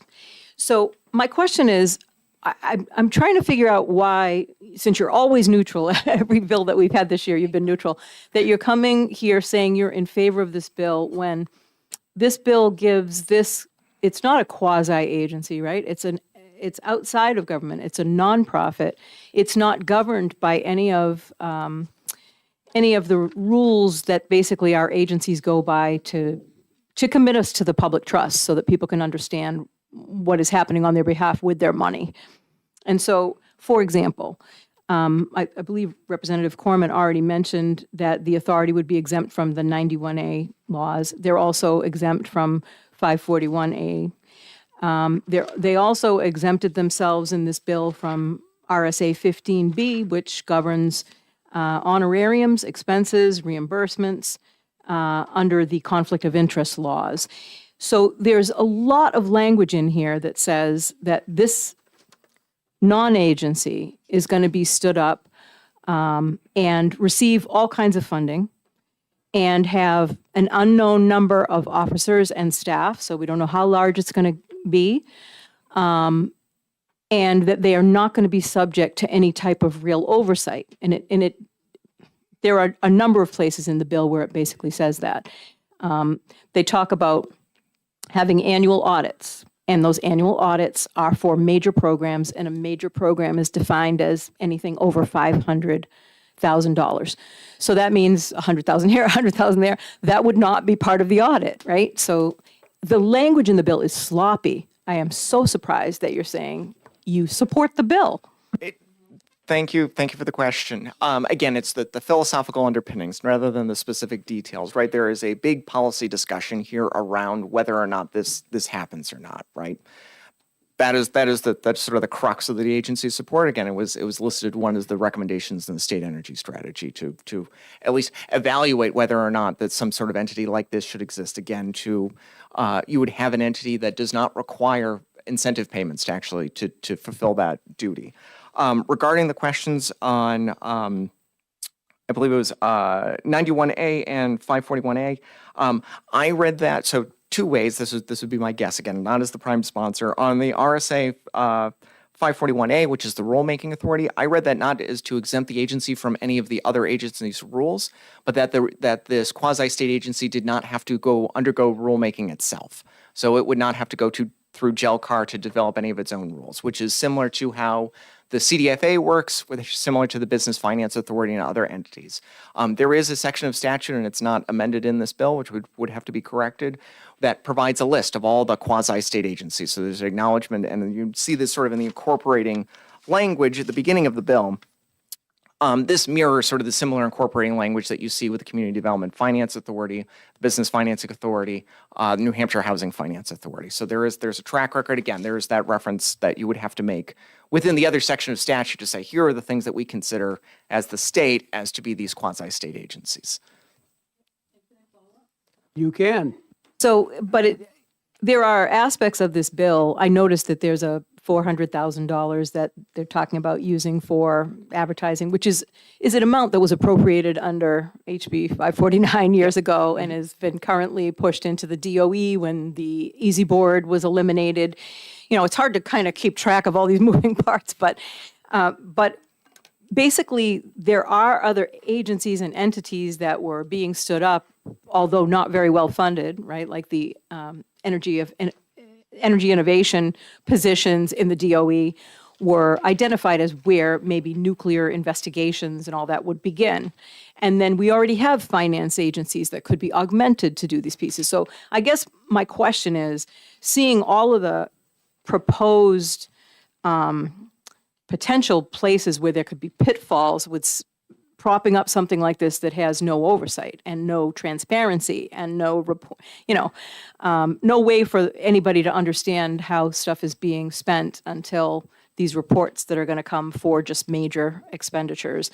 I'm wondering if more thought could be put into what we already have existing rather than trying to pull together something that would just do whatever we want it to do. Thank you for the question. So a portion of that, the financial disclosure you raised, as a state official, I have to file one of those as well, right? All my fellow division directors, state agency heads, et cetera, all have to file those.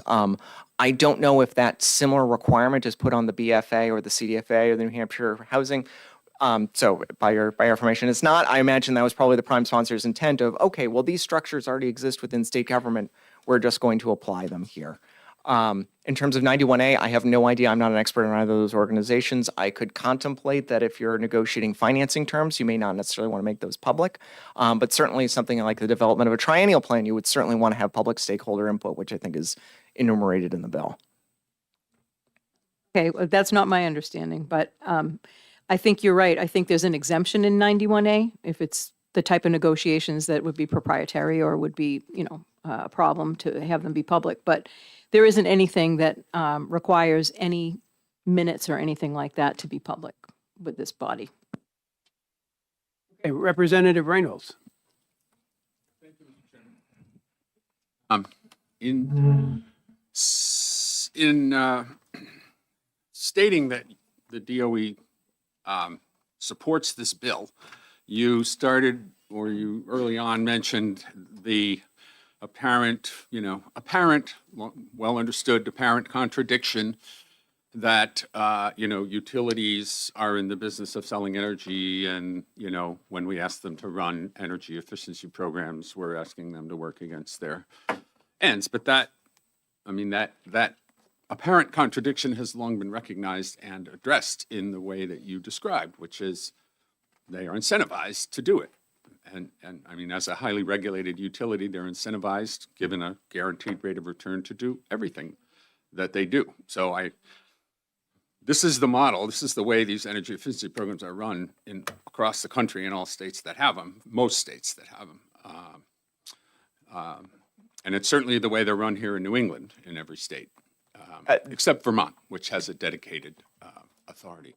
But so my question is, well, and then I'd point out that if we stood up this authority in the bill, they wouldn't require incentive payments to do what they're stood up to do, but they would require funding to hire people to oversee and manage programs and contractors. So I don't really see the difference. So I would ask, my question is, how did you come to the conclusion that standing up a new independent authority within the state of New Hampshire, and New Hampshire doing it differently than the other 5 New England states do it, and where Eversource and several of our utilities are part of collective efforts that operate across states, how did you conclude that this would be a more cost-effective, efficient way to deliver energy efficiency programs than the way it's done now? Thank you for the question. So Maine also has the Maine Efficiency Trust, which operates this in a similar way. So this is not an uncommon way of running these programs. And to your question about the administrative cost, right? The utilities are already paying that. So that's $5 million above those administrative costs. So in theory, a quasi-state agency would have those same administrative costs, but you would be saving $5 million each year that could go into further energy efficiency programs. That's not otherwise going to just the shareholders, right? So they'd have the same costs or even less costs in terms of the administrative costs, right? They still have to run the programs. They still have to do all those things. The utilities already do that. That doesn't come out of that $5 million. That $5 million on top of everything else that they do. Mm-hmm. Thank you. Vice Chair Thomas has a question. Oh, thank you, Mr. Chair. Thank you for taking my question. Really simple, since this bill focuses on nuclear generation as well as efficiency, but nuclear as far as generation goes, I'm a little intrigued not to see a representative from Seabrook here. So I'll ask you, how would this, if bill was enacted, how does this play into dealing with our current nuclear generator, Seabrook? How would they be interacting? How would that affect bringing new nuclear into the state? I don't want to presume to speak on behalf of Seabrook or the prime sponsor. I'm not sure how that would be contemplated with existing nuclear rather than, future projects or future development or future supply chains. So unfortunately, I don't have an answer to your question. I apologize. Representative Harrington has a question.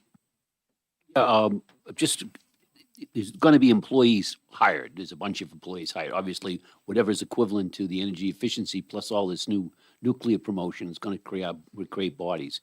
There's really no mention in here. Are these people going to be in the state retirement system? Are they going to get their insurance through the state, or are they going to have a separate retirement system? Will it be a matching 401k? I mean, how is this going to be established? I don't see anything in here.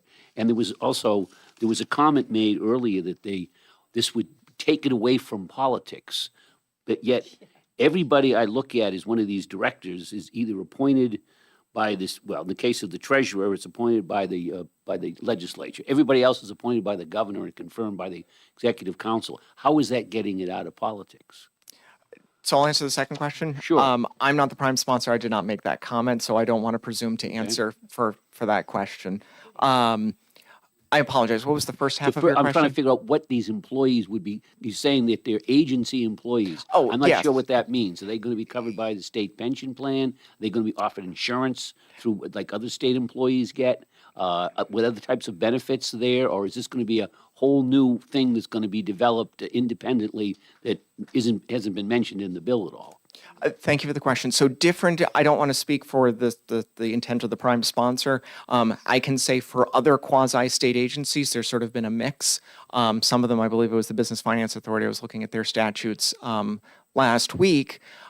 They have a specific allowance where they can be considered state employees for the purposes of state health plan, dental plan, and other sort of benefits on that, but it was silent in terms of the pension plan. So I think there are a variety of different ways, and it probably depends on where the entity was and how it was created and where it pulls from to do that. So there's a variety of options and there's a variety of different ways. I didn't see anything here in the bill before us that actually stipulates how that would work, though. Representative Thomas. All right, I want to take a look at on page 17 and 18, which calls out the energy efficiency workforce development. And there's a whole bunch of stimulations. On page 18, line 4, it says that the agency shall confer with relevant professional licensing boards when it, I assume that's the agency, develops the course content and requirements. Designing course, I used to be an instructional designer. You need to have a professional design courses. They have to be measurable, you have to have objectives, you have to have the content covered. Who pays for this? Who designs it? And are you not reinventing the wheel? Because a lot of these workshops already exist. Thank you for the question. My late mother was a college professor, adjunct professor at a local community college out in Western Mass. So certainly empathize in terms of course design. I remember hearing her trying to figure out how to get all those different pieces to work together, right? Because you have the stated objective. You have to get sort of all the way through what's supposed to be the core competencies you're supposed to learn all the way through. In terms of it in that clause, that could be a couple of different ways that could be read. I suppose you could refer to, I guess it could be that shall confer with relevant licensing boards when it develops the course content and requirements. From the context, it could be read either way, either it's the agency or it's the professional licensing board, who I would presume to be involved in, CTE or continuing technical education requirements. I don't necessarily know if the authority would necessarily be the ones going that far down in terms of granular designing, course syllabus for a particular course. So if you go further down the page on line 25, it says that they shall determine the content of the training, the hours required for course completion. I mean, this is sprinkled throughout this entire bill. It's not just that one line. And it just seems that is not the right place for creating training. And it does appear to me that there appears to be a reinventing of the wheel here, because there are lots of good workforce training programs out there for energy efficiency right now. I would not disagree with that statement. I think Lakes Region Community College has a phenomenal program that they run up there in this space in particular. Reading through, there's more. It provides more clarity further down, but I would agree with you. There would be it would not be necessary to reinvent the wheel. There may be some additional work that could be done in terms of specifying the current funding that might be done for EE training programs that in theory the authority would then, as the successor entity to New Hampshire Saves, then be devoting these resources to these types of trainings. I think having the authority dictating hours required for course completion seems to be a little bit on the micromanaged side of things. We have 10 more people who want to testify on this bill. There'll be plenty of opportunity for additional questions. I suggest we move on. So I want to thank you, Mr. Elliott, and the department for your testimony. And Thank I'd you like very to much. call next on Matt Mayberry of the New Hampshire Home Builders Association. Good afternoon and welcome back to SDNE. Good afternoon, Chairman. Good afternoon, committee members. It's a great day to be in New Hampshire. Horrible afternoon to be sitting in a committee room, but great day in New Hampshire. My name is Matt Mayberry. I'm the CEO of the New Hampshire Home Builders Association. We represent the 27,000 men and women who work in the residential building trades. The New Hampshire Home Builders Association wishes to encourage the committee to label this legislation as written as ITL for the simple fact of decimating a program that currently helps the very poorest of our neighbors and your constituents. The New Hampshire Saves program in 2024 helped 140,000 New Hampshire families through energy-saving measures. Through New Hampshire Saves Education, The 140,000 number is up substantially from 2022 and 23, where those numbers were 110,000 each. The New Hampshire home builders love the idea and the thought of an all-of-the-above approach to energy generation and savings, and we thank the sponsor for bringing forward this idea. To move forward, please consider deleting the word efficiency and all the corresponding paragraphs in 1748 and focus on creating the New Hampshire Energy Resources Development Authority and focus on modular nuclear reactors and that expanding technology. Upon reading this legislation, wouldn't it be easier to repurpose the 17 employees currently at the PUC into that role? One can only imagine the staff ramp up to deal with all of the Nuclear Regulatory Commission paperwork all the way down to insulating a single wide in Epping, New Hampshire. This is creating a huge bureaucracy in an era in which we're trying to get government out of our lives. Whatever you decide, please carve out the energy efficiency portion from this legislation. New Hampshire saves us an amazing job in the state and for the state. And as the saying goes, if it ain't broke, don't fix it. And please don't take this money just to create another agency. One thing, this bill takes effect in January 1st, 2027. On their very first day, they're going to receive 140,000 applications for help. How are they ever going to drink from that fire hose? That's just that little portion.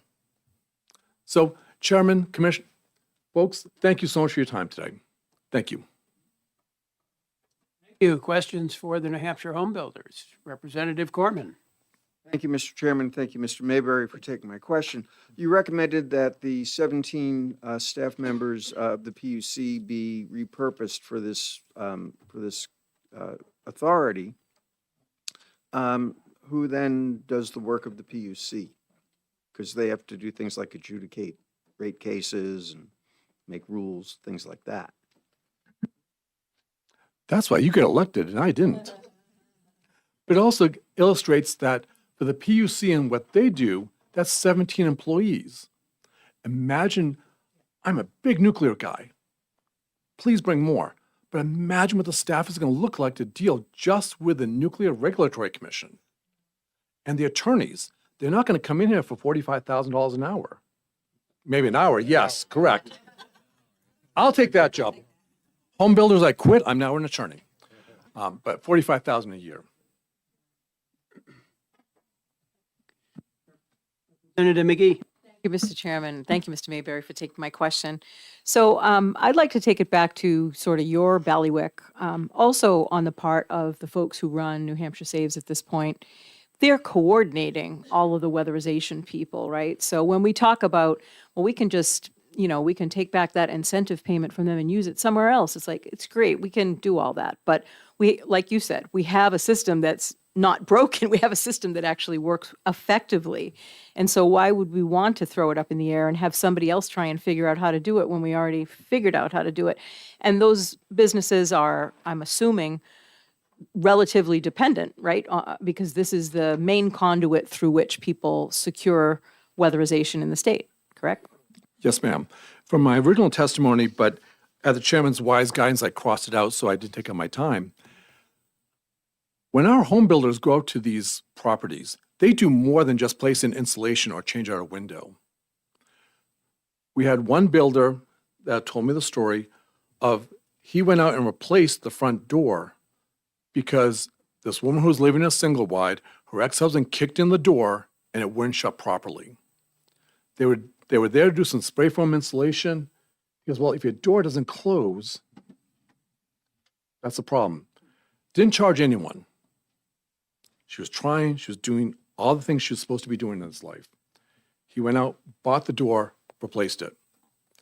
Another one of my builders in the southwestern tier, New Hampshire Home Builders also has a philanthropic part called Hammers for Veterans. We help low-income veterans stay in their homes. They called and said, We just did some blown insulation, did some extra stuff, but he can't get out of his home because he has stairs and he has mobility issues. So that builder contacted Hammers for Veterans, and we went out and built them an accessibility ramp. So Representative, we do much more than just blow in insulation, change out some windows. So we know best. What government agency has done better than the private sector in anything? If you can answer that question, then there you go. Yes. Seeing no further questions, I want to thank you and the New Hampshire Home Builders for your testimony. Thank you, Chairman. Thank you, committee. And call next on Chase Penoyer of Concord. Good afternoon and welcome. Good afternoon, Chairman Vose and members of the committee. My name is Chase Penoyer, and I live in Concord and am president and owner of Resilient Buildings Group, an energy efficiency consulting firm just based in Concord. We have 18 folks that work in the various programs of New Hampshire Saves, ranging from the income subsidized program to market rate to commercial, and even in the appliance recycling program, which we're very excited about.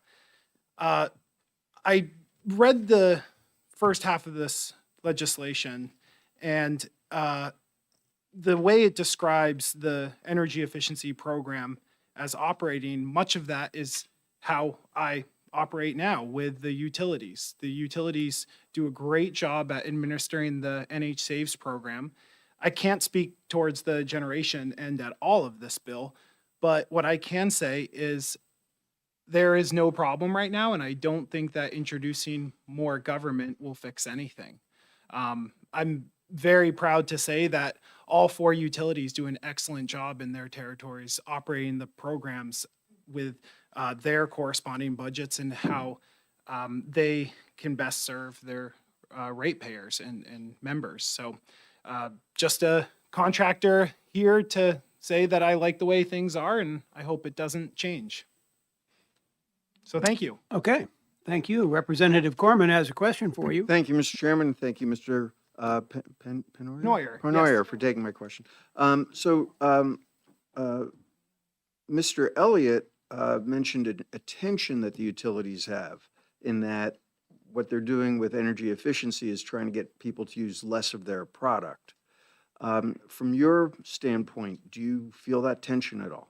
You know, it's a great question because I've been thinking a whole lot about that. I've never seen any tension on that. Every single staff member that I've worked with from the utilities, they all have the goal of spending the programs that they've been assigned to and spending them in the correct fashion that they're supposed to. So I've never actually experienced any of that conflict. Representative Swanson. Thank you, Mr. Chair, and thank you, Mr. Penoyer. Would you be amenable to this bill if it removed the portions that focused on the efficiency components and instead just focused on the nuclear part?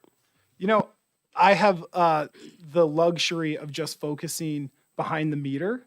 So I don't feel as though I can speak to what goes on in front of the meter all that well. And you wouldn't oppose it if it I would took not. out? I would not be here today. Okay. Yes. Representative McGee. Mr. Chairman, and thank you for coming in today. I appreciate it. So on page 2 of the bill, let's see. I have my notes right here. Page 2, line 10. I know I was looking at the wrong line.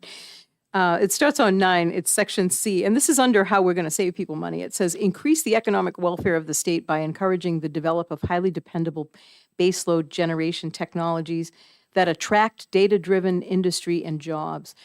Can you say anything about whether trying to attract data centers would actually add to our energy efficiency in the state? Because I would think we would be competing for energy. They seem at odds. I can't say my expertise is weak there. Yes. Thank you for the question, though. That's fine, thanks. Okay, seeing no further questions, I want to thank you for coming to testify here today. Good to see you again. Next, I'm going to call on Cindy Carroll and Alec O'Mara from Unitil. And while they're making their way up to the table, I will alert anyone who is here to hear House Bill 1742 that it looks like we may not be taking that bill up until close to 4 o'clock. Good afternoon and welcome again. Good afternoon. That was well timed. For the record, my name is Alec O'Mara. I'm the Director of External Affairs at Unitil. With me here today is Cindy Carroll, our Vice President of Customer Energy Solutions, who is the lead administrator for Unitil on our energy efficiency programs. She is here with me so that we would be able to answer or refute any questions or claims regarding how energy efficiency programs or problems with that administration that would lead to this idea of government taking over energy efficiency. We haven't heard any yet. I just want to point that out, that so far we have heard nothing that suggests that anything is going wrong here. To the contrary, everyone who has spoken, including the Department of Energy, has said energy efficiency programs are going just great. We are doing a good job administering these programs. We oppose this bill. We oppose this bill on the premise that it is in any way, shape, or form at tension with our core responsibilities as a utility.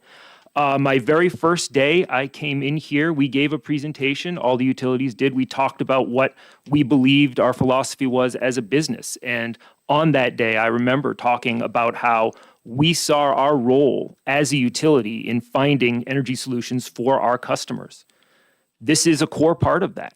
We've been managing energy efficiency for 25 years. I believe we first initially began administering these programs in 2001. We have folks that have made a career of this. We have folks that have these direct relationships both with key accounts, large commercial customers that rely on us to give them good energy advice, and individual customers that also come to us seeking whatever they need in terms of how to manage these energy solutions. The only thing that was brought up thus far is that concept of attention, but at the same time brought up that we have tools in place to alleviate that. We have rate-making tools that are doing the job that they are supposed to be doing in ensuring that these programs are administered the way they should. So we are here and ready to answer any questions regarding how these programs, issues, if there have been in regards to administration. But so far, that has not occurred. But I'm happy to answer any questions that anyone here may have. Representative Corman has one. Thank you, Mr. Chairman, and thank you for taking my question. This might not be directly related, but I think it's pretty close. The bill in several places talks about the authority testing for cost effectiveness of energy efficiency. But we also have RSA 374F:3, paragraph 6A, section D4, which talks about the PUC using the Granite State test. So how would this work? I mean, is the PUC supposed to be using the Granite State test and the authority doing something else? I mean, talk about tension. How would Unitil deal with this? Well, I think it's a fair question. I would really only kind of speak to how we are managing that right now, which is, well, we have the Granite State standard that ensures that any administration of energy efficiency programs is meeting a clear cost benefit for our customers. We have to report on that. We show annually that the programs that we have, the reasons we do them is that they save folks money. So I think that moving away from that standard in any way would open up a host of questions in terms of how you would go about that administration. Cindy, I don't know, is there anything that you would add to that? No, I would just say that that the Granite State test. Oh, sorry. That test that you're talking about in legislation provides transparency, clarity about what's in the test, what's not in the test, what's part of it, so people can clearly understand how we're judging the efforts that we're doing and proving to you know, the people who fund these programs, that they are cost effective, that they are returning more benefits to customers than the cost of actually funding the programs themselves.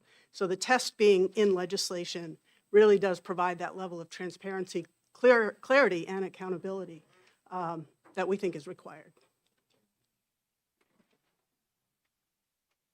Representative Reynolds.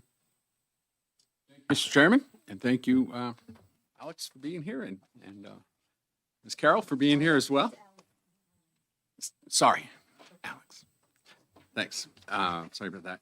We've heard 4 or 5 bills today, and we heard some bills this morning that touched on this subject, and we got some good information along the way about relative the energy intensity of households. In particular, I focused on, and the numbers show that average energy use in households in Massachusetts is 9% lower than in New Hampshire, and in Maine it's 12% lower. And I did some homework on the numbers that you brought up, Mr. Chairman. The Mass Save budget recently approved for next 3 years is $4.5 billion over 3 years, so $1.5 billion per year. Of course, Massachusetts has over 5 times the number of households that New Hampshire has. So I did some math to normalize it, and it comes out that New Hampshire proposes, or Massachusetts would be spending about 3 times the amount per household on their energy efficiency programs than New Hampshire does now. So we spend less than a third that the other states do per household, and we have higher residential energy use per household. Based on your experience running programs in Massachusetts, do you think that New Hampshire could achieve significant gains in energy efficiency and drive down household energy use if we increased our energy efficiency budgets? So that question is not about this bill, so if you could answer it real briefly, that would be. I can do my best. I will just point out that I think it's fair to say that both Massachusetts and New Hampshire, their programs are built in different manners. They have different priorities. Massachusetts looks to include a number of other more emissions-focused goals within their overall structure. So I don't think it's fair to make a direct comparison in terms of the programs in both. You mentioned Maine as well. I should point out, because it has been said, Vermont and Maine are 2 states in the country that have state-run programs like this. To my knowledge, those are the only 2. I'm aware of an equal number of programs in the state, New York and New Jersey, that have failed after trying to go to a state-run program. And as far as I know, I think across the country, everyone else, they have it run by a private entity. Representative Kaplan. Thank you, Mr. Chair, and thank you, Mr. Romero, for coming in again. I have a question about the potential pitfalls of this new authority in terms of running demand response programs, such as like battery storage incentive programs, which are run through the utilities, as far as I understand, because the utilities are sending out the signals that determine when the storage goes onto the grid. How would that, because those demand response programs are part of New Hampshire Saves right now. So if you take that out of the utilities, wouldn't that be a problem? And I'm just wondering how Maine and Vermont do it. First of all, I'm not familiar with how Maine and Vermont do it, so I'll start there. Yes, we do have a demand response program. I think that the questions you're asking in regards to demand response, I would say can easily translate to any other aspect of the administration we have for energy efficiency programs. I think that if we were to consider this change of having a third-party government agency take these programs over, I would hope that there was clear evidence as to what problem we were solving to accomplish that. I have not heard any such problems yet today. Representative Thomas.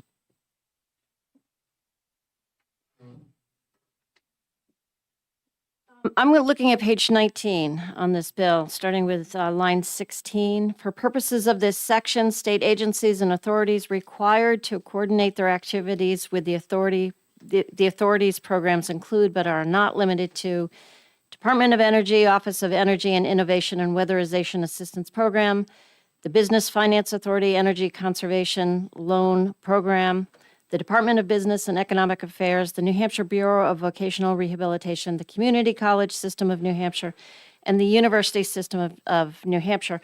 My question to you is, does the New Hampshire Saves program already confer with these or other state authorities? And is this another example, yet again, of reinventing another wheel? So the way that it is administered now is the utilities are collecting the system benefits charge on behalf of the customers within their service territory, and then we are the administrators of that program for our service territory. So, for example, the University of New Hampshire, they operate in Durham. We provide natural gas to Durham. So we would be a contact point for them as they were going through any other manner of programs. And this is not, I want to be clear on that. We'll talk with the University of New Hampshire on a variety of things. They're a customer of ours. So energy efficiency is one such contact point we would have on them, but we would also have a variety of other in terms of their economic development, what their needs may be as an energy provider. So we are already working with these folks, and we have that ability to be able to use the energy efficiency programs as a tool in our toolkit to help all of our customers meet their energy needs. Follow up? Follow up. I asked the prime sponsor, and he didn't have a solid response to this question, but are you concerned about private data transfer from the New Hampshire Saves program to this newly designed agency? I can say that protecting customer data is very important to us as a business. It's at the forefront of what we do. Our cyber team puts tremendous work in ensuring that customer data is protected, safe, and encrypted. So I think that would be a fair consideration in looking at this. Senator McGee. Thank you, Mr. Chairman, and thank you, Mr. O'Meara and Ms. Carroll for being here. I want to I'm going to look at page 9, top of page 9, line 3, and it's section 3. Notwithstanding RSA 362C, colon 12, comma 1, or I, the authority may select a service provider for one or more energy efficiency programs, including low-income programs, without employing a competitive bidding process if the authority determines that the selection of the service provider will promote the efficient and effective delivery of energy efficiency programs and is consistent with the objectives and overall strategy of the energy efficiency programs. I wonder if you can comment on whether that type of language might be problematic or whether that's common. I'm not sure I understand the question. So if you're searching for someone to do work and you're not requiring competitive bids, which means you can kind of give it to whoever you want, right? Cindy Which understands the maybe what you do. I don't know. Yeah, Cindy can answer it. And that may be what you do, but I'm just wondering, usually this language in this bill has been very forgiving. And so I'm just wondering if you could comment on that. This is specifically calling out low-income programs, and it's saying, we can use whoever we want. We don't have to worry about which one's the lowest cost. Yeah, as a general matter, competitive procurement is a best practice and should be used. It helps to control cost. It helps to ensure, pardon me, it helps to ensure, a healthy competition, lowers costs, and ensures that you get the best possible range of vendors to provide service. So competitive procurement, we use it as much as practical. For the low-income programs, we deliver those programs through our local CAP agencies. The CAP agencies, these are their clients, their constituents. They're our customers too, but there are a range of other services that the CAP agencies can provide to this very vulnerable population, in addition to energy efficiency programs. So they know their clients, they know who in the community needs help, and so that's who we use for the low-income programs. Now, if there are capacity issues with, the volume of work and the CAP agency can't keep up, we have other resources that we can bring to bear, especially for larger multifamily kinds of projects. But for the most part, the CAP agencies know their communities, they know the people who need the help, and we use that, we leverage them. And to Representative Thomas's question about do duplicating efforts with all those agencies that were listed. We partner with most, if not all, of those agencies in the delivery of our programs, including the CAP agencies and the Department of Energy who use the WAP program, the Federal Weatherization Program. We combine those funds in order to do more at a single place. Okay, seeing no further questions, want to thank you two for testifying and call next on Nick Krickhoff of the Conservation Law Foundation.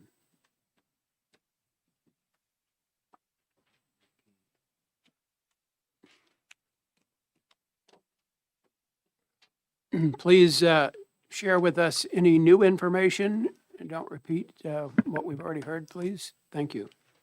Yes, absolutely. Again, Nick Krickhoff, thanks for having me today. I'm here today to testify in opposition to HB 1748. Also handed out written comments again. So I really want to focus on one thing today, and I don't think anybody else is talking about this yet.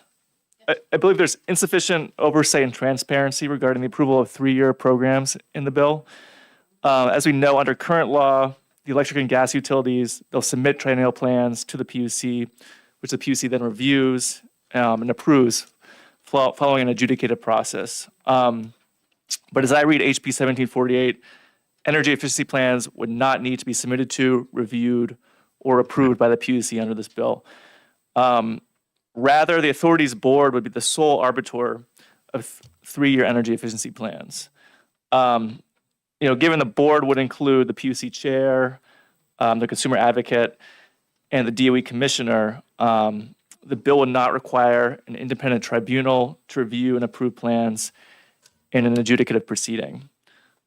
We heard earlier about some independent bodies that run energy efficiency programs in Maine and Vermont.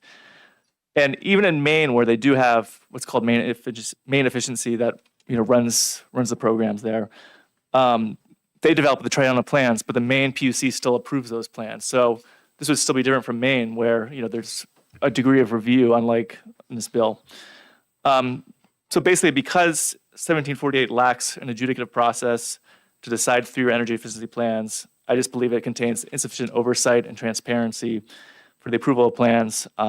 That's my main reason for opposing the bill. I think some of the ideas in the bill, they may have some merit to them that are worth considering further.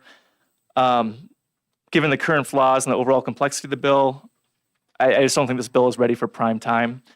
I have a 2.5-year-old, and I tell her pretty much every day, we can do hard things. I think New Hampshire can do hard things too. But I think just given the overall complexity, all the flaws we've heard today about the bill, not just from me, but from others, given that this bill will represent a sea change, instead of advancing the bill, I think it's probably better for a study commission at this point in time. I just don't think this bill can advance this session, but a study commission could at least explore some ideas in the bill that might have merit and that could benefit the state. For those reasons, I oppose the bill and urge you to ITL it in its current form. Thank you. Representative Thomas.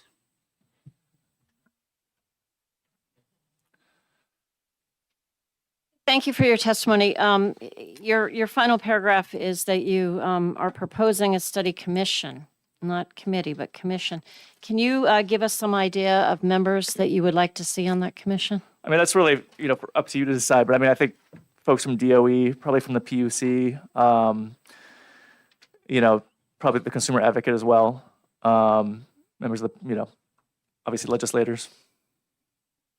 Given that a lot of those individuals would be on the board of this entity, having their involvement in designing it would be helpful, probably. Yeah. Just to follow up on. Thank you. Former members of Easy Board and any businesses? I mean, I think, having the, certainly folks like Mr. Penoyer that are involved in energy efficiency consulting. Certainly former members of the Easy Board that have, been involved with it, energy efficiency in the past. Thank you. Okay, seeing no further questions, I want to thank you. Oh, Luke, Representative Partial thought of one. Thank you for testifying today.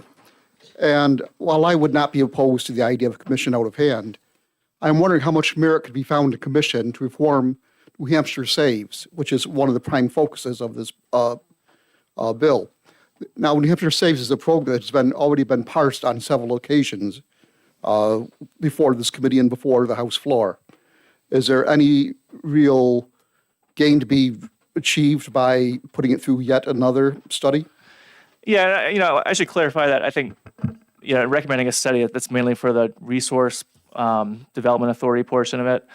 I'm pretty involved in the dockets of the PUC adjudicating energy efficiency programs, and I think by and large it's pretty well run, and utilities have done a good job running it. I think mainly, my recommendation is regarding the resource development authority. I mean, I think, I certainly wouldn't limit that just to looking at nuclear. I think looking at other sources of generation as well. That there may or may not be merit to it, but I think it's worth at least exploring things and thinking outside of the box potentially. Thank you for that clarification. Okay, seeing no more questions, we'll call next on Eric Stanley of Liberty Utilities.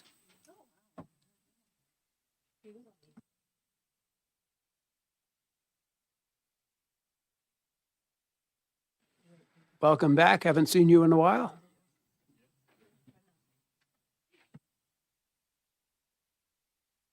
Turn the mic on, please. Sorry. Chairman Bose and members of the committee, thank you for having this hearing. I'm Carolyn O'Connor, the Director of External Affairs for Liberty Utilities. I'm joined by Eric Stanley, who you know and have heard from in the past. Eric is Liberty's subject matter expert on New Hampshire Saves and energy efficiency programming.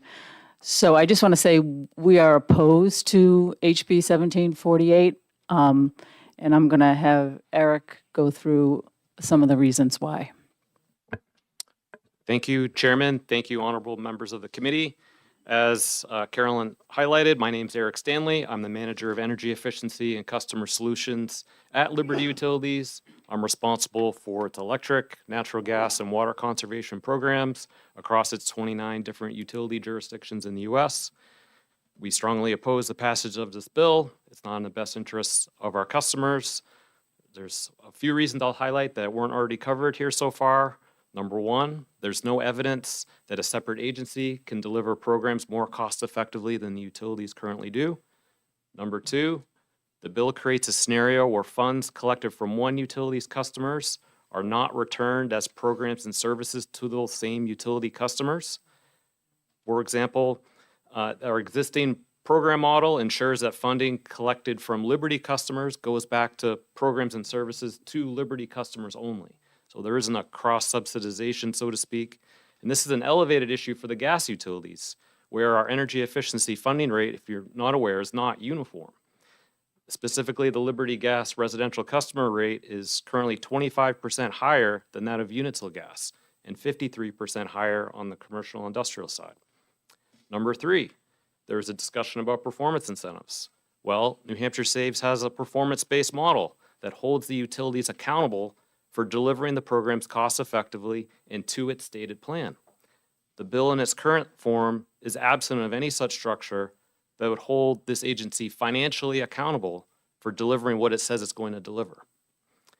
And number four, Liberty does not support a model where it becomes essentially a tax collector for the state, required to transfer its customers' funds to an entity without any control or involvement over how those funds are used and deployed. In closing, delivering energy efficiency programs and services has been an integral part of Liberty and its predecessor utilities in New Hampshire for not just the past 20 years under New Hampshire Saves, but really dating back to the early 1980s.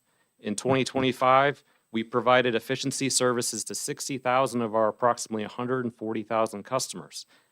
Independent research from eSource, an energy research and advisory firm, shows that ratepayers trust their utility the most, 62%, when it comes to decisions about energy and energy efficiency services, much more than government agencies at 13% or contractors at 15%.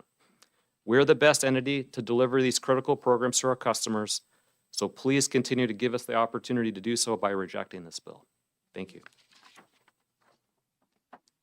Okay, thank you. Questions for Liberty Utilities? Seeing none? Whoops, Representative Corman thought of one. Go ahead. Thank you, Mr. Chairman. Thank you for taking my question. I'm actually going to ask you the same question I asked Mr. O'Meara from Unitil. We have the Granite State test. Is that enough? Do you feel like we need something else?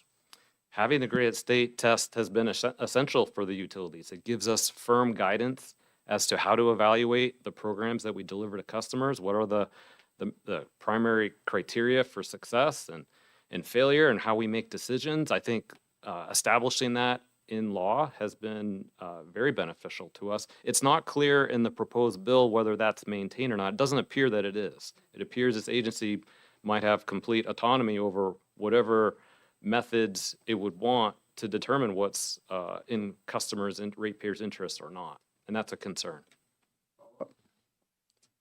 Yeah, so in fact, I didn't see anything in the bill about repealing the Granite State test. So would you say that that was a shortcoming of the bill? I would say yes. Representative Thomas?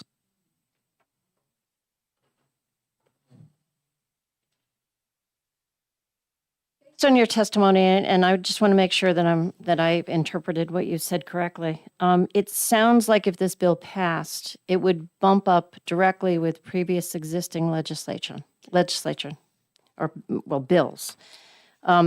Would that raise possible legal issues? Well, I'm not an attorney, so I couldn't answer whether it raises legal issues or not. So, but I would share your concern. Thank you. Okay, seeing no further questions, we'll call next on Michael Licata and Mark Lemminger from Eversource.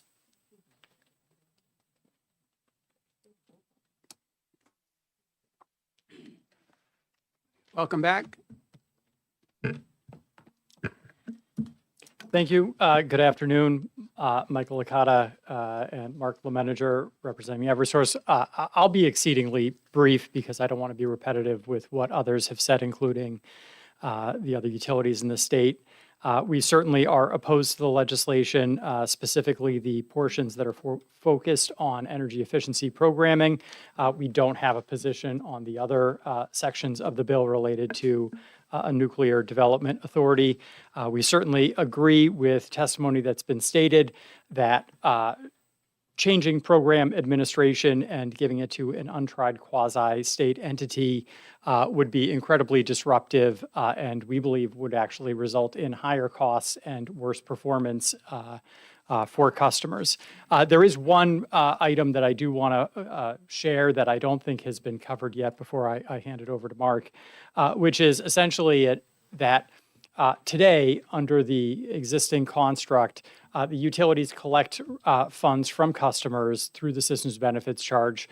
That's deposited in accounts that are with each utility, and then the programs are administered by that utility. We pay contractors, the rebate programs, et cetera. Under the bill, the state's utilities would be collecting those funds from customers and then remitting it to this state entity. It would go to presumably a state government account. And I think we are now talking about this account supporting state employees, state-run programs, and we have seen many instances in the past where state-dedicated funds have been used for purposes unrelated to what they were originally designed for. So given the amounts of money that we're talking about here and what we have seen with other state agencies, I think there is a real risk that this committee should consider. With that, I'll turn it over to Mark. And I'll make just a few brief points. Mark Lemanager, Supervisor, Regulatory and Planning for Eversource Energy's energy efficiency programs in New Hampshire and Connecticut. Just a few items that weren't mentioned yet. Our programs are one of the most obvious and impactful avenues that we have for addressing energy affordability. We continue to provide a benefit cost ratio in excess of $2, meaning you put $1 into the programs, we provide more than $2 in benefits back. Last year alone, we had participation from at least one customer in every single one of the state's 234 cities and towns, except Ashland, which has its own power company. over the past 15 years, the NH Saves utility partners and our vendor partners have received 24 awards. It's a lot of scratch out from everybody that went before. We also have heard some saying that moving to a new state administrator will save money on performance incentives or other costs. When looking at non-utility administrators in other states, we actually see that they have higher administration costs and earn performance incentives. It's not clear that any protections that we have in place will remain and apply if a new entity is contemplated in this bill. That includes our QA/QC. We have quarterly reporting, annual reporting. We're audited on an annual basis by the New Hampshire DOE. We have all of our filings go through the commission. There's just a lot of protections in place to ensure that the money is being well spent. So in summary, changing administration to a new and untried entity will not automatically create cost savings. And doing so will actually cost New Hampshire jobs and reduce capacity to serve customers and help lower customers' energy bills. Okay, thank you. Representative Reynold. Mr. Chairman, it sounds like you're proud of the job that Eversource does running these energy efficiency programs, helping customers. Given the success, well, my first part of my question is, do you want to continue to do that? Yes. And if so, do you think that you could do even more? Do you think that you could help bring, say, residential household energy efficiency down into parity with our neighboring states, for example, if New Hampshire dedicated more funds, if we made a greater investment in energy efficiency, do you think you could help your customers in that way? So I think it was mentioned earlier when the question was brought to Unitil that the two program designs are just different between Massachusetts and New Hampshire of trying to make that comparison. If the program's designs were to be changed, then it may come into being more apples to apples, but it's still trying to compare apples and oranges by saying just adding more funding doesn't necessarily translate to better results. Follow up, Mr. Chairman? I understand what you're saying when you say the programs have some different goals. Clearly, for example, Massachusetts, their programs are very focused on, emissions reduction, carbon decarbonization, and yet the measure of kilowatt hours per household, energy intensity of the household, that is a fuel, and other metric, that's neutral. That's the same measure. And the fact is that Massachusetts households use 9% less energy, are 9% less energy intense than New Hampshire household. Do you think you could reduce that disparity with greater investment in New Hampshire programs? I'm not familiar with the housing stock as well. That's actually where my mind was going, are there differences across renters and multifamily buildings and smaller square footage compared to Massachusetts versus New Hampshire? Without knowing more about where that discrepancy is coming from, that 9%, I personally don't know if more funding alone to the New Hampshire Saves programs could result in parity for energy usage. Okay, thank you. If you have additional questions, please keep them focused on the bill, not general purpose questions. Representative Thomas.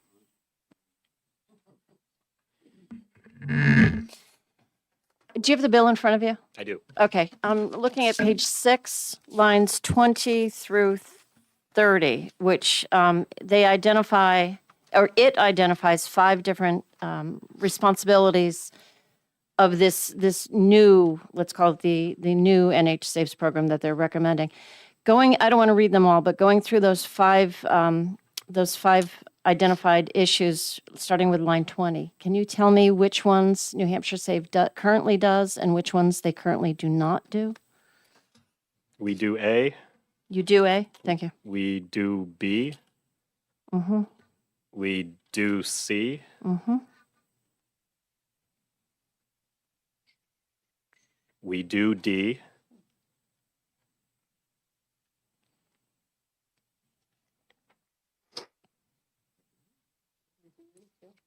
Mm-hmm. And we do E as well. So. Follow up? Yep. Follow up. Is there anything you do that is not listed here?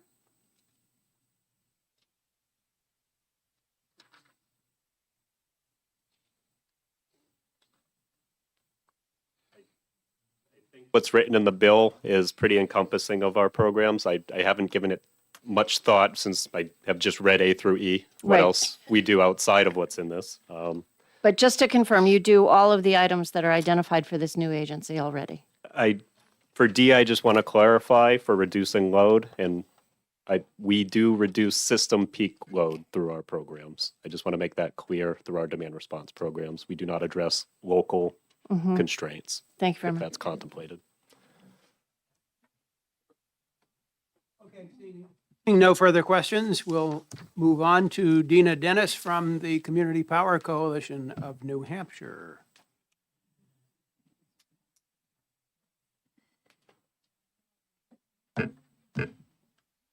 Good afternoon and welcome. Good afternoon, Chairman Vose, members of the committee. For the record, I'm Dina Dennis, representing the Community Power Coalition of New Hampshire, also known as CPCNH. CPCNH is neutral on House Bill 1748 as introduced, and we would like to acknowledge and thank the bill sponsors for their thoughtful attention to the question of how New Hampshire can secure its energy future while lowering costs for consumers and strengthening our state's local economies. The stated goals of the bill are laudable, and many of them are shared by CPCNH and our member communities. That said, we believe the proposal raises complex and far-reaching policy questions. I know you've heard many of them before me this afternoon, and we think that its concepts may be better advanced through additional study, such as through a study committee or a study commission, that includes robust stakeholder engagement before being implemented into statute. So with that, I'll offer 3 brief points for the committee's consideration. The first relates to accountability and transparency, and I'll try not to be repetitive. The bill proposes creation of a new statewide authority with broad responsibilities, and we think that raises important questions that should be resolved upfront, including how will the authority be held accountable and to whom? How will it interact with existing institutions such as the PUC, the DOE, and other entities such as locally governed community power programs that are authorized under RSA 53E? What safeguards will ensure transparency, public participation, and legislative oversight over long-term plans, budgets, and program outcomes? The second area is risk, including risk to taxpayers and to utility ratepayers. This bill contemplates a role for the authority that in areas that include capital-intensive, long-lived investments, such as nuclear, alongside expanded energy efficiency and demand-side programs. So some of the questions for us include, how does the bill ensure that taxpayers and ratepayers are protected from financial exposure associated with investment decisions made by the authority? Are the limits on the authority's ability to commit public or obligate ratepayer funds reasonable and in the public interest? And how will costs be allocated so that risks are not unintentionally shifted to taxpayers, customers, or municipalities that did not consent to them? And then last area relates to preserving the role of competitive markets. And we urge the committee to consider how this bill may affect New Hampshire's competitive energy market and customer choice, which has been a cornerstone of state energy policy for nearly 3 decades.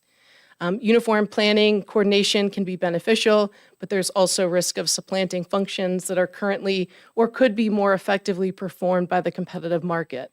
This includes energy efficiency services, load management, as well as energy resource development. From CPCNH's perspective, competitive markets and community-based models can often deliver lower costs, innovation, and more meaningful choices for customers. Large-scale generation investments, including nuclear, are best undertaken by private investors who are willing to bear the risk of such investments instead of ratepayers or taxpayers. And public policy should focus on open access to the energy system, fair market rules, and strong oversight, rather than concentrating authority into a single entity. So in closing, again, we appreciate the sponsor's leadership and the focus on affordability, economic security, and long-term planning. We'd welcome the opportunity to work with the sponsors in this committee, whether through amendments or some sort of study, committee, commission, stakeholder process, to further consider the proposals in this bill. And with that, thank you very much. Fantastic timing. Okay, questions for CPCNH and Ms. Dennis? Senator McGee. Thank you, Mr. Chairman, and thank you, Ms. Dennis, for being with us today. So when I think of CPCNH, when I see you in the hallways, I always think of the issue of competitive markets, and I feel like we haven't actually gotten there yet. And we've seen a couple of bills this year on both sides of the wall related to whether competition has really been fully realized and looking at the whole idea of deregulation, at revisiting sort of stuff we've already gone over in the past. So I'm wondering if you could say a little more about that concern that you had about whether whether designing an authority like this is a way of furthering or inhibiting that competitive market. Because I mean, what they're contemplating here, and they, the sponsor said in response to me, is they really would like to be bringing some nuclear here, right? But we all know nuclear is very expensive, and to Representative Harrington's point, it can sort of suck up all the oxygen in the room. So, so I'm just wondering if you could say some more about how you think this could affect competitive markets so that we can at least have that insight. Sure. Thank you for the question. So I think it's a matter of, do we think that government is in the best position to most efficiently operate programs and services to consumers, or do we think market competition is and private investment are better suited and capable of filling those needs?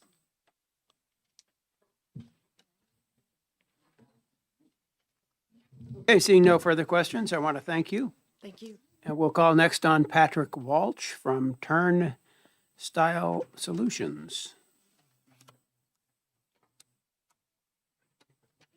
Good afternoon and welcome.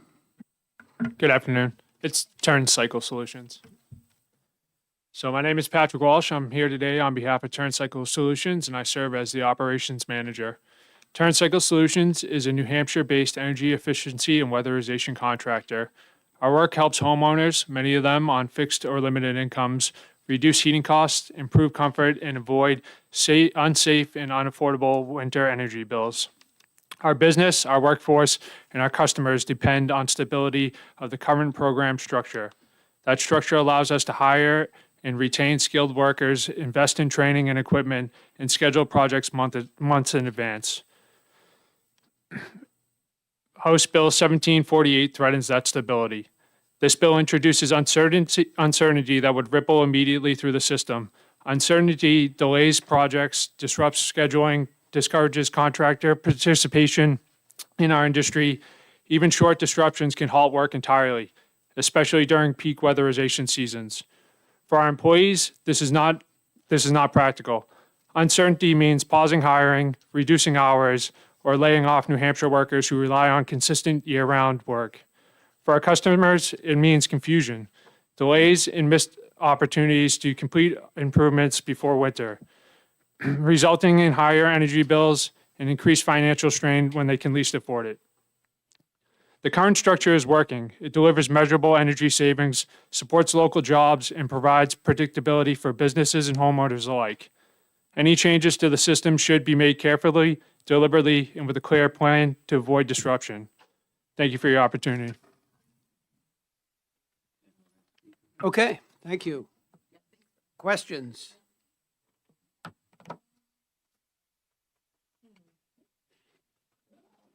Seeing none, I want to thank you very much. Thank you. And since that was the last pink card I have for House Bill 1748 FN, we will close that public hearing on that bill. And in just about a minute, we'll open a public hearing on the next bill, which is House Bill 1742. You have to take over.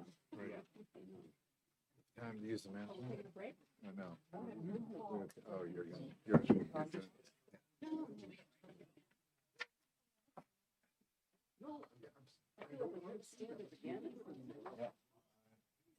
There we go.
Okay, we are now doing to our last bill of the afternoon, HB 1742. I hereby open the public hearing session for that bill with Representative Vose, Chairman Vose, introducing the bill. Chairman Vose. Thank you, Vice Chairman Thomas. For the record, Representative Michael Vose, Rockingham District 5, the town of Epping, here to introduce House Bill 1742, relative to the protection of customer generators from inadvertent enrollment in third-party electricity supply programs. This bill is designed to restore to net metering customers lost net metering credits that were caused by an inadvertent enrollment in a community aggregation program. This is not a common occurrence, but it has happened a couple of times in our state. And in one instance, one person lost a substantial amount of money, somewhere in the vicinity of $100,000, because his hydro facility went for 3 months without collecting net metering credits. So this bill is designed to correct that problem if it should occur. It allows the net metering customer generator to apply to his default service utility, distribution utility rather, and to be restored for the lost net metering credits that he lost for a period of up to 6 months. And it shall be retroactively applied to the customer's account due to this inadvertent enrollment. How can this happen? So when a community joins a community power aggregation, such as the Community Power Coalition of New Hampshire or Freedom Energy Logistics, then because it's an opt-in program, people are automatically opted into the program. If they're net metering customers, they're not supposed to be opted into the program because community power aggregation doesn't support net metering. But occasionally, an account apparently slips through the cracks and someone gets inadvertently converted to community power. And usually that would happen to someone who looks at their bills on a regular basis and they'd catch it fairly quickly.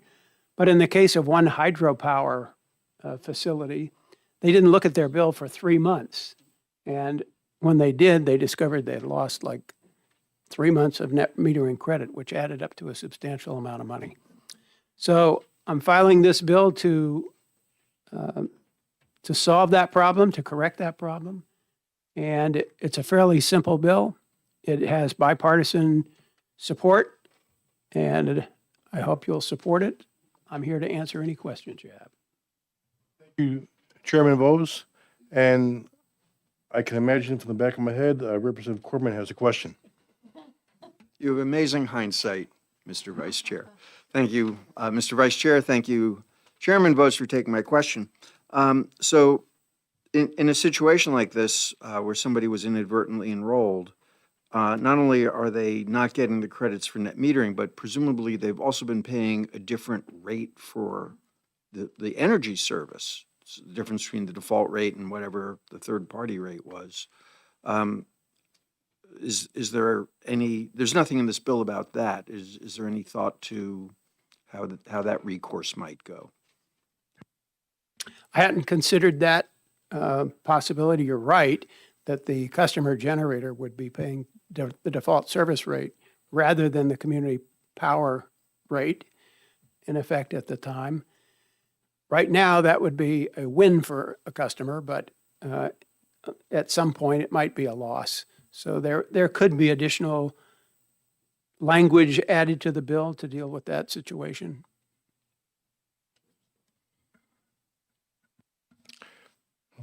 Representative Reynolds. Mr. Vice Chairman. Thank you, Chairman Vose, for taking my question. In the in the event here, the instance that you're talking about, or a similar one, what happened to the money that the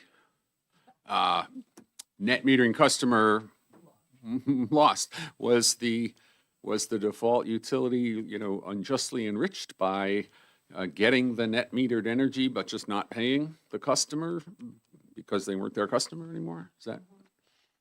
No, the energy was not exported to the grid, and so the utility did not in turn resell it on the open market and did not claim credits for it in its stranded cost recovery mechanism. So actually, ratepayers saved a little bit in that instance.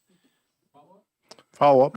So the customer that thought they were net metering, the energy just sort of was lost, and so the utility didn't get it either.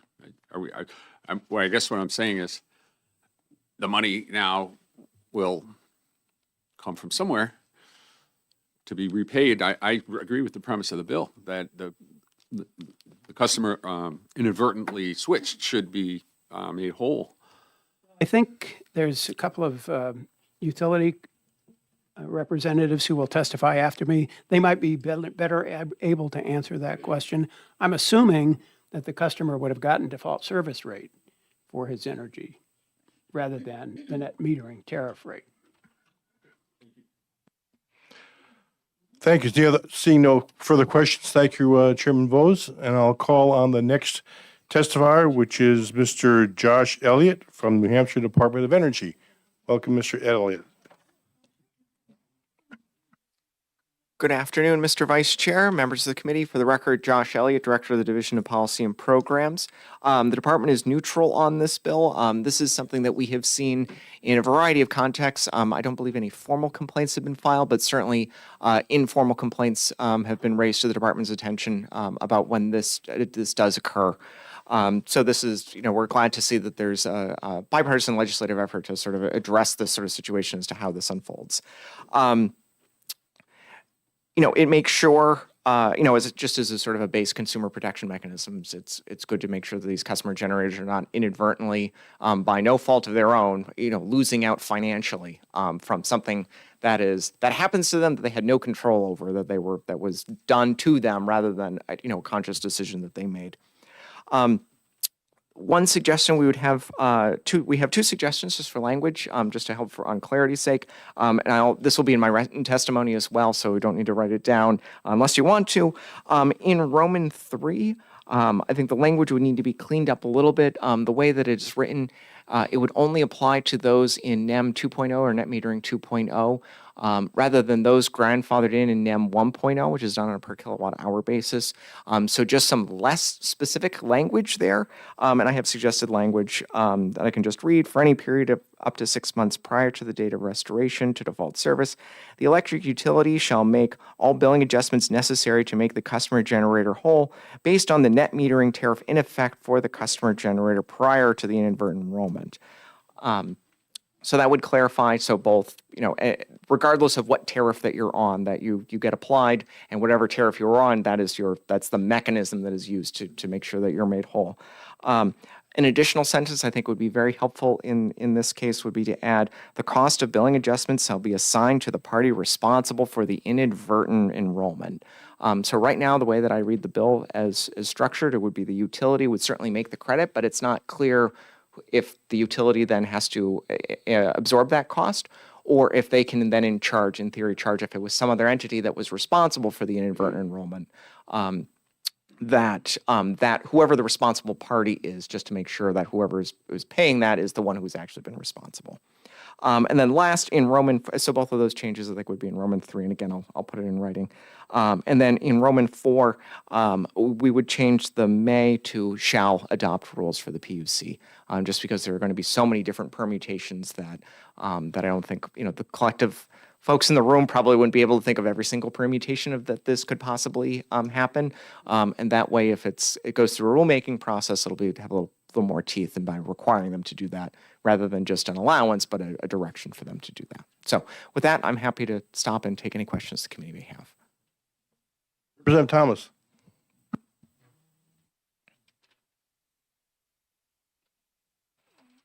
You mentioned that the Department of Energy currently gets some of these complaints, and so, and you said that you were happy to see that there were essentially guardrails put on this.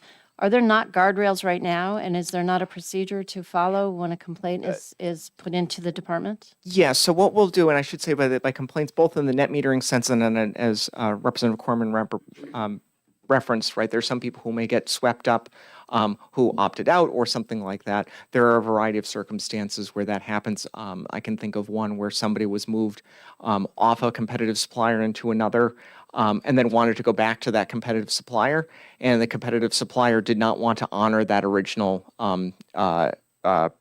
tariff that they had been enrolled in. And they had no legal obligation to because they had that customer had moved out of that. But it was during a period of there were some significant fluctuations in the price of electricity between default service and competitive supplier. So it was, they were happy to see them leave rather than willing to take them back at that rate. So there have been a couple of instances. Again, this is not a widespread problem of where it's happening constantly, but we do have, we try to work with at least most of them. I don't believe anyone has gone to the formal complaint process, but the department will act as a mediator and essentially try to rebalance things, essentially the way that it's been done here. Sometimes it's possible. Sometimes, like where the competitive supplier would not take that customer back, it's a little bit more difficult to use sort of that informal convening power, for lack of a better way of describing it, to rectify these. Follow up. Follow up. So are you saying that there must be a documented procedure for handling these complaints somewhere? And what I'm trying to get at is we seem to be reinventing the wheel a lot this afternoon. Is this bill reinventing a wheel that already exists? I'm sorry. No, this provides very clear guidelines as to how one of these, when an incident like this happens, a very clear guidelines in terms of timelines of when is an investigation supposed to happen by the utility, right? How quickly does that happen? How quickly is it answered? And then how quickly is restitution or made whole, or however you want to phrase it, done? To my knowledge, and again, I would have to check with folks more knowledgeable than I am, if any formal complaint is made. There is a formal complaint process that is within the statutes and within our rule sets, but that is not, it's just for complaints in general. It could be anything from tree trimming to, a whole host of other, customer utility interactions rather than this specific circumstance. Thank you. I have a quick question involving the complaints. Could the consumer advocate get involved as well? That is a good question. I am not as well versed as who is a party to the complaint off the top of my head. I can certainly bring that back and get an answer for the committee on that. Representative Corman. Thank you, Mr. Vice Chair, and thank you, Mr. Elliott. I just want to make sure I understood correctly something you said or suggested about the cost of the billing adjustment being borne by the party responsible for the inadvertent enrollment. So you're not suggesting that the actual net metering credit would be that party's responsibility, just the cost of actually doing the billing adjustment? Thank you for the clarification. Yes, it would be the cost of whatever that net metering credit that they missed out on. Rather than, I imagine, so the process of trying to make the adjustment would be negligible in comparison to everything else. But in terms of the financial value of whatever they missed out on, that cost should be borne by whoever they're determined to be the responsible party for actually causing the inadvertent enrollment. Follow up. So this means that, let's say, some third party supplier just sweeps me up. I become their customer without my understanding that. And then I realize it 3 months later, that third party is who has to make me whole then? It would depend, right? It would depend on a couple of factors. Did the utility did not give that third party the most up-to-date enrollment list, right? If that's the case, then the third party would have to say, well, this is what the utility gave me, this is what I did. In that case, it would be the utility's fault.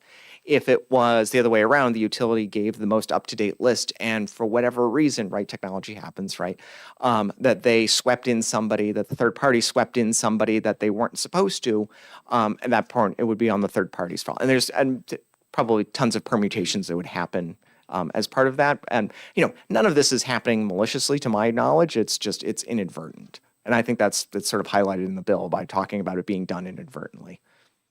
But there's the question, right, if it's the utility who's made an error, right, that's all the ratepayers pick up that cost. But if it's a third party who's made the error, it doesn't make sense that all ratepayers, very, very small way, make up for the mistake.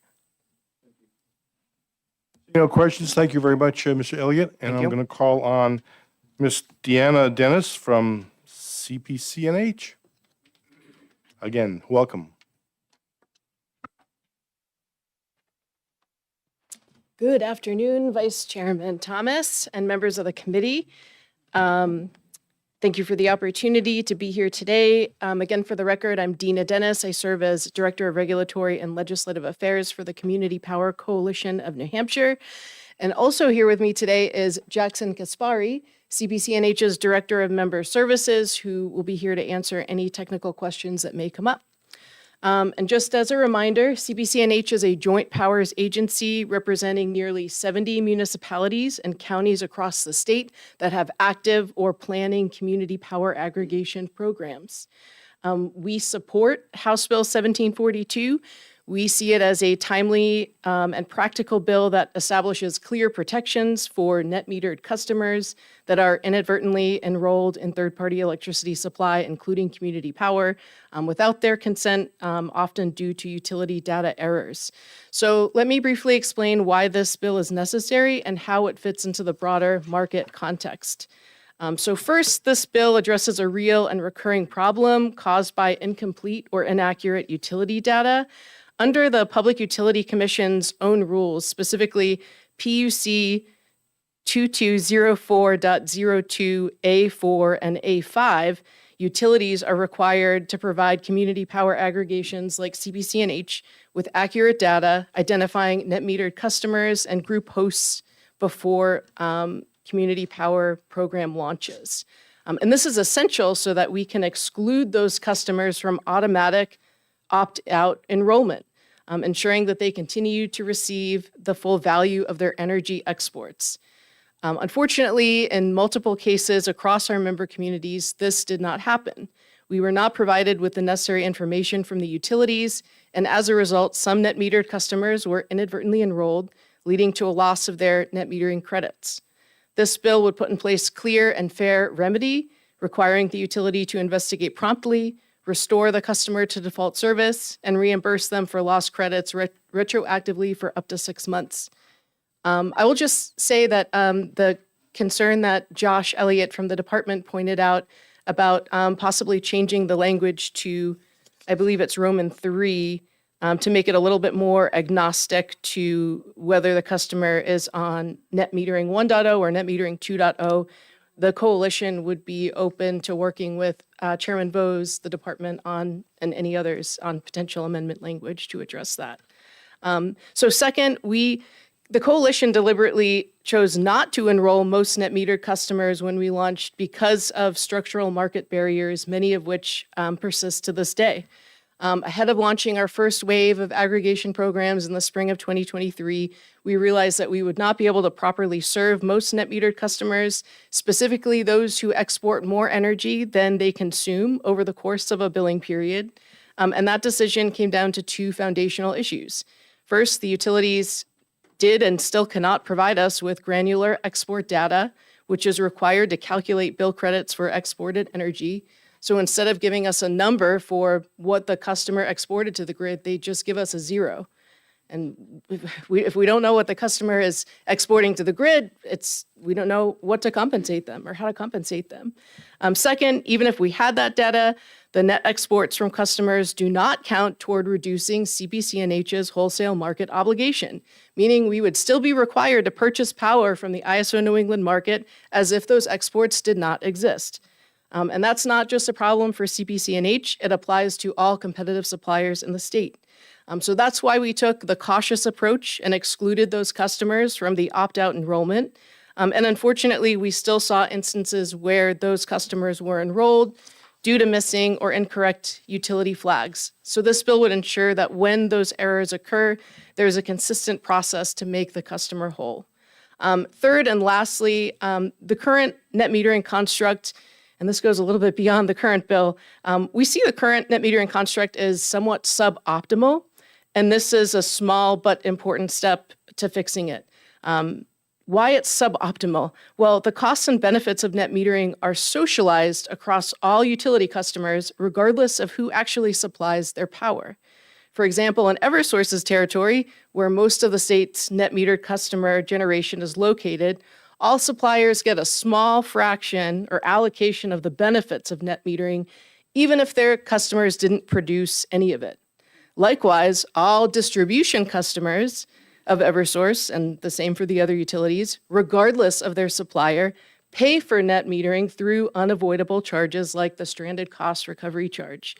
CPCNH believes that there's a better way, and with a few targeted market reforms, such as giving suppliers access to price signals and fixing load settlement, distributed energy programs could be delivered on a competitive basis where costs and benefits are assigned based on those who actually cause them. That would be fairer, more transparent, and more efficient.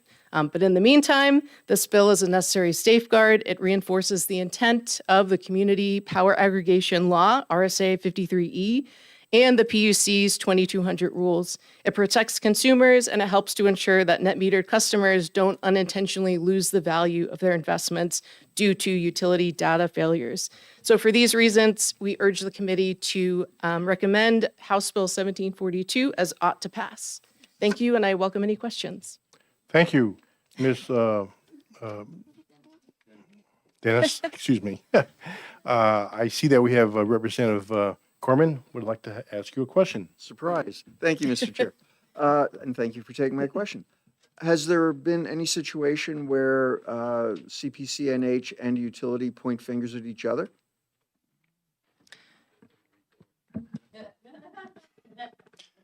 Mr. Chair, members of the committee, again, Jackson Kaspari, Director of Member Services for CPCNH. Thank you for your question.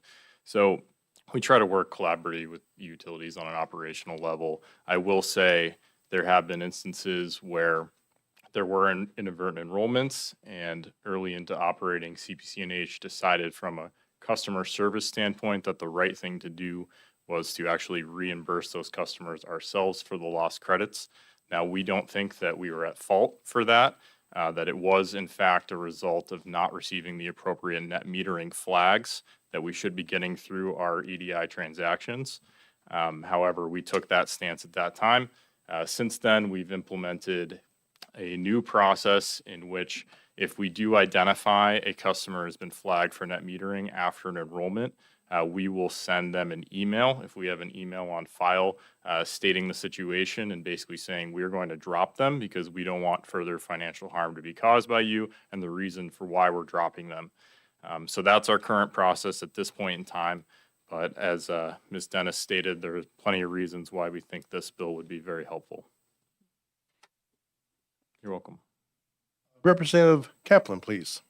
Thank you, Mr. Vice Chair. And we don't often get an insight into the black box of what goes on between you and the utilities. So I'm going to follow up with a question regarding this bill and beyond.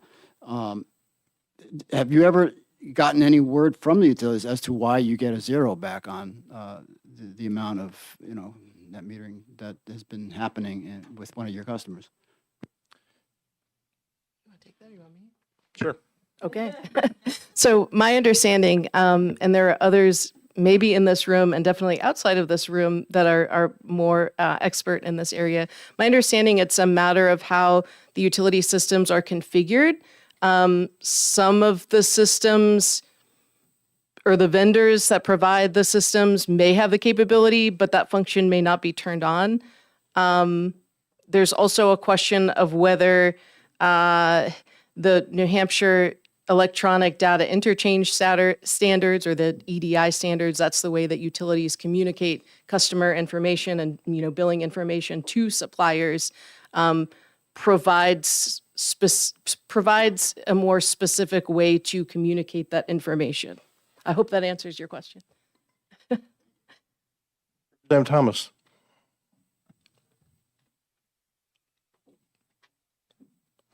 Bill in front of you? I do. Okay.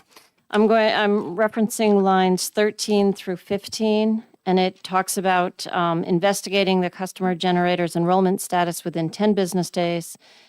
And then if inadvertent enrollment is confirmed, restoring it within 5 business days. So my question is, are those realistic times, or do they impose an undue burden? Yeah, there may be others in this room from the utility standpoint that will provide information on this, but my understanding in working with the utilities on changeover requests for accounts, that 5 business days is reasonable to make adjustments. In terms of the identification, I think that there is sufficient time to investigate the customer generator's enrollment status within 10 business days. Yes, I think that is realistic. Thank you. And I think, the intent of putting these numbers into this bill is to give some parameters, right? Like, customers don't want to be waiting forever to get resolution to their problem. If they were not billed correctly, or they lost something that should have been owed to them, they want to get it resolved quickly. So I think the bill attempts to do that. Seeing no other questions, thank you so much for testifying. Appreciate it. It's always good to see you guys back here. I'm going to ask Mr. Michael Licata from Eversource next to testify.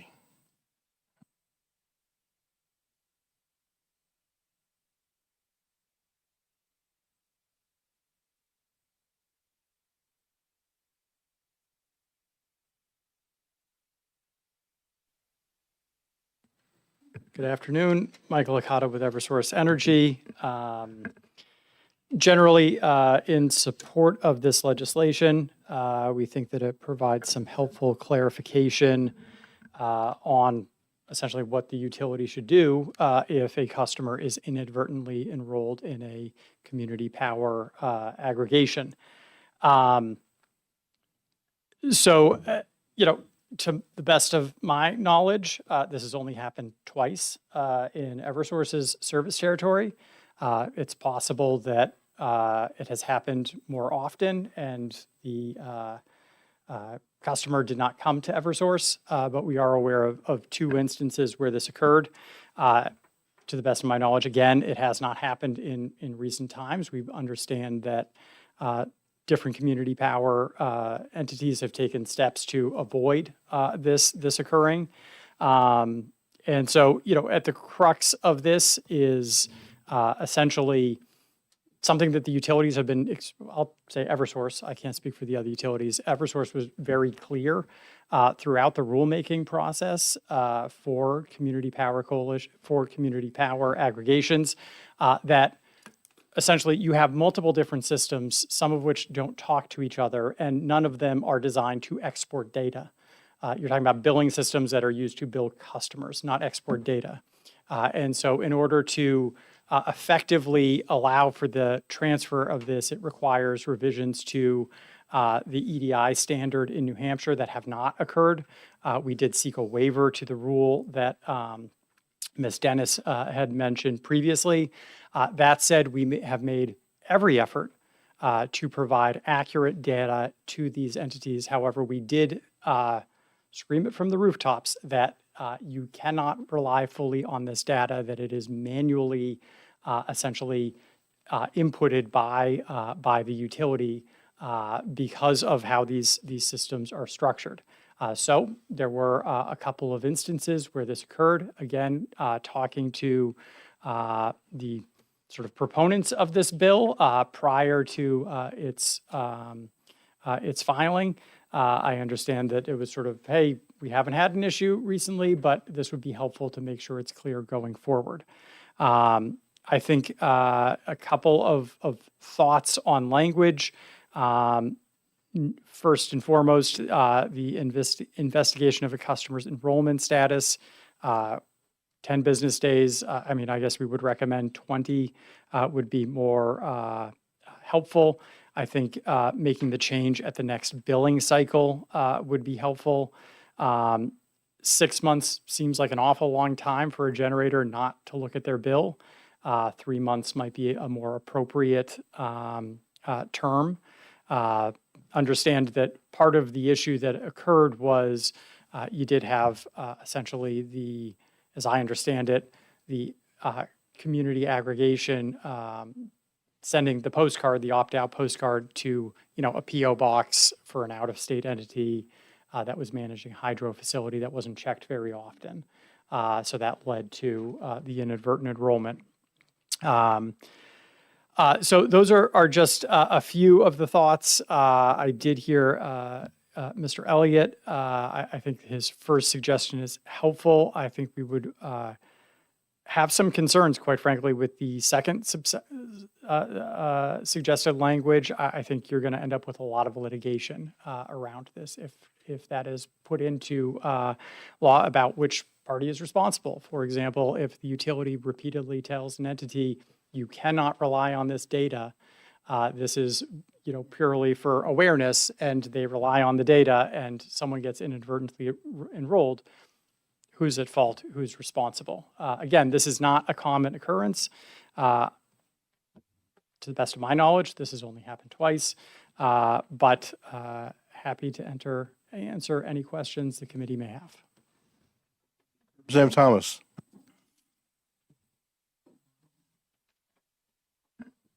I'm not sure that you're the right person, but you're here. This whole bill, this little bill, it says you must, but it doesn't say what if you don't. So it says the utilities must resolve this in 10 days and 5 days, and you must cover up to 6 months. But there's no penalty if the utilities don't follow through. I believe if a customer felt that we were not complying with the statute, they would avail themselves of the Department of Energy complaint process. Thank you. Representative McGee. Mr. Vice Chair. Thank you, Mr. Licata. Long day. My question is around the system portion of, does Eversource have any plan to be able to solve for this? I mean, when I was back working in systems, you could create macros for systems that didn't talk to each other to try and extrapolate data and produce it in a way that was needed. But we keep coming back to, it can't be done. Our systems can't talk to each other. We can't figure it out. And so I'm wondering how much of that is on Eversource, because that's been an answer for a long time. I mean, are you guys trying to solve for it? Or is there any time frame around when any competitive suppliers, not just CPCNH, would be able to have that information so that the net metering piece could be solved? Yeah, so challenges with net metering data are not specific to Eversource. This is something that utilities, how we manage billing, on-bill credits, tracking, as I understand it, is fairly common. These are, very complex systems that some talk to each other, others don't.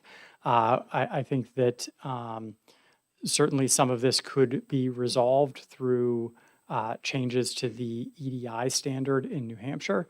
To the best of my knowledge, it's just been too long since I've chatted with someone about where that might stand. But right now we are providing this on a regular basis. We do our best to make sure that the data is accurate. Clearly, sometimes issues occur. But you said that you don't guarantee the data. In fact, you don't want the language to say, you want to you want to say, if you went by the data we sent you and we told you it might not be accurate, then it will be on you. So I guess I'm going back to what I'm hearing you say is that if the state decides to require that EDI data be improved, then you would improve it as a result of being required to do it. But what I asked was, do you have any plans to help solve this problem? Because it is an ongoing problem. So rather than having a fix around how do you help the customer with this problem, I'm wondering if there are any expectations on your side, on the business side, to be able to assist with fixing the problem. Yeah, I'd be happy to contact our billing and systems professionals and essentially see where those conversations are at. You're welcome. Representative Corman. Thank you, Mr. Vice Chair. Thank you, Mr. Licata, for taking the question. So you said that you disagreed with Mr. Elliott's suggestion of determining who's at fault and have them pay. Does that mean that in the case of Eversource being the utility, Eversource would just pay? I mean, if you don't figure out who's at fault, then who pays? Sure. My comments earlier were that's going to generate a lot of litigation. What we would suggest is if this is the policy that the legislature wants to move forward with, then essentially those costs would be socialized among all customers. So the exports from these net metering facilities are still occurring. And so you would be remunerating those individuals for those exports at, as Mr. Elliott said, the net metering tariffed rate. So I'm just trying to be clear. I mean, the money's coming out of someone's pocket, right? Either the third party or the utility. And I'm just trying to figure out which. Sure. So right now, Eversource pays customers the tariffed rate. All other customers pay for that. That is a charge on the stranded cost recovery charge. And so essentially, the customer, if they were inadvertently enrolled, their solar is still producing or their hydro is still running, exports are still occurring to the grid. That's not a benefit to Eversource. That doesn't, I think the word was used, enrich the company. Essentially, those exports are going onto the grid. If there is a benefit to the overall system associated with them, the overall system, all customers receive that benefit, but that customer isn't receiving the net metering tariff payment. What this bill would say is go back 6 months and compensate them for those exports. And what we would suggest is, because they are exporting, and if all customers are benefiting, which is part of the premise of net metering, then they should be reimbursed by all customers.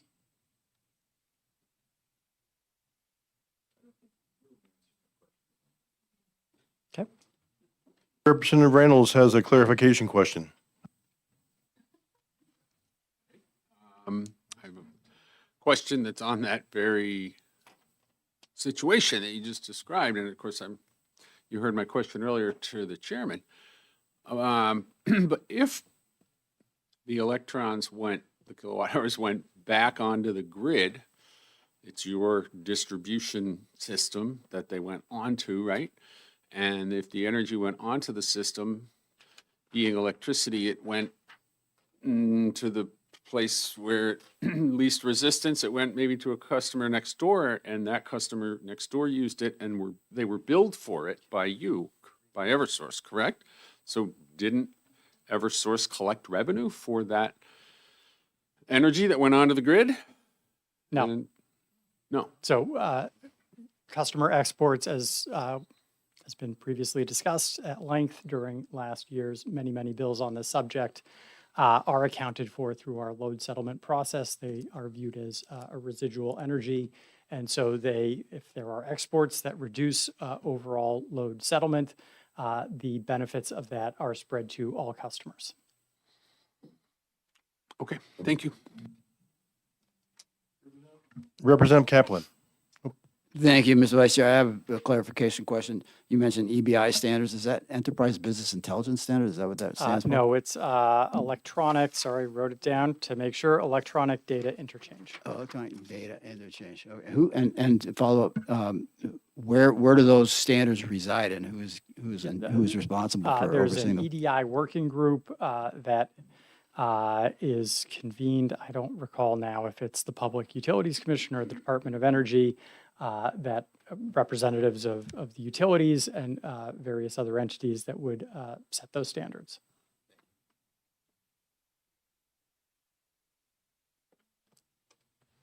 Seeing no other hands up, no other questions. Thank you so much for your testimony, Mr. Licata. I will call next on Mr. Howard Plant from my soon-to-be new energy provider. Mr. Plant, I see that you've requested 10 minutes. If you have new information, that's great. If not, you could pare it down.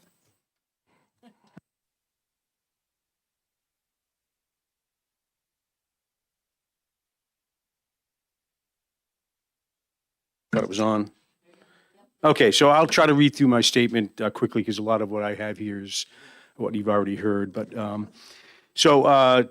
Chairman Vose and Vice Chair and committee, thank you very much for your time today. My name is Howard Plant, and I serve as the Vice President of Procurement at Freedom Energy Logistics, which is a 45-person energy consulting firm headquartered in Auburn, New Hampshire. Our firm specializes in wholesale and retail electricity procurement, as well as community choice aggregation and group net metering administration for municipalities and generators across New Hampshire. And I am here today in strong support of HB 1742. Utilities do make a good effort to track which customers are eligible customer generators, but the data is not 100% accurate. When a customer on default service exports electricity to the grid, they receive reimbursement at the default service rate. However, if that same customer is unknowingly placed on third-party supply, inadvertently, they lose those export payments. While state law allows third-party suppliers to compensate customer generators for exports, no supplier that we know of yet has developed a practical method to do so. As a result, for municipalities operating CCA programs, we must advise that all net metering customers be placed in an opt-in group and that they post multiple notices warning them to opt out immediately if they receive an opt-out enrollment letter. Yeah. Especially since we're time constrained, is it all right to remind the witness that we don't need to have written testimony read to us verbatim? Yes, we were trying to figure out which pages came here, so I wasn't paying close attention to that. It's probably only another couple of minutes to go through. It's only.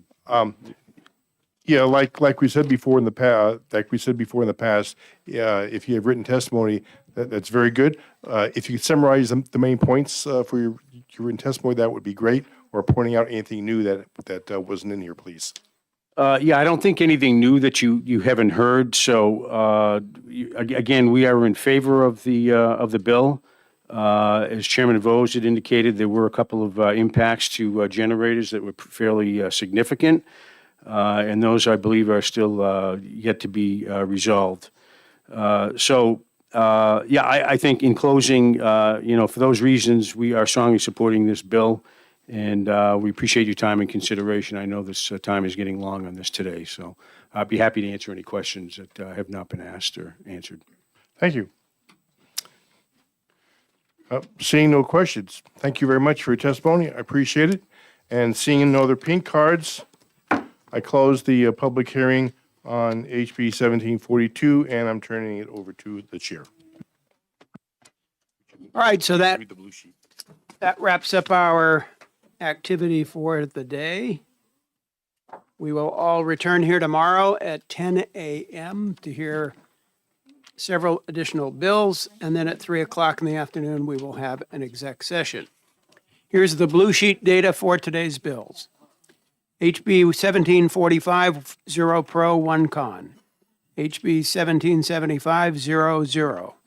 HB 1777, 0, 1. HB 1748, 0, 0. HB 1742, 1, 0. The online numbers for HB 1745, 6 pro and 23 con. For 1775, 1 pro and 16 con. 1777, 55 pro, 2 con. 1748, 2 pro, 3 con. And 1742, 35 pro, 0 con. So those are the blue sheet numbers. So we're done for today. We'll see you tomorrow. Thank you very much.